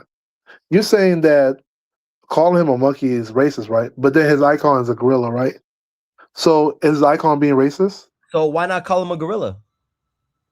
Oh, will that make it better? Why not call him a gorilla without going to the zoo and Wait. And so filming what a if he monkey? shows the picture? No. Wait, what if he points out? Yeah. So would you feel better if he called him a gorilla instead? No, bro. What? Okay, one hacker. You trying to? No, just answer my question. I don't know why y'all keep running around the bush. Okay, would you feel Why y'all keep better going around if the he bush? called him a You gorilla? ran around the bush when Like, Rick what are we asked you talking questions. about? You ran around What the are we bush talking when I about? asked you questions. You've been What are running we around talking when about? Free asked you questions. Hold on. You've been doing it What for are the we entire talking? time you've been up You know here. what? You know what, hacker? Look, bro. You just said Yeah. what difference would it made if you would have called him a gorilla? Yeah. So No, I said, would you feel better about that? yes, I would, but I'd feel Okay. better. I'd feel better if he wasn't at the zoo filming a monkey saying, "Yo, look, You'd rather him film a gorilla. That shit is racist, bro. I would rather him tweet, yo, gorilla, let's fight. That's different. Instead of going to the zoo and posting Tank and then posting his mugshots.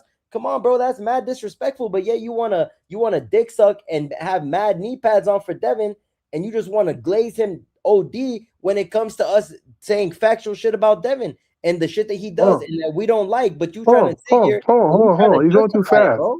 I just want to understand one thing, right? You'll feel better if he called him a gorilla. What if he went to the zoo and pointed out a gorilla? Would you feel better about? Did you not hear what I said?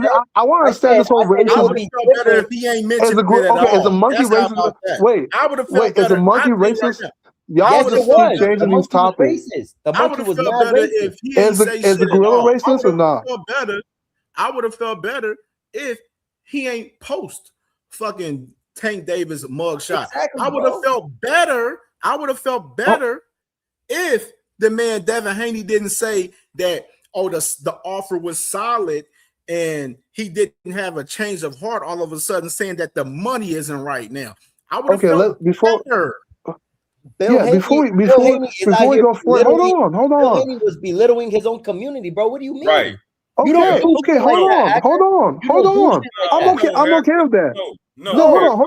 Rick Tim, hold on 1 second. I just want to answer this question because. Okay, go ahead. Go ahead, brother. Go ahead. I went head to head with Bill Haney on Fanon's panel one day behind this very topic about this monkey shit. And Bill tried to use these same talking points that you're using, hacker, and I'm not going to let you normalize calling another black man monkey. See, trying to say, Tank called himself a gorilla, that's a monkey. No. Tank addressing himself as a gorilla is denoting strength, power. In that ring, too. In that ring. Motherfuckers out. Yeah. He's not saying I'm a monkey and Kiki, give me a banana in the evil context that these white folk have used it against us. So no, you are not going to normalize calling a black man monkey. And I told Bill that, especially from one black man to another black man. Leave that one alone, Hector. Can I respond? No, I'm not gonna leave it. I'm never gonna leave it alone, bro. And that's not right. Everything y'all say sounds good, but I'm not leaving it alone. Oh my god, bro! How does it sound good? Can I respond? You guys keep talking over. You guys talk forever. Somebody like Rick who just came up and explained. Listen, bro. I don't want to hear. Yeah, I told you guys like victimization nation out here. You are black, right? Okay. Hold on. Look, monkeys and gorillas are different. Devin Haney, the whole entire time you've been on here. Hold up. Because y'all want to say he called him a monkey. Okay. Monkey's racist, right? I want to understand. I want to understand the context. Hold up. Do you know how because I want to understand something. Have you ever been to jail? Something. Hacker, have you ever been to jail? No. Is that a vacation spot? No. Is that supposed to be fun? No. Why would I go to jail for? Anyway, I want to understand something. You know what I'm saying? Like you do all of this arguing and all of this shit for shit, but I'm just saying. Why would I want to go to jail for? Is that a vacation spot? Is that like the latest hangout spot? Is that a cool place to be? Like why are you asking me that? Call monkeys, bro. I don't give a fuck if it's do y'all like, but y'all like gorillas. A purple person, a person that's blue. I don't give a fuck who it is. Us black people. Don't go for anybody calling us monkeys at any capacity. Okay, but so hold on. I heard that part. I'm asking this though, right? But gorilla is okay though, right? But Rick just came up and explained the context that I'm just asking. Gorilla is not racist. Monkey is racist. Rick just told you The monkey is gorilla racist. The gorilla is not racist. Can we put that in context? Is that true? You are a known It's like racist, bro. Jamil Charlo and Jamal Charlo calling themselves lions. You know what I'm saying? Like, come on. And like, somebody we called all them know Cubs. the Is that context of racist? why these guys Wait, name themselves somebody called Jamel lions the Charlo and Brothers gorillas. Cubs. Is that racist? If somebody comes out and say, "Oh, y'all just Cubs," is that a racist term now? What are you talking about? People may find their moniker for a whole bunch of times, saying y'all the Lion Cubs. Y'all trying to be a Lion King. Y'all the Cubs. Is that being racist? They'll literally make a pun off what their handle is. Nobody had a problem with that. Nobody said that people being racist against Charlo. Oh, they're calling them animals. Nobody said that. Because everybody knows the Charlos are considered the Lions Den, right? Nobody used it in the same context. Towards the Lion brand like that, the way that fucking They the Haynes did. they definitely been disrespectful towards the Hacker, Charlos based on calling them Cubs. So Hacker, like, what are we talking about? Okay, so Hacker, you're fine with the Haynes diminishing other fighters. No, I'm asking a question because you guys are throwing two things. No, of course. Here's my question. Of course. Is you okay with the Haney's diminishing other black fighters? They're fighters. They all talk shit about each other, bro. They ain't talk shit about them. They talk shit about the Haney's. That's normal situation. Hacker's okay with all this because his mom and dad, he probably got a white mother and an African father, bro, or the roles reversed. That's why he's pushing so hard to try to justify. I have no idea what you're talking about, my guy. Yes, bro. I know who you are. I have no idea. I don't know what. I don't know what any of that has to do with anything. And nothing you said was true, but I don't know. I don't know how you came up with that thought process or what you were talking about. And it's sick, bro, because you argue. Okay, I didn't say monkeys and gorillas were the same thing. I'm asking a question. No, bro, you're out here trying to justify Phil Haney belittling. Anyway, I'm about to get off the slide. But listen, all I'm asking is a question. If being a monkey is racist, fine. Let's say it's racist. So okay, hold on. How would you feel if I went to the zoo and I recorded a monkey and I said, "Oh, it's boxing Hacker, ha ha ha," and I sent it to you? You feel some type of way, right? About you? I feel the same way about you like I feel right now. Okay, I'm asking you some type of way. Yes, I know what you're talking about. Dude, you're the same person, bro. Bro, you're a bum, bro. Hey, anyway. And I know what was that? Well, I think you're any worse of a person? No, I think you're the same amount worse than you are right now, bro. Bro, anyway, I'm listen. better than you, bro, because I got integrity and something you should teach your son. Because we dude, you've been trying to talk over me, so I won't answer the question, or I wouldn't be able to respond to what you're saying. It's so funny. It's sad because you're trying to justify belittling a community just because a gorilla and a monkey. What community? Wait. Let me ask you a question. How did I belittle anybody? I was asking a question. Oh, so that's not belittling? What did I say that was belittling? Please tell me. No, I'm talking about the whole monkey and the gorilla shit. I didn't say it was or wasn't. I'm asking a question. Oh, okay. A question I've been trying to ask for a minute, but you keep cutting me off. Is it belittling? What? Yes or no? So is it yes or no, bro? Just yes so it depends. To me, personally speaking, if you're asking me a question, right? Is it to me personally speaking? If somebody recorded at the zoo and they sent it to you and you got beef with them, how would you feel? And I have beef with them? Yes. That's what it is. I don't care about that. I'm supposed to cry. King Davis, that's why he did that shit. He did it out. He did it out of spite. He didn't do that shit out of joke. Hold on. Again, hold on. Term gorilla as he's knocking shit out. He's not using a monkey. And for Bill to post that and send him, that's belittling a community, and you're trying to justify it. Oh gosh, man, all this victimization shit y'all be fine about be blowing, bro. Bro, like, y'all always want to be quiet. Anyway, listen. A black man hold on. We don't. Y'all, I told y'all like victimization nation out here, bro. Y'all feel like y'all were racially attacked and shit. But listen, okay, let me put this in context. Can I talk? Can I just talk? Because you keep cutting me off. He told you that was used by the evil white people, did he not? And you're out here trying to sit here and justify. Oh my God, bro. Okay. Can I talk? He said the bottom line is Tank used gorilla as a show of power and strength, while Bill cocaine head ass use monkey to belittle and insult a fellow black man with the word evil white folk used versus us black people. Okay, so can I respond now? I just want to respond. You guys keep cutting me off. Okay, let me respond. So what he just pointed out is context, right? So he's saying that Tank used it on the context of the gorilla's strength versus, because technically speaking, a gorilla and a monkey, even though they're two different animals, like people, I would make a strong argument that like people, if somebody called a black person a gorilla randomly, it will also be considered racial. It can also be considered racial. Let's keep that in mind.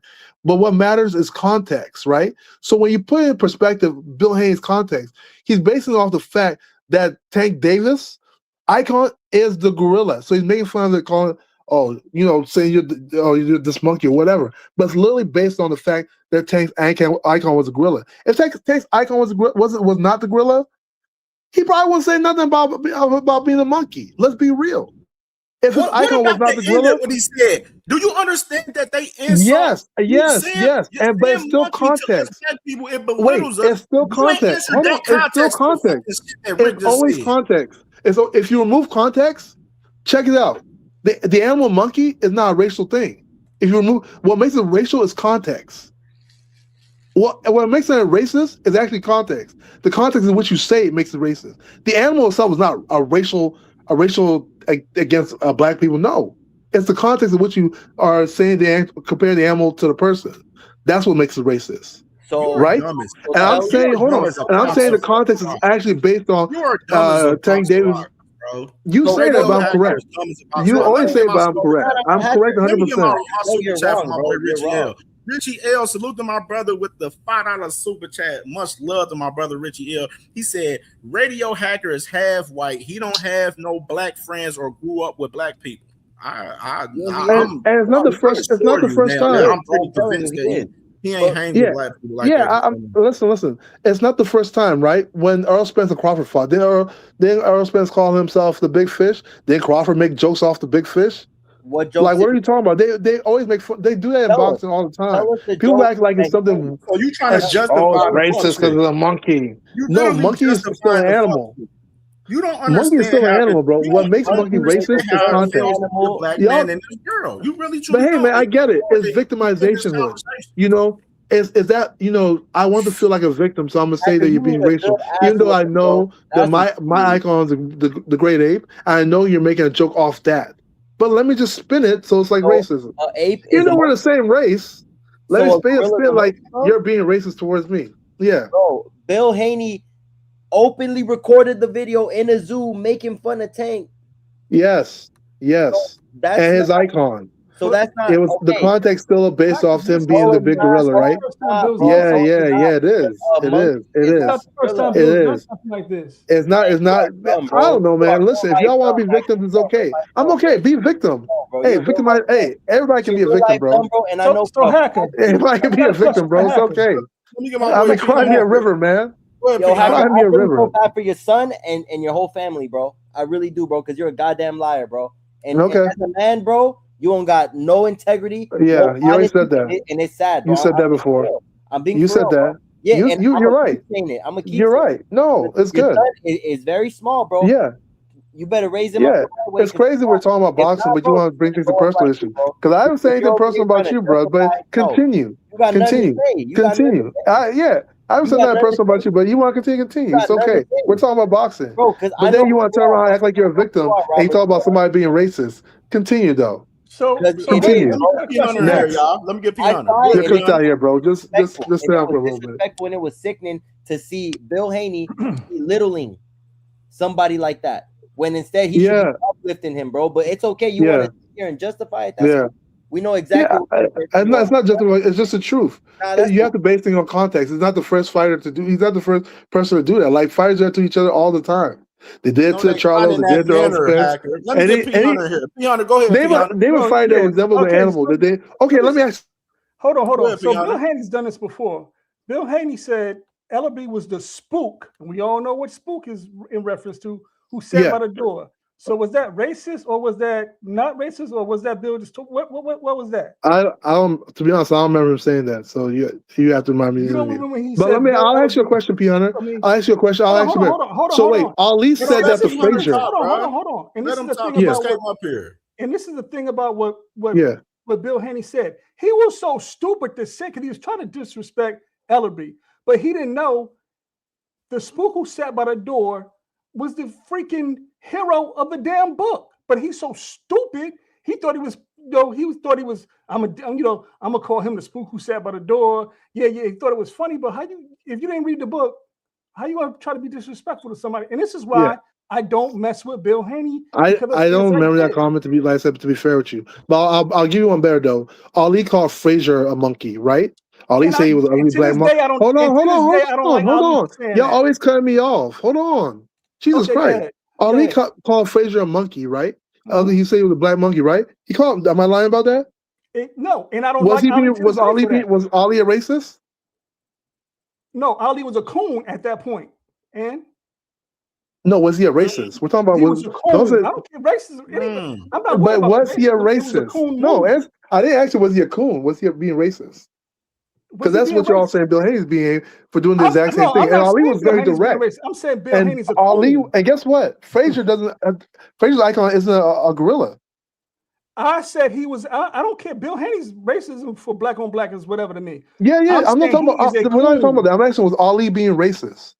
I said Bill Haney was a coon. I'm not even talking about that. I'm just answering my question. Was Muhammad Ali a racist? Yes or no? Yes, he was. Okay. Do you agree, Cam J? Isaiah, do you both agree? Nobody wasn't pushing. I mean, what Pete Hunter said as far as Bill Haney being a coon. No, I'm talking about Ali. So Ali called Frazier a monkey, a ugly black monkey, right? And he was cool. No, and nobody liked it when he did it. Was Muhammad Ali nobody a racist? liked it when he did that shit either, though. I'm not saying people like. I'm just asking, was he being racist? Was he a racist against black people at that time? That's all. Just say yes or no. P. Hunter just told you that he's a fucking coon. No, don't use P. Hunter's answer. Just I want to hear your answer. Racist. Nobody, you can't. You just put this. Oh my gosh. Anyway, if you guys don't answer, it's okay. No, just answer the question. Was Muhammad Ali doing worse? Hold on. It's okay for the Haneys to dick. It's okay for the Haneys to dick eat these white people and show them love. Even fucking Eddie Hearn. Eddie Hearn was shitting on fucking Devin Haney after that Ryan Garcia fight. And what'd he do? The Haney's come right back on Eddie Hearn. Fucking Eddie Hearn talking about he's the best promoter and all of this shit and woo. It's cool for them to be dick eating the white people, but it's cool for them to diminish the black fighters and the black people. Again, I'm gonna ask you a question. Everybody wants to spin around that question. Was Muhammad Ali racist? What, do you know what a coon is? No, don't even use coon. Just say he was racist. You know what a I'm coon not asking is? was he a coon. Yes, I do. But I'm not asking if he's a coon or not. You say Bill Haney's a fucking coon? Because he is a coon. I'm saying hold on. Y'all always talking. Listen, I want us to extend our victimization. Was Muhammad Ali a racist? Yes or no? No. Even though he called this fellow black fighter a monkey who did not have an icon. Nobody didn't say Devin. Nobody said Bill Haney was a racist. We said he's a fucking coon, you dickhead. Okay. Was Muhammad Ali a coon? Yes. No, I'm not asking you no more, Pion. I think he showed love to the white people and shit on other black fighters, bro. That shit Muhammad Ali. That's coon activity. Who? You talking about Muhammad Ali, right? He was cooning. No, we're talking about Bill Haney. No. I'm asking you a question. I'm asking. Listen. You guys got. Listen. You guys should stand on your stance. Everything I say is true for every other fighter, bro. Yo, it shouldn't just be true for Devin and Bill. I'm asking you. Hold on. It shouldn't just be true for Devin and Bill, right? It's not everything I say. I'll say for any other fighter, right? Again, okay. Was Muhammad Ali a coon then? To you, he was cooning. Yes, he was. Yes, he was. And that's what he did with bro. Yes, he was. Okay. We didn't say he was racist. Isaiah, like he a coon. Isaiah, was Muhammad Ali a coon to you? Yeah, he don't even want to answer you. You know what I'm saying? Because of course. It's irrelevant. Hacker, it's relevant. Hacker, you're trying to be Anyway. Hacker, Hacker, if you do some Yeah. sucker shit, do that make you a sucker all of the time? You said what? If you do some sucker stuff, or if you lie one time, does that make you that? Is that your whole persona? Are you a liar all of the time? Are you a sucker all of the time? If you say I'm a sucker, am I a sucker? No. So when I say he was cooning, he was cooning. Okay, so at that moment in time, you say Bill Haney was cooning. He's not Oh cooning. yeah, Bill Haney loves cooning. Oh, he loves shucking and jiving and tap dancing and cooning. Oh, yeah. Hold on. He See how we go, right?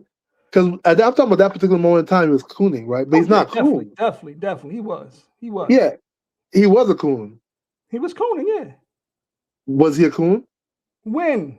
Which time? Okay, so just at those particular moments, you say that's fine. If you think because he said that he's a coon, okay. As long as you keep that rule for everybody else, as long as you keep that rule for Muhammad Ali, who did the same thing, or any other fighter who did the same thing, you should keep the same rule. That's all I'm saying. Because people like to, you know what people do? They like to say it's okay for this fighter, but not okay for that fighter. No. As for me, and I know how you victimize fan bases. When you talk about because I had to deal with the Pacquiao fan base for years. Being a victim for Devin Haney. Yeah, like, listen. Everything I say, I stand up for any other fighter. Everything I say. Fuck you, don't, bro. Yeah, but name something I don't stand for. Name something I don't stand for. Everything. Name something else I don't stand for. Tell me my double standard, please. You please got blocked by BFTV. BFTV, he blocked you. I got blocked by BFTV. What's I got to do with anything? I'm not blocked on BFTV's channel 1. But what's I got to do with anything? I can't wait. I gotta go back and find it. I remember Bill Haney was in the comments and he wasn't even fucking with you when you was defending Devin Haney one night on CamJNetwork. Okay. So you defending a motherfucker that don't even fuck with you in general. I don't know what that has to do with anything. Didn't even want you. Bill Haney was in the comments that night on my show. He didn't even want you defending Devin Haney. Cam. You guys always talk like y'all about to start crying. I don't care about none of that. I'm just speaking. I've always got to talk my piece. I don't care about. Man, listen, man. I don't care about nothing and none of that. I don't care about no BFTV. You know, wherever listen, me and BFTV agree on some things. We don't agree on a lot of things. I don't care nothing about none of that. Why is my point? It's my point alone. It's not based on whether Bill Haney likes it. It's not based on whether BFTV likes it or LDBC likes it. I don't care about none of that. What I'm saying is my statements alone. All right? I'm not a collective. I'm not a hive mind. I'm a person. No, that's not very. You do some hive mind stuff though. No, I don't. You do. Like Bill Haney don't even fuck with you, and you defend this man daily. Like that video, it don't matter. It don't matter. None of this. First off, it doesn't matter. You are the prime example of why I played that fucking video. Everything that they said is exactly what you're doing up here on this panel. There's been times to be fair, if you want to be honest, there's been times I've criticized Devin. The one time I criticized Devin, I thought he should have never took the Ryan fight. I thought that was a useless fight. I thought he should have fought champions. Ryan was coming off. He lost his biggest fight, and Ryan just fought Oscar Duarte.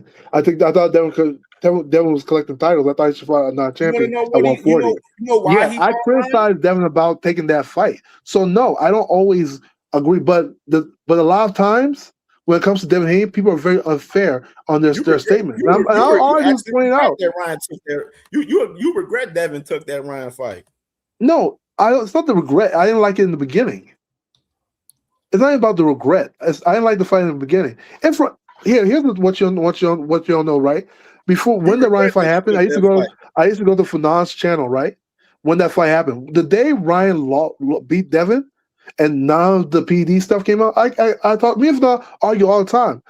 I told Fanon, I said, you know what, the brother lost. Ryan was a better man at that time. I make no excuses, none of that.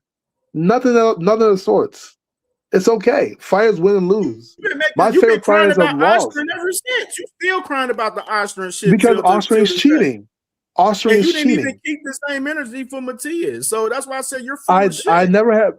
First off, I don't even talk about Matias. I don't really even talk about Matias.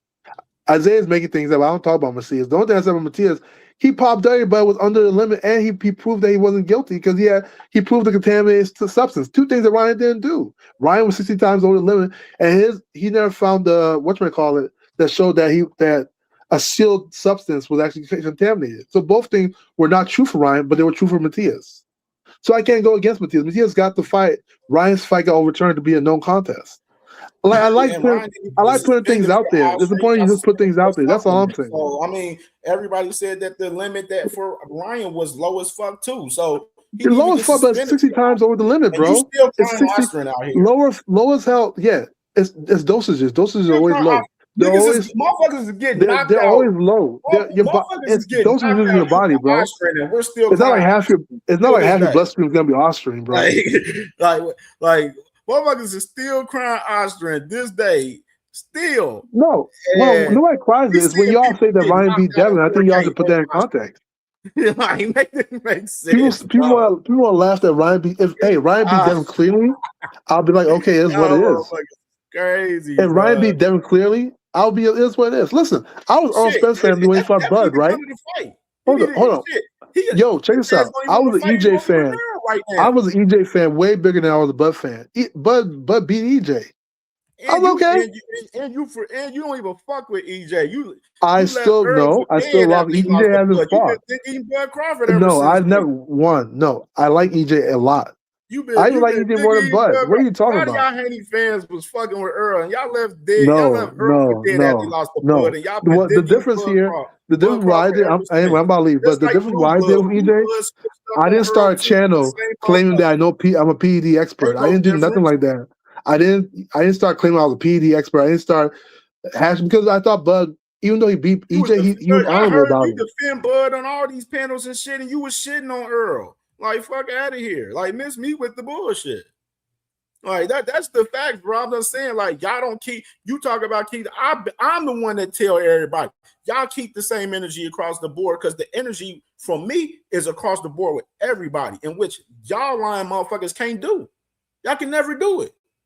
Y'all can't keep it 100, bro, to save y'all life. It don't cost nothing to keep it real. And y'all can't be real for shit. Like, that's why I say y'all motherfuckers are frauds, bro. Like, y'all frauds in this shit. No, let me close out my shit. All right. So, we'll close it out. We're done. Yeah, man. March Madness in boxing, man. Part 6, man. Oh, my God.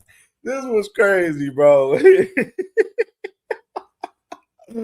Oh, man. I want to say this, bro. Overall, like I said, Devin Haney, if he don't fight Rolly Romero or Ryan Garcia in 2026, my stance is there. He's the duck of the year. He can't be sitting up here calling for Rolly all of this time and everything and not fighting that man. We want to see you fight fucking Ryan Garcia, but then you chose to go into negotiations with Rolly and you switched your whole stance within 2-3 weeks. Rolly's the same guy that already told you that he signed his part of the contract. He's been telling us this multiple times over the past 2-3 weeks that he signed his fucking part of the contract. And you see Devin 2-3 weeks ago says he made me want to say fuck him because he was talking too much about their fight. But at the same time, Devin, and Bill, they the same guys that love to have public negotiations, talking with people and talking about fights in the public. How about y'all shut y'all fucking mouths up and do the work behind the scenes and get deals done instead of talk out in the open and write checks that y'all mouths can't fucking cash? Talking about, oh, Rolly's outpricing himself. How can Rolly outprice himself when he signed his part of the contract? Obviously, his money is good. You know what I mean? And salute to my boy Richie L with the $10 super chat, man. Said for 9, KQKC, 2 Cent, Deem, Upper, Jag Queen, Knockout, CamJNetwork, Angry White Man Boxing Podcast. Y'all all should block this dude. He be fucking up the boxing talk. Y'all need to come up with a pot to keep his ass off, man. Like, this is the thing. I don't like Hacker supports a lot of us, you know what I'm saying? When he fuck with us with the super chats and shit like that. So I mean, I fuck with Hacker because he do support the channel, even though he has his bullshit and his bullshit logic and his crazy thoughts out here, bro, on the boxing shit. You know what I'm saying? He's a pure fanboy, like pure fucking fanboy. And me myself, I want other people that have different opinions. I don't want everybody to agree with me. So that's why I'm cool with guys that have different opinions of mine, because we talk about the whole entire boxing culture. You know what I'm saying? All the fighters from every weight class. You know what I mean? So it just ain't like we just talking about 5-10 motherfuckers like a lot of these channels on YouTube. But with Hacker, when it gets frustrating when Hacker still gets up here and he deflects and lies. Like, we can't have a conversation with a Hanos clan member like Hacker without him deflecting to Tank Davis. Like, that shit get irritating after a while. Just like, bro, we can't stay on topic about something. Why do y'all always have to deflect on Tank Davis' name or another fighter name? Stay on the topic. Let's go ahead and continue to cook on what we cooking on. But the Hanos clan can't do that for the life of themselves. A lot of them boys is quiet out here right now. We ain't even seen these boys on the YouTube streets like that. You know what I'm saying? They really have nothing to defend on this Rolly situation. It's nothing to defend in this shit. Because the person that didn't sign their contract is the person that said that the money isn't right. So with that being said, that lets me know that that person wants more money than what he accepted before. That's just the fact of the matter. Like, we gotta keep it 100 over here for real. Like, with a lot of this shit, man, when it comes up to these boxing topics, bro. Like, we gotta be 100 across the board. And that's the problem, that a lot of these conversations that we have, a lot of people, they can't have these conversations with us. Like, they can't. You know what I mean? My boy Savage Boy said he already dug Lion. Now he ducking Rolly. If we go back to fight them, it's already official. Duck of the year. Flat out. Like, flat out. You know what I mean? And like, and I want to say this with Hacker. Like, Hacker, I fuck with Hacker. But Hacker has to understand, when what's right is right. Like, you can be real. If you're wrong, it's okay that you're wrong. Accept that you're wrong. The reason why Hacker keeps wanting to debate and defend himself, well, not even defend himself, defend Devin Haney and his favorite fighters, is due to the fact that he don't have no leg to stand on at all. That's all he has, is defending these guys. Like, and the shit get turned after a while when you see you hear him defend and deflect and then still lie in the process, when a lot of us in this boxing culture, especially on YouTube, we all know that we know timelines, we know stories, we know the content out there for us, these conversations that we have within these fighters, bro. Like, that's just the fact of the matter. Like, we know the context of shit. We know, like, on here, I show y'all everything for a reason, because I want y'all to see everything visual wise. You know what I mean? To see what the fighters and the promoters and the managers are saying. You know what I mean? Because I know some people don't get to see all the content. So that's why I always try to bring that to the table. Now, I ain't yeah, because you already know, you good, Hack. Radio. You know what I'm saying? Right. The Creole said your channel going south without diversity. Yeah, bro. Like, we on the panels, we want to have different people on opinions and shit. It makes for us to have great debates and stuff. You know what I mean? But what we don't want to stand for is just some stupid ass logic. When you ain't talking about shit and you just deflecting and just having nothing but lies, we not going to stand for that. That's just the fact of the matter, bro. Like, we're not going to defect. We're not going to accept these guys deflecting and just lying 100%. That's why, like, that's what make people want to kick motherfuckers from their panels and shit. He said, Savage Bo, he said, we should kick a mentally challenged kid out the class. J-Man said, Devin, ducking, and cherry pick. Bro, that's what I'm saying, man. That's what it looked like, bro. Like, they the ones that said Rolly was trash. And then we didn't want to see you fight Rolly anyway. We've been calling for you to fight Ryan. You know what I'm saying? So that's why I said Devin is in a fucked up situation because of the fact that both Rolly and Devin's mandatories is fighting each other. So while Devin's saying he got other options, he don't have many options. He can't fight Lewis Crocker. He already went down that road and tried that. And I told y'all Eddie Hearn wasn't going to give the Haneys that fight. I told y'all that at that time. Like Eddie Hearn's not about to give Devin Haney a fight with a fighter and Lewis Crocker that just won a world title. You know what I mean? That's just the fact of the matter. You got Lewis Crocker about to fight Leon Pyro, and he's in a whole 4-man tournament right now with Patty Donovan and Karen Chukwudazian. You know what I'm saying? Patty Donovan and Karen Chukwudazian is about to fight, and the winner of that fight is going to fight the winner of Crocker and Pyro. So you can't fight Lewis Crocker. Only two real options is Rolly and Ryan. You ain't gonna go after Keyshawn. I mean, shit. What's so funny is they literally told Keyshawn that they was going to fight Keyshawn if Keyshawn beat Jermaine Ortiz, and they totally reneged from that. You know what I'm saying? Like, this is the context of that type of shit right there, bro. Like, we got to make it make sense.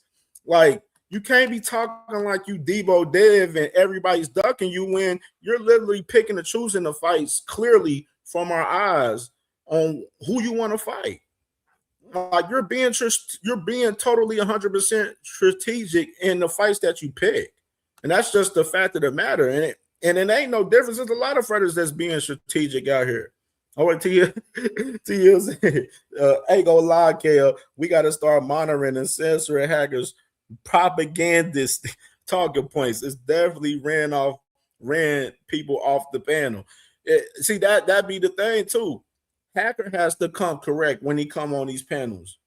You know what I'm saying? Like, Hacker know he be wrong in a lot of these fucking conversations, but like I said, he's willing to defend whoever his favorite fighter is at all costs.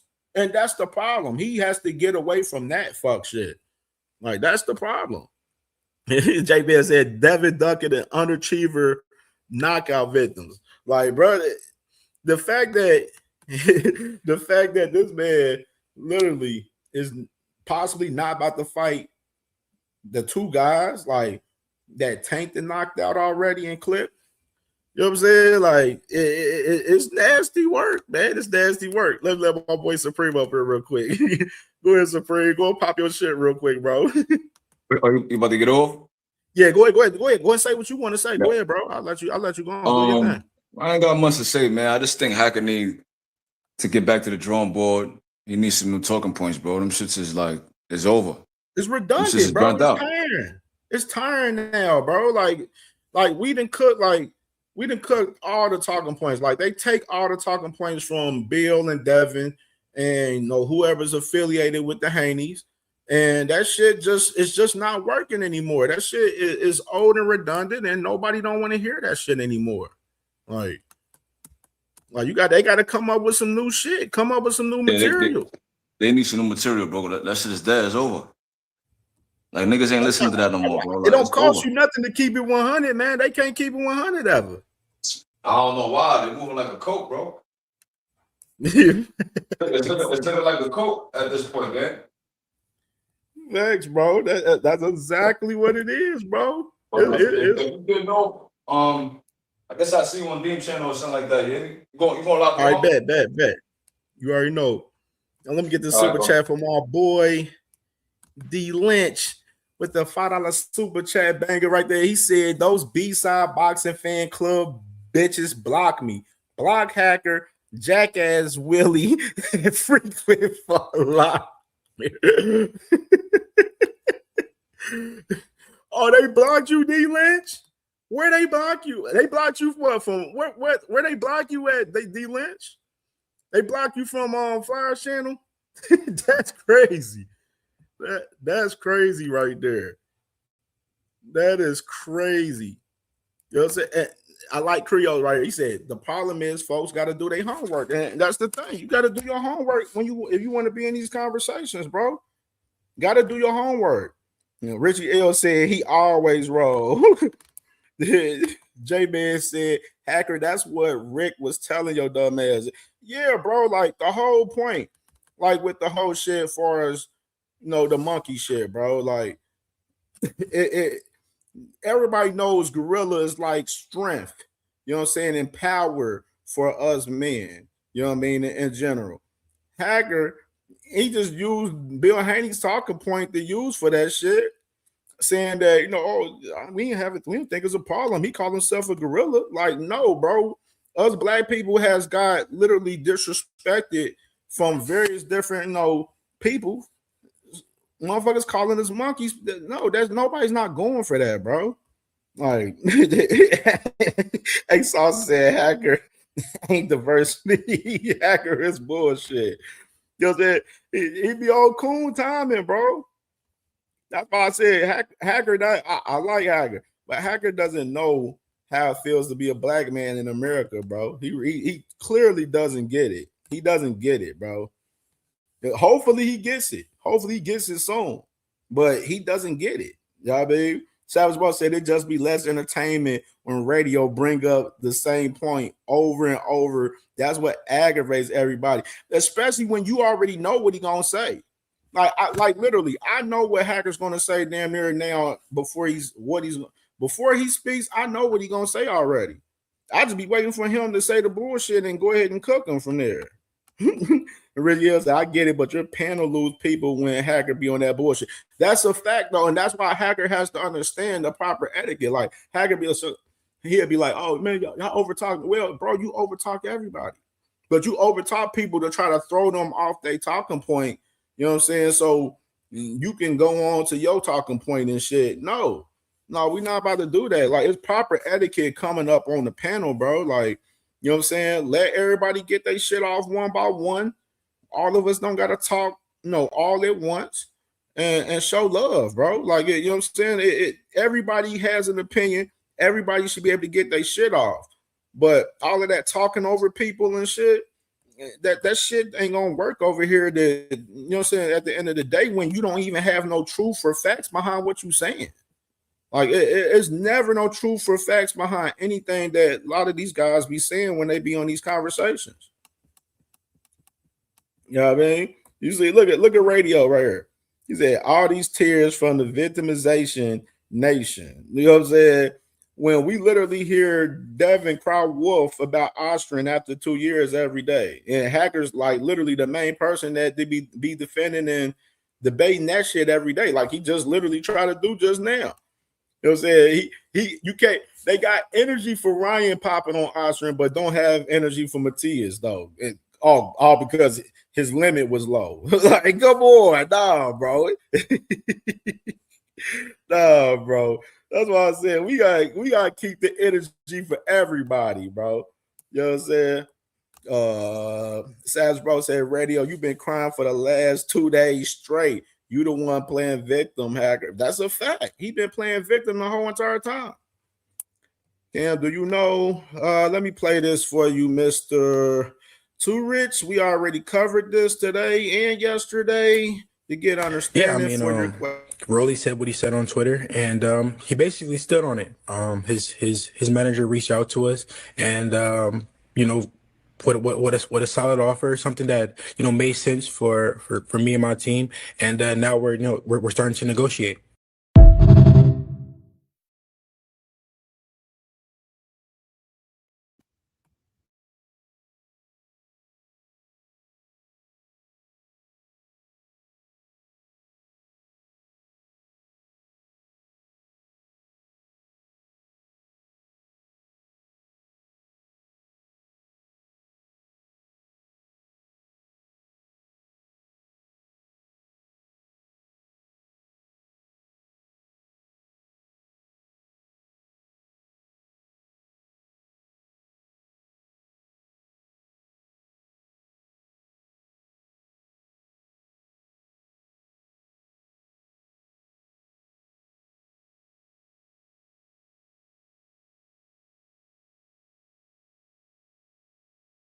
I don't know. Yeah, Dan, you can't see him in the chat, man. That's different right there. Now, that's spooky right there. Now Flyer was in the chat earlier today, but he ain't really like saying much for he could stop by type shit. A little spooky from Flyer, man. He ain't been talking about his mans, man. That's a little spooky right there. You know what I'm saying? Them boys moving scary out here, man. Motherfuckers want to talk about everything else, but not talk about their favorite fighter, bro. That shit definitely nasty work, man, in 4K. You know what I mean? That boy Hacker said, okay, you're right. Bill Haney shouldn't have called Tank a gorilla, not a monkey. I mean, I hope you genuine on what you saying that. You know what I'm saying? Yeah, I don't know why I don't know D Lens why you ain't able to see their comments. That's crazy. That's crazy. He says, bro. Devin said the offer was good, too rich. Yeah, bro. That's what I said. Devin said the offer was good. I don't see PBC just switching up their offer and being like, oh no, the offer that we gave you, oh no, we're not giving you that now. We're going to give you this. Like, no, bro. Business don't work like that.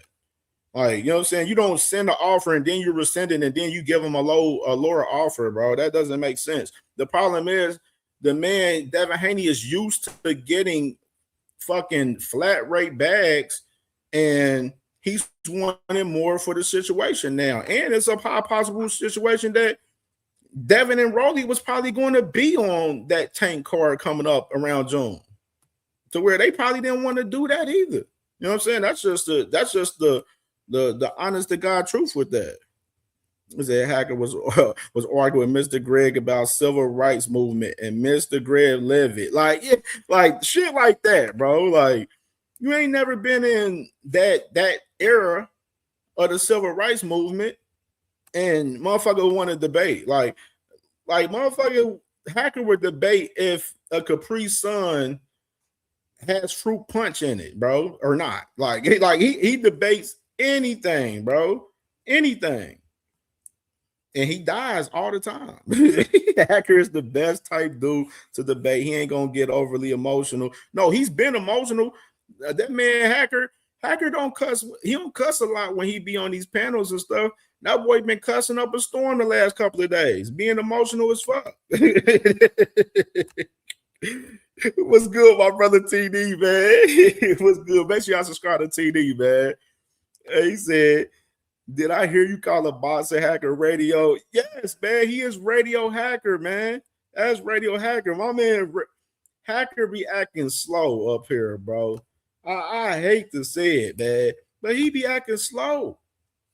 Like, he be acting slow as hell, bro. This is Radio Hacker. That's why I said, you ain't got to call him Boxing Hacker no more. Call him Radio Hacker, bro. Like, he just acts slow when it comes to these conversations with the boxing talk, man.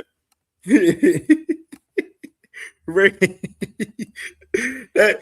I swear that ain't gonna never leave, bro. Radio Hacker is not gonna leave, bro. That's why y'all see that, man. Literally, Radio Hacker for now, bro. Radio Hacker for now. Like, you can't make this shit up. Let me play. Since TD here, let me play this for TD because TD might have missed this real quick. Let me play this for TD right here. Yeah, with the young King Dev, I just feel like I have a responsibility to defend him as my brother. You know what I mean? Because I just know the propaganda is heavy. Devin is all of us, man. He is all of us. Anything they can do to him, they can do to us. They do to.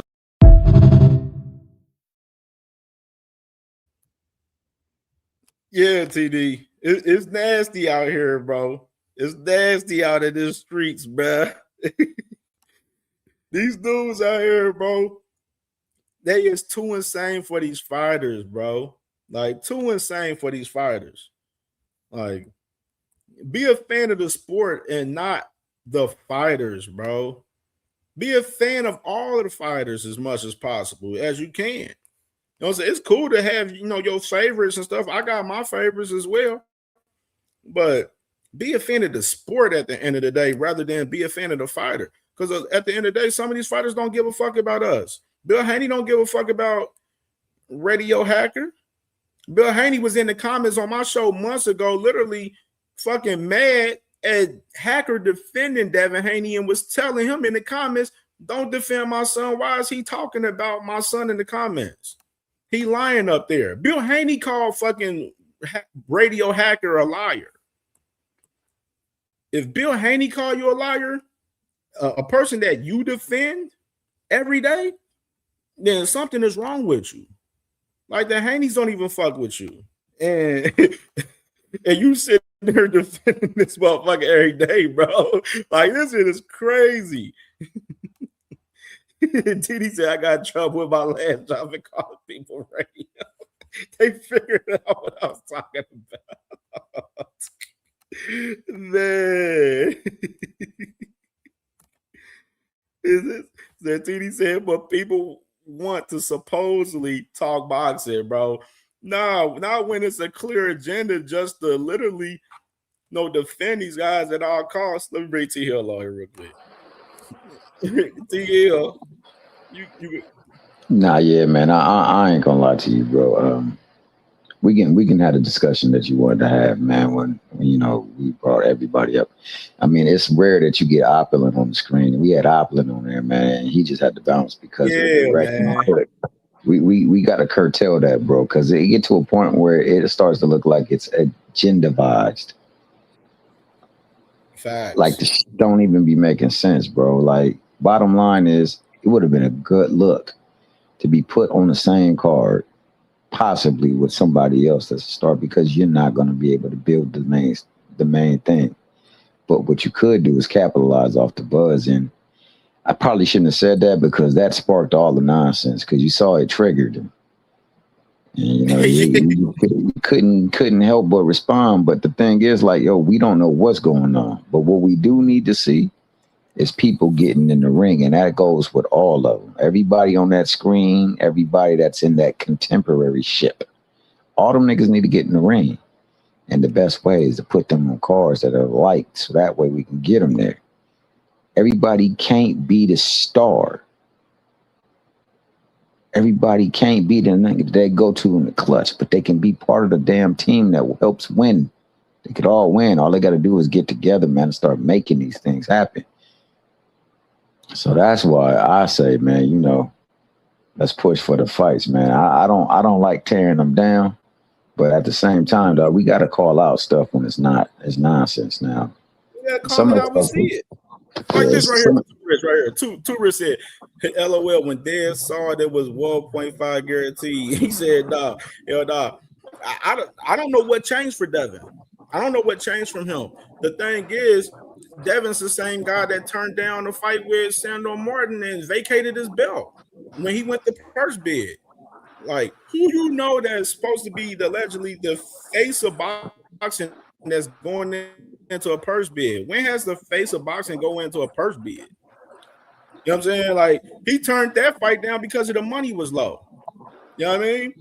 So, like, we just gotta have context to that type of shit, bro, for real. Like, and think of this too. Like, I would have showed Too Rich too this right here. Devin was mad a couple weeks ago because the man Rolly told Shannon Sharp and Ocho Cinco that he signed his part of the contract and he was waiting on Devin Haney. And he said he make me want to say fuck him. This was 2-3 weeks ago. We even reacted to this whole interview from Rolly Romero on Nightcat a couple weeks ago. We literally reacted to it on the channel. And Devin right here 2-3 weeks ago said he made me want to say fuck him, all because of Rolly said he signed his contract and he waiting on Devin. And these are the same guys that love the public negotiate fights every day. You know what I mean? like y'all, I'm showing y'all the context. Like, if y'all can't read the room in this shit, I don't know what else y'all can do. Like, this is simple logic. Like, I promise you, a lot of this shit in boxing is simple logic. A lot of you motherfuckers make this shit harder than what it is, bro. Like, y'all make it harder than what it is. Like, Devin's willing to concede to Kambosos and Lomachenko, but he can't concede to some of these other guys. Like, You know what I'm saying? On top of that, the man being the undercard to the same guy that he says is trying to be the ace out over him. Well, Rolly, the one that sent you the offer, Devin, if you wanted to fight Rolly, why you ain't send him an offer?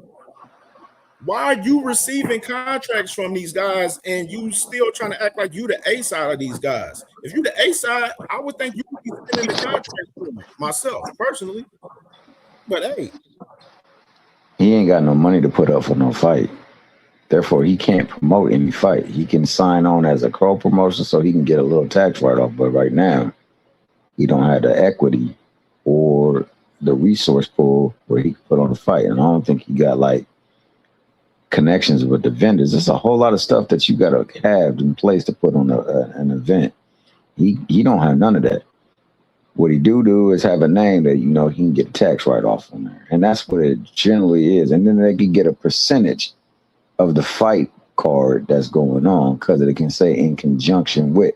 That being said, man, he can't put on no fight. So if that's being a boss, that's being a boss. But the bottom line is you want to push your brand and you want to put your brand out there to as many people as possible.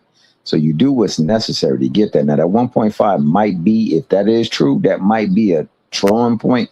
But when you played that video, he said he was good with everything. Hey, Thomas, did I remember that? Ain't Rolly the lineal champion right now? I believe he is. Yep. And ain't Hacker a guy that loves, you know, talking about, you know, lineal championships and all of that shit and everything? You see this comment right here? He said Kambosos had 4 titles and was the #1 champion in the division. Devin is the #1 champion at 147. Why should he concede to Rolly? So off of one fight, Kambosos like I beat said, Rolly's the lineal champion, just like you just said about Kambosos. You see how you just fucked yourself with your own fucking comment? Like, this is why he's radio hacker. This is a prime example right here. Prime example. For a guy that care about lineal championships and all of that shit, he gonna say that why should he concede to Rolly? You see that? No, he's conceding. It ain't really even conceding to Rolly. It's conceding to the business. The business. You call it the business model. So what they're doing is putting their trust in their ability to sell and to generate revenue that will exceed what a guarantee can give. If Devin truly that dude, he can do that. They could put on that fight. They can promote that. Likewise, now if is Ryan the lineal? I don't know.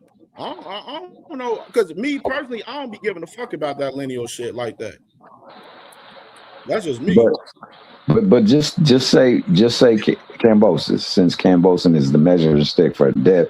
Remember, that's what gave him legacy, is beating Kambosos. Look at Kambosos' prior fights to that fight and his fights after that. And you tell me what degree of champion he truly was. That nigga was essentially Buster Douglas, so they got a rematch, and ever since then been getting passed around like he a jump off or something. He ain't never really been that good. He just been good competition for somebody that needs to measure themselves against somebody coming up. But that's what they want to hold to the standard of being elite and being legacy filled, then so be it. But you got a chance to prove right now that you got legacy on your mind when you go over there and negotiate a fight that's going to give you another belt, because it's about collecting belts. We see really it's not that's about what I thought collecting it was belts. about for Devin Haney, TL. I thought it was about collecting titles. And it's always I literally thought it was about collecting titles, but right now it's looking like they more for the money. That's what it looked like to me. They all for the money though, Roy. You know that. Exactly. That's my thing. Then I don't like why people preach all of this lineal and all this title and accolade talk, when in reality, like I've been telling everyone on this channel, that these fighters care about a bag. If the title is in the process of that, so be it. They'll go for it, and that adds, to whatever they have going on with their situations. But at the end of the day, these guys are prize fighters. They want a bag. Absolutely. Now that's first and foremost.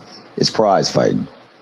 They don't get awards for that. They get bread for that, and that's what they get for. I don't know. See, y'all keep track of that lineal shit, so I don't know.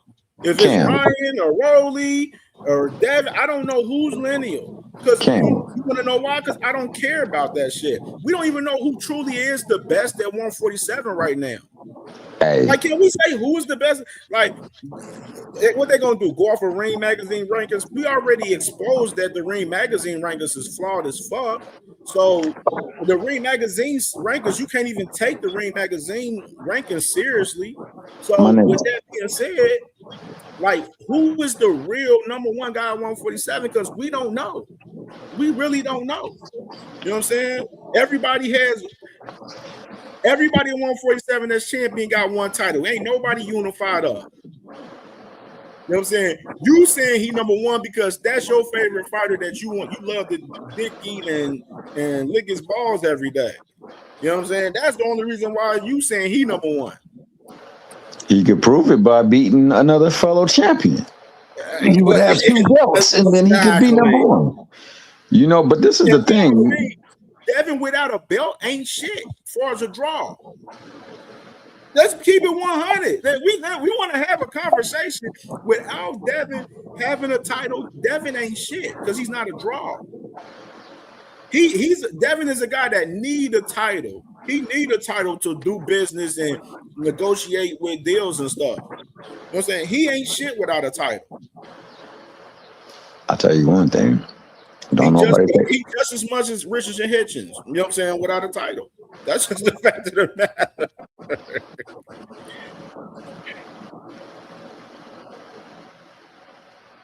Bro, that's the problem, P100. He said the issue with Dev Bill is they talk too much, so they are bound to be hypocrites. Same thing with Shakur. Talk too much, you end up being a hypocrite. Like, too much talking, not enough action. Well, you got to also attach hating in there too, because most of this stuff, even in the chat, most of it is because of hate. They say one thing and justify one thing because it is in direct opposition to another one whom they're hating on. So this thing about money and legacy always was because they weren't making the money. So what we got to attach to, but ain't nobody getting in a ring to win a motherfucking trophy. Ain't nobody not trying to go punch a 12-hour clock, 10-hour clock, 8-hour clock because they want to get a trophy. Them niggas go to work. I mean, go to that ring because they trying to get bread, and bread that they can't get punching the clock. They want freedom from having to punch a clock. So they go punch on one another. Was you listening to BVO show the other day when Bernard Hackett, Coach Hackett was on there, and he had Jalil on there? Jalil came on there and he was talking about the money for fights and said that he cared about money more than the belts the other night.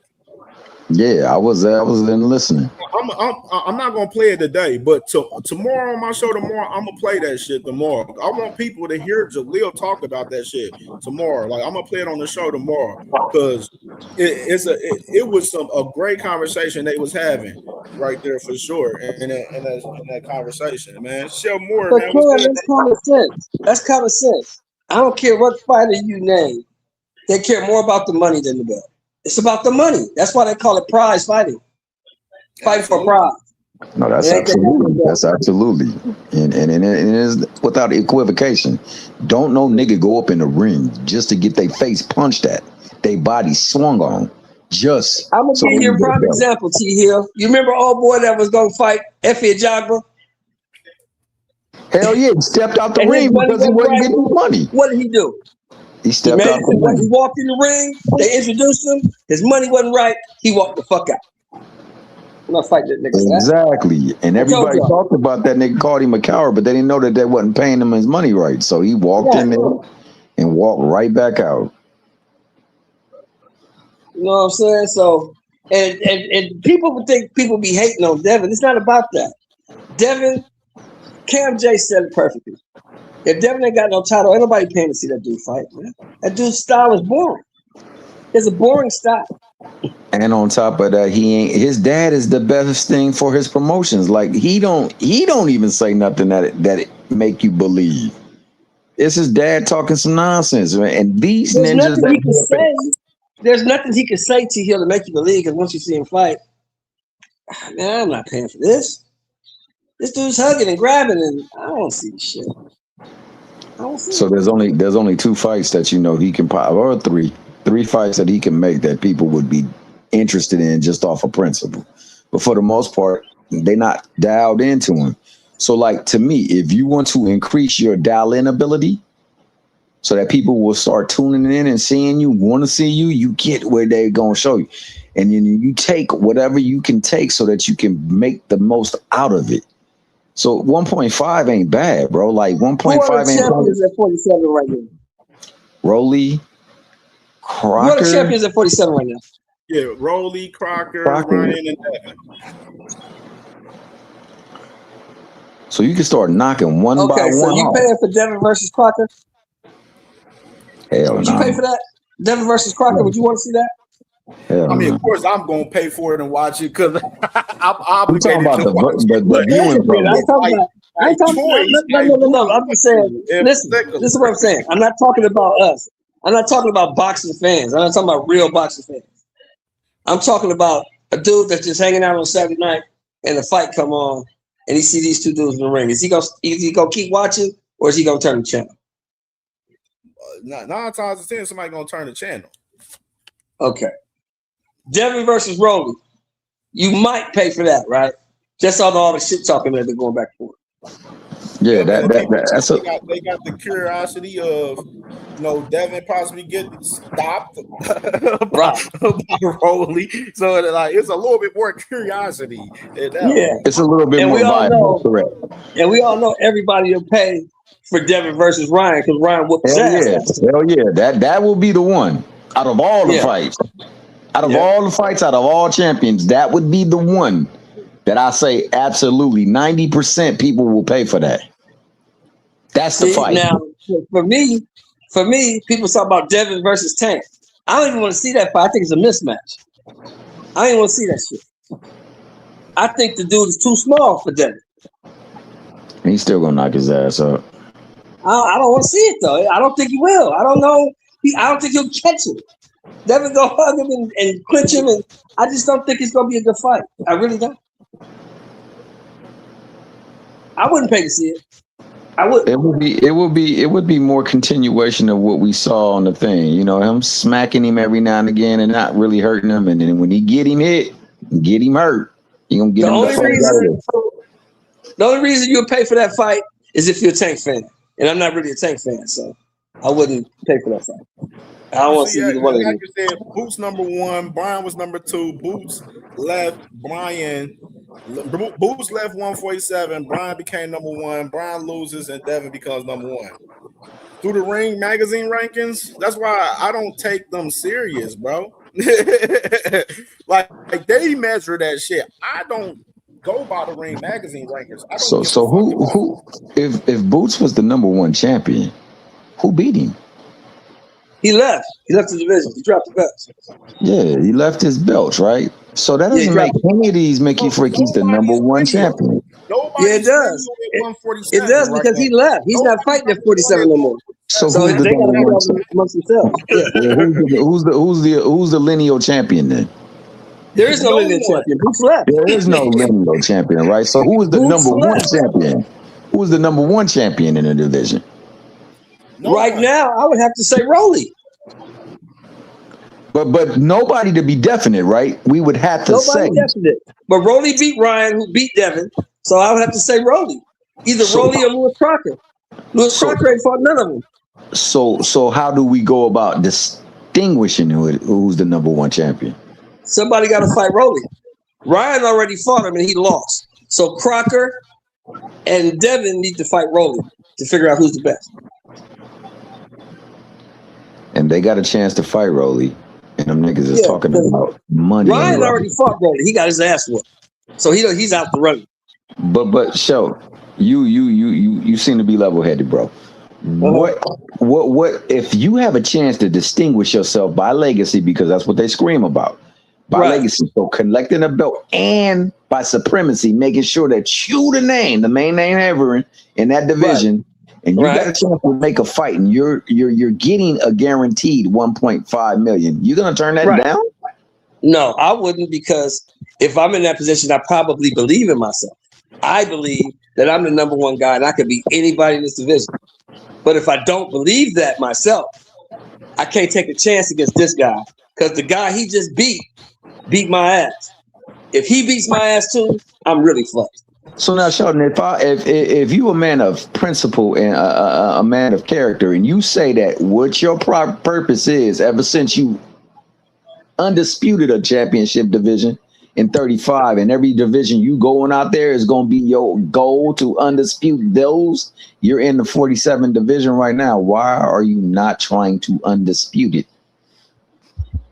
Because I don't believe I could beat the guys in my way. I don't believe I can beat them guys. See, and this is the problem.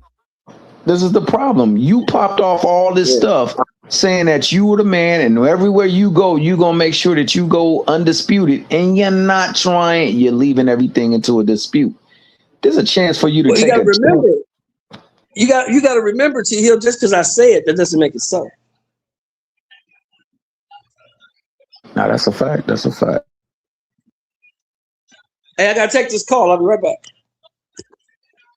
Yeah, that's what I said. Nobody's number one at 147. They got to mix it up to see who's gonna be that guy. That should be the matter. They got to mix it up, man. That should be the courts. Be number one until everyone at 147, the champions, mix it up. If they don't mix it up, then it is what it is. That shit dead, bro. That shit is dead. They got to mix it up, just like the guys at 154. We can't say Sebastian Fondor's number one at 54. We want to see him mix it up with Boots and Xander and the other guys at 154 to establish that, as far as that. You know what I'm saying? Just like we can't say we can't say Shakur's number one at 140. You know what I'm saying? We need to see him mix it up with those other guys at 140 to declare that. Like that's just simple logic with this shit. So with that being the case, why is 1.5 million stopping you from getting more? If you beat them and you got 2 belts, now you can command more of a guarantee no matter what format you go. And if you do such a well job of promoting the fight and performing, you might get people to tune in. You can get well beyond that because it's on a business model that they make sure they give the fighters their just due after what they've put in produces. So like for you to be the man, the new face, the greatest, the one that everybody's checking in for, the one that everybody's talking about, the one that's bringing order to everything, why not bring order in this moment?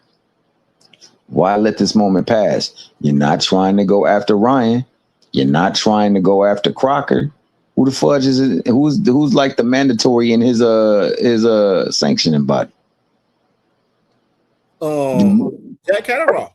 Jack Catterall, not like Pete Hunter's comment right there. He said Karen should petition to become Dez mandatory since Catterall is fighting someone else. Yeah, the thing is with Karen, he's going through the IBF right now, so he has a title eliminator with Patty Donovan coming up, and the winner of that fight will fight the winner of Crocker versus Leon Pyro. And that's the route he should take right now. That's the route he should take. I ain't mad at that because that'll be the title that's most accessible to him. And then from there, we get to see what's really going on. Because I honestly, man, and this is honest, this is no malice, it's no hate, no anything. I don't see Devin going up to 54. I think 47 was where he gonna nest egg this thing. And if he goes to 54, I said it. He gonna stay at 147 as long as he can. As long as a guy like Boots is at 154, he ain't moving up to no 154. He ain't gonna keep that same energy for Boots like he did with Xander. If Boots beat Xander June 27th, let's go after Boots is unified up at 154. Let's go ahead and go after Boots. Boots is food. I want the same energy reciprocated if Boots beats Xander from the Haneys as well, which we know they ain't gonna reciprocate that same energy. No, that's a fact. But I mean, if he do, bro, I give him mad respect. I give him mad respect because I don't see him ever getting in the ring with Boots. I don't really see him even trying to get in the ring with Tank. And Tank a little dude, dog. But that being said, it's the only fight I really, really, really want to see with that nigga. But I do want to see the Ryan fight.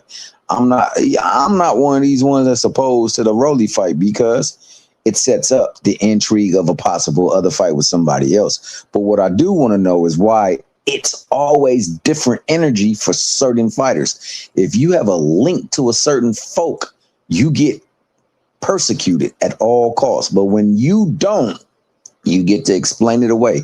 There's always a reason why. The nigga said the stuff was good, and all of a sudden ain't nothing good. The only thing changed is what? What changed? I don't know. Why are we not talking about making this fight? And why have we broken away from negotiations? He said he was negotiating. The nigga was supposedly negotiating with Shakur. The nigga didn't even give a chance to negotiate. Every fight that can be a difficult fight never seems to get negotiated, but it is always made public. And like you said, and like we talked about behind the scenes when we had our own private phone conversation, nothing, not one of these fights have ever been made in public. If they have ever been negotiated, I mean, if they have ever been discussed, they have never come to fruition unless they have already been made and then they just leaked it sooner than when they wanted to leak. But they had to have everything inked before they actually went to the public with it. And this is how they react. This is how they interact. This is how they negotiate. This is how they do anything when they want people to focus in on them, but they don't have no intention on fighting these fights. And we see this time and time again. And some of us want to explain it away as something. We got a nigga that was on this panel talking about how a nigga beats women and ain't never seen it. But we can also see how. Hey, this is what I'm tripping off of this week. Why is everybody so surprised that this Xander Boots fight got made? I think more so because they didn't believe Top Rank. They didn't believe Top Rank was going to let Xander take the fight. What platform is the fight going to be held on? It's on the Zone. Matchroom and Top Rank, they made the fight happen. It's a DAZN pay. It's a DAZN pay-per-view, right? Yep, no turkey involved. So you know what that means, right? The Zone made it happen. Which if this is the DAZN pay-per-view, you know what that means, right? What do you mean? That means the Zone is putting up the money. Absolutely. So if the Zone is putting up the money, what are they going to get? They're going to get what the fuck they want, correct? Mm-hmm. That's what I was trying to tell people all last week. Top Rank probably didn't want to make this fight, but he didn't have a choice. No, that was conditioned upon them getting their damn contract. They wanted this fight, or you take your ass back to Tubi. So I'll even go beyond that. This is what I truly believe. I believe this is a bidding right for you know how you got stars that they what they call that thing where they go to Las Vegas and they do a set of shows. What do they got a residency. So this is a Boots Ennis residency tour. They're trying to fight. No, I kid you not, bro. Like I'm listening to you. They wanted first and foremost Virgil because they thought it would be a big fight, somebody that they can sell this fight to and people would tap into. And Oscar and Virgil both didn't want that fight, so they went on and made a judicial charade just so they can get about that fight. So then now you got Facebook Live and Tubi by the greatest promoter in the game. That's his now access for production for his fights, right? We got to change that. So in comes the Zone. Well, hey, you got a fight that we interested in. We'll sign this thing, but all you got to do is make sure we get that Boots versus Xander Zayas fight. Them niggas didn't want to give up Xander Zayas, but they want that ability to not have to go to Tubi or freaking Facebook Live to promote their fights. I mean, to produce their fights. So they had to accept that. And I think that's where they know. Before, I tell people all the time, Bob Arum doesn't care about none of these dudes. He doesn't really give a fuck who you are. You are a expendable piece to him. And whatever I need to do with you to get to the end goal that I'm looking at, if I got to use you to do that, so be it. You lose, you lose. I don't care. I still get my 20-30%. I don't give a fuck. And then you get all of the back end. All of the back end. Yeah, so I'm not tripping. So, people thinking, he didn't want to do this. Bob don't give a fuck what they do. Fight. I don't care who he fights, as long as I get paid. So that's why I feel like he gonna sacrifice that belt. Cause hey, if he loses, that's what it is. If he wins, he wins, and they win both ways. But if he loses, we'll find another one. Like we For found sure. him, we'll find another one. And he's only 23 years old. So even if he loses, it ain't gonna be that bad, depending on how he loses. But you It know ain't what? gonna define him if you lose. It ain't. But you know what? What they gonna have is ability to put on another fight on the zone. Before they would See, I now like you're how they thinking, diminished Xander now before you're the fight thinking, already. now you're thinking. That's what I got a problem with. I don't like how they diminished Xander for Boots, saying that Xander ain't a good opposition for Boots. I don't like how they doing that narrative already. They're doing the same shit that they did with Tank with Boots. Clearly, How is a unified champion not good opposition? How does that work? man. That's what Because they he got doing. two They of gonna the tell belts. you Familiar because with Xander. this That's is the why, problem, Sheldon. They ain't familiar with Xander. This But nigga got two of the belts. What are you talking about? But this is the thing, though. They know he don't stand a chance with Boots, and they want to salt Boots so bad. So what they gonna do is salt that nigga and say that, yeah, see, he really wasn't that good anyway. Well, look, if he don't stand a chance with Boots, right? Let's see it. Let's see it. I feel you, but that's what they doing to try to salt it, just Stupid, so. motherfucker. You want to see it. You don't want to think it. Oh, he ain't got no chance. Okay, well, let's see. I mean, they thought Keith Thurman had a chance. They want to see that. Everybody knew that nigga didn't have no shot. Man, bro, it was people thinking Keith had a chance last week, man. And I told people, he ain't winning this, bro. He ain't winning this. And I like Keith. I like Keith a lot. But Keith ain't winning no fight with no Sebastian Fundora at 37, 2 years. What 2 fights in 5 years, bro? Like, that's just like we gotta be logical. Like we got like when we break down these fights, I tell people every time. That's why I do it on the show when we do our prediction shows. I look at the resumes, I look at the odds, I go back, catch some of they fights and stuff, and then you be able to assess them. You got to assess them 100% across the board to give your opinion in these fights. And a lot of people's not doing it. A lot of people, they betting with their feelings, they betting with their emotions in these fights. Look, I like Keith. I like Keith because he sells fights. I like the way Keith talked. And when Keith was in his prime, he was the man in that division. He beat those guys. But dude, we got to keep it honest, T here. We got to keep it all the way live. Nigga, your best win is fucking Sean Porter. Come on, man. You don't have the luxury of taking no time off. At all. That's the best dude you ever fought. You ain't got the luxury of taking no time off if that's the best dude you ever beat. Because you fought the other old ass dude and he whooped your ass. I don't know. I kind of thought he won, but I mean, it was definitely harder than what it should have been for him.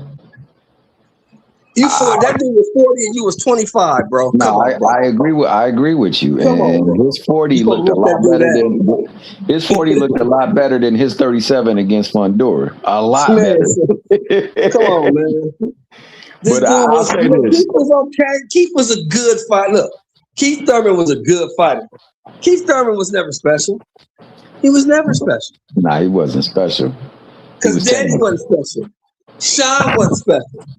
And those are the two best dudes he ever fought. So, no. But I'll say this, man. He didn't have a chance in that fight once he got that first left. That first left came through.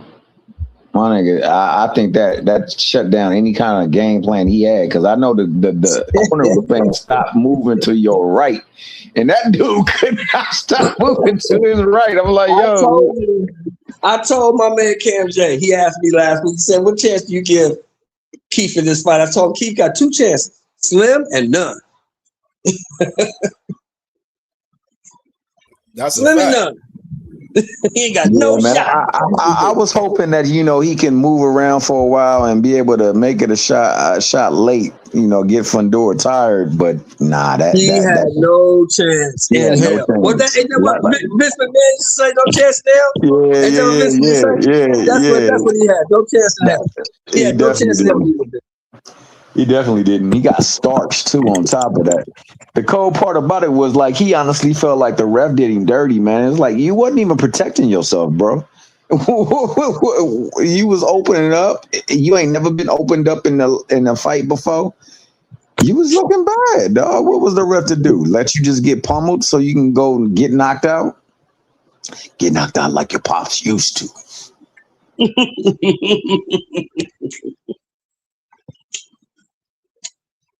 But yeah, man, I don't know. I know you had a whole lot to talk about, Cam.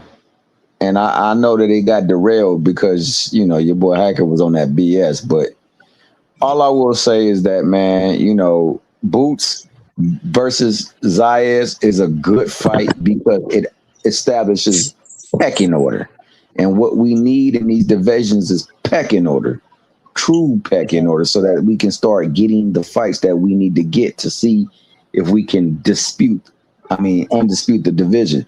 So with that being the case, that fight is good for that precedent and that precedent alone. Because now in that mission, one of the top fighters versus the top fighter is happening because he got 2 belts.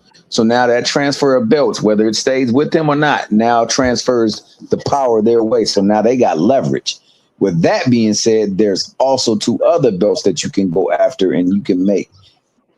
We get to get that. The WBA, IBF is vacant, right? Oh, it is?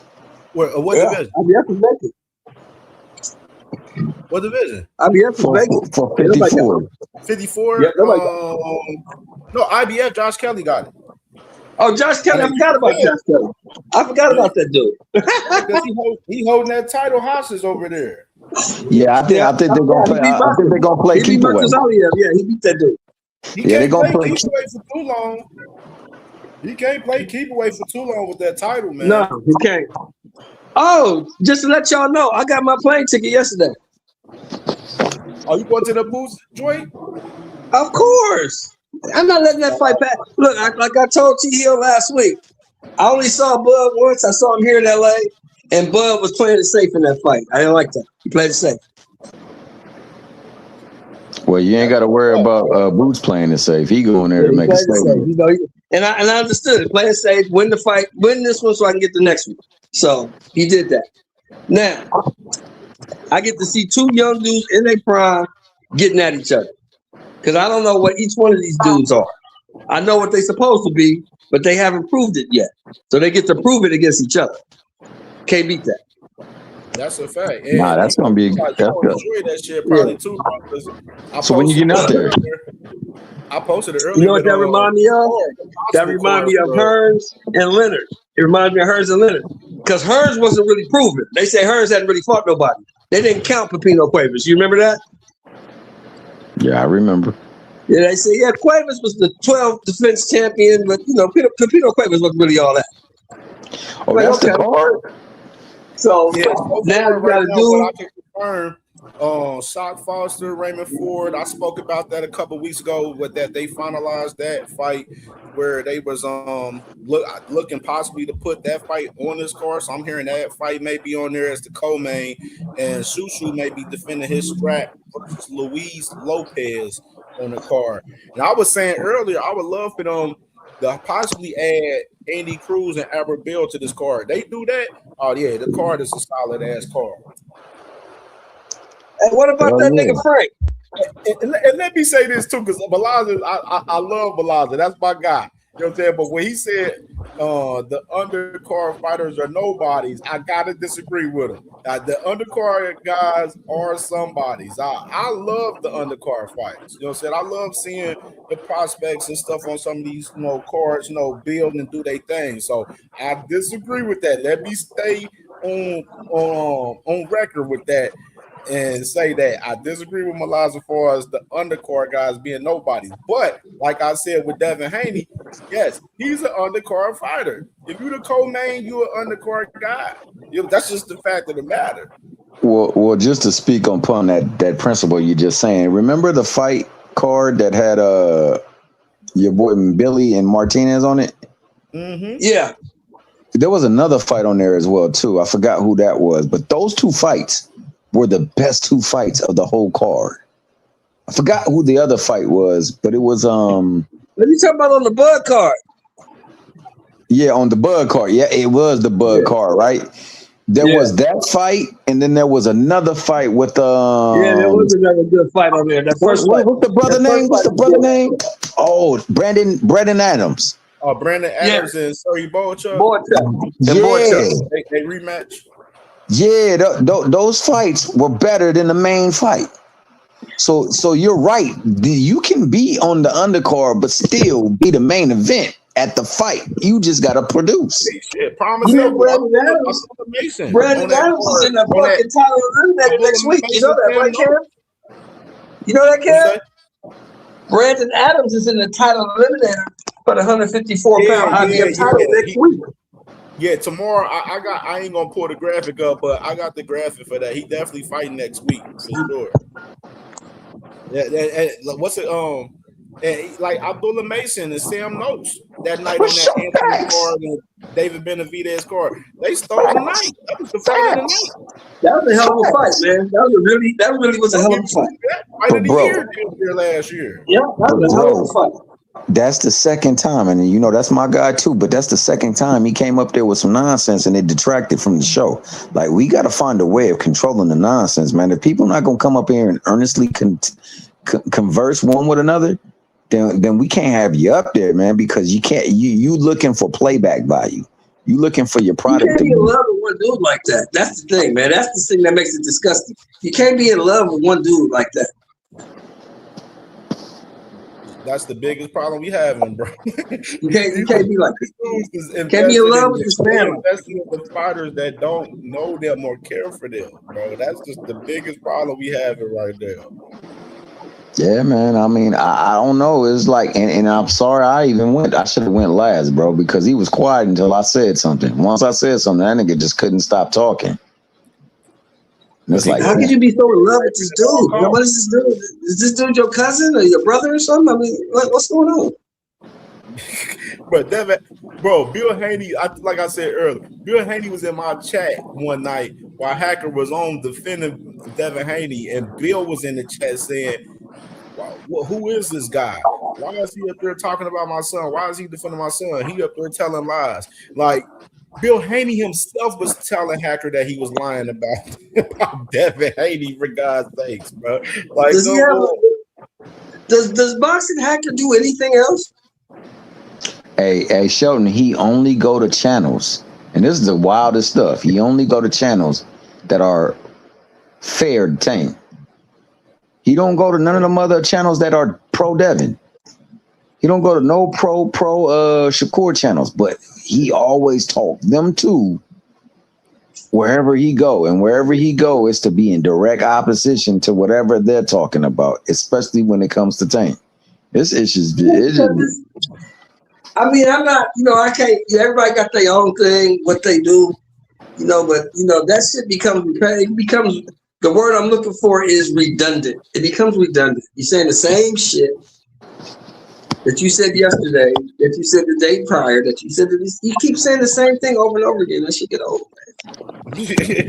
man. Man, they was on 2 Cents channel, and they was breaking down like the findings on the court. And it was being proved that, this girl might not be telling the truth, and they got a shaky case. And this nigga was going against that. The nigga was talking about you guys just want her to be the victim. I mean, you just want Tank to be the victim. He isn't the victim. She's the victim. This. And it was just crazy, man. It was like, nah. Bro, Radio Hacker, the same guy earlier that said that Tank wasn't suing a woman. I'm like, what? Like, what, bro? Like, I don't get the logic, bro. I literally don't get the logic. This is my thing, man. There are very few things that I care about that much. And boxing is not one of them. I don't care about these dudes. I don't care, man. I just want to see them in the ring and fight. And we can talk about their performance. That's all. But their personal life, who cares? I don't give a fuck. That shit ain't got nothing to do with me. That's it. That's all. I just want to see them all in the ring with one another. That's it. That's all. And I hold the merit of that against them all. They all have that merit. They all need to be in the ring. Shit, I think they're you need not to be able to bring more. treating him fair. Well, nigga, the police never treated me fair. So what the fuck? What makes him different? If they're not treating him fair, so fucking what? They never treated me fair. Man, Well, that being the case, man, shut it you down, know, fellas. I'm about to go over there and fuck with Dean, man, on his last. yeah, man, yeah, man. I All right, appreciate brother. y'all, Thanks brothers. for having us on board. You already know, brothers. Much love, y'all. Yes, Much sir. love. All right, so man, oh man, another crazy show, man. March Madness in boxing part 6, man. The cap off the month of March, man. Shit was crazy, man. Lit show, man, for sure. I appreciate everybody that supported in the super chat today, man. Appreciate everybody by hitting that like button today, man, for sure. Y'all already know we back at it tomorrow, man. We back at it. Sorry but not sorry, Boxing Talk Wednesdays. Tomorrow, man, at 6 p.m. So we'll be live tomorrow at 6 p.m. I'll let y'all know if I squeeze it up earlier than that, and I may go live at like 5, maybe. You know what I'm saying, tomorrow. But we live tomorrow at 6 p.m. tomorrow, man.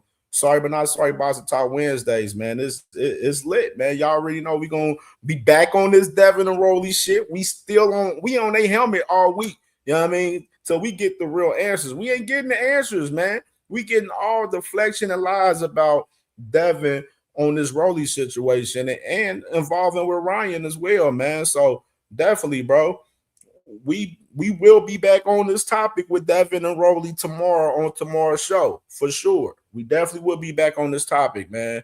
This is one of the hottest topics in boxing. We'll be talking Boots and Xander again tomorrow, and we're gonna come up with some shit. We might do the resume game tomorrow too, man. I ain't brought the resume game out in a minute, so we do the resume game tomorrow as well, man. So definitely stay tuned. Hey, for real, dead ass all week, J-Man. We on a helmet all week, bro. All week. You know what I'm saying? We gonna get some answers eventually. You got Flyer. Flyer ain't did a live in 2 days. He ain't talked about this with Rolly and Devin. We ain't heard nothing from Flyer on this shit. He was talking about Fundora. He was talking about Tiger Johnson and talking about Devin Haney getting arrested and them going to court. You know what I'm saying? For the Tiger Johnson incident. You know what I mean? So that's why I said we're at the helmet all week about this shit, bro. Dead ass, man. So stay tuned, man. Appreciate y'all, man. Got to go handle some business. And we'll see y'all tomorrow, man, at 6 p.m., man. Go check with my boy Dame. He live right now. I was going to get off earlier than that, but conversation drive, man, where, you know, we just kept it going today, man. So salute to everybody, man. Much love to y'all. Like we said, we pressing these motherfuckers all week, bro. Dead ass. All week. We at their helmet. And we ain't stopping with it, man. For sure, man. Salute to everybody. See y'all tomorrow, 6 p.m. Eastern time.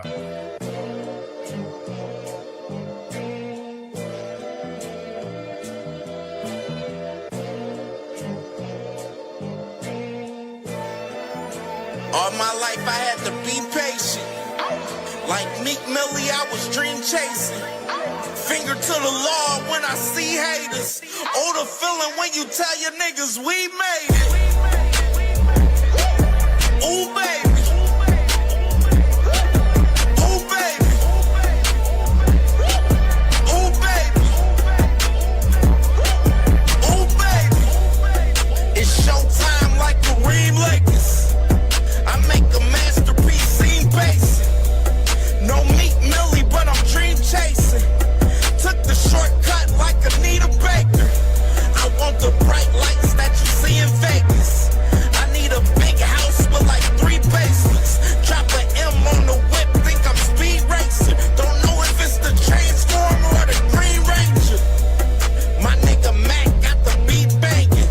Young nigga selling crack as a teenager. Had fiends playing baseball out here, free basing. Had me showing off the rings like a Freemason. My mama gone, but I keep pacing. Trying to keep it all together like I need braces. Family calling when they need favors. When I was broke, they was acting like complete strangers. All my life I had to be patient. Like Meek Millie, I was dream chasing. Finger to the law when I see haters. Oh, the feeling when you tell your niggas we made it.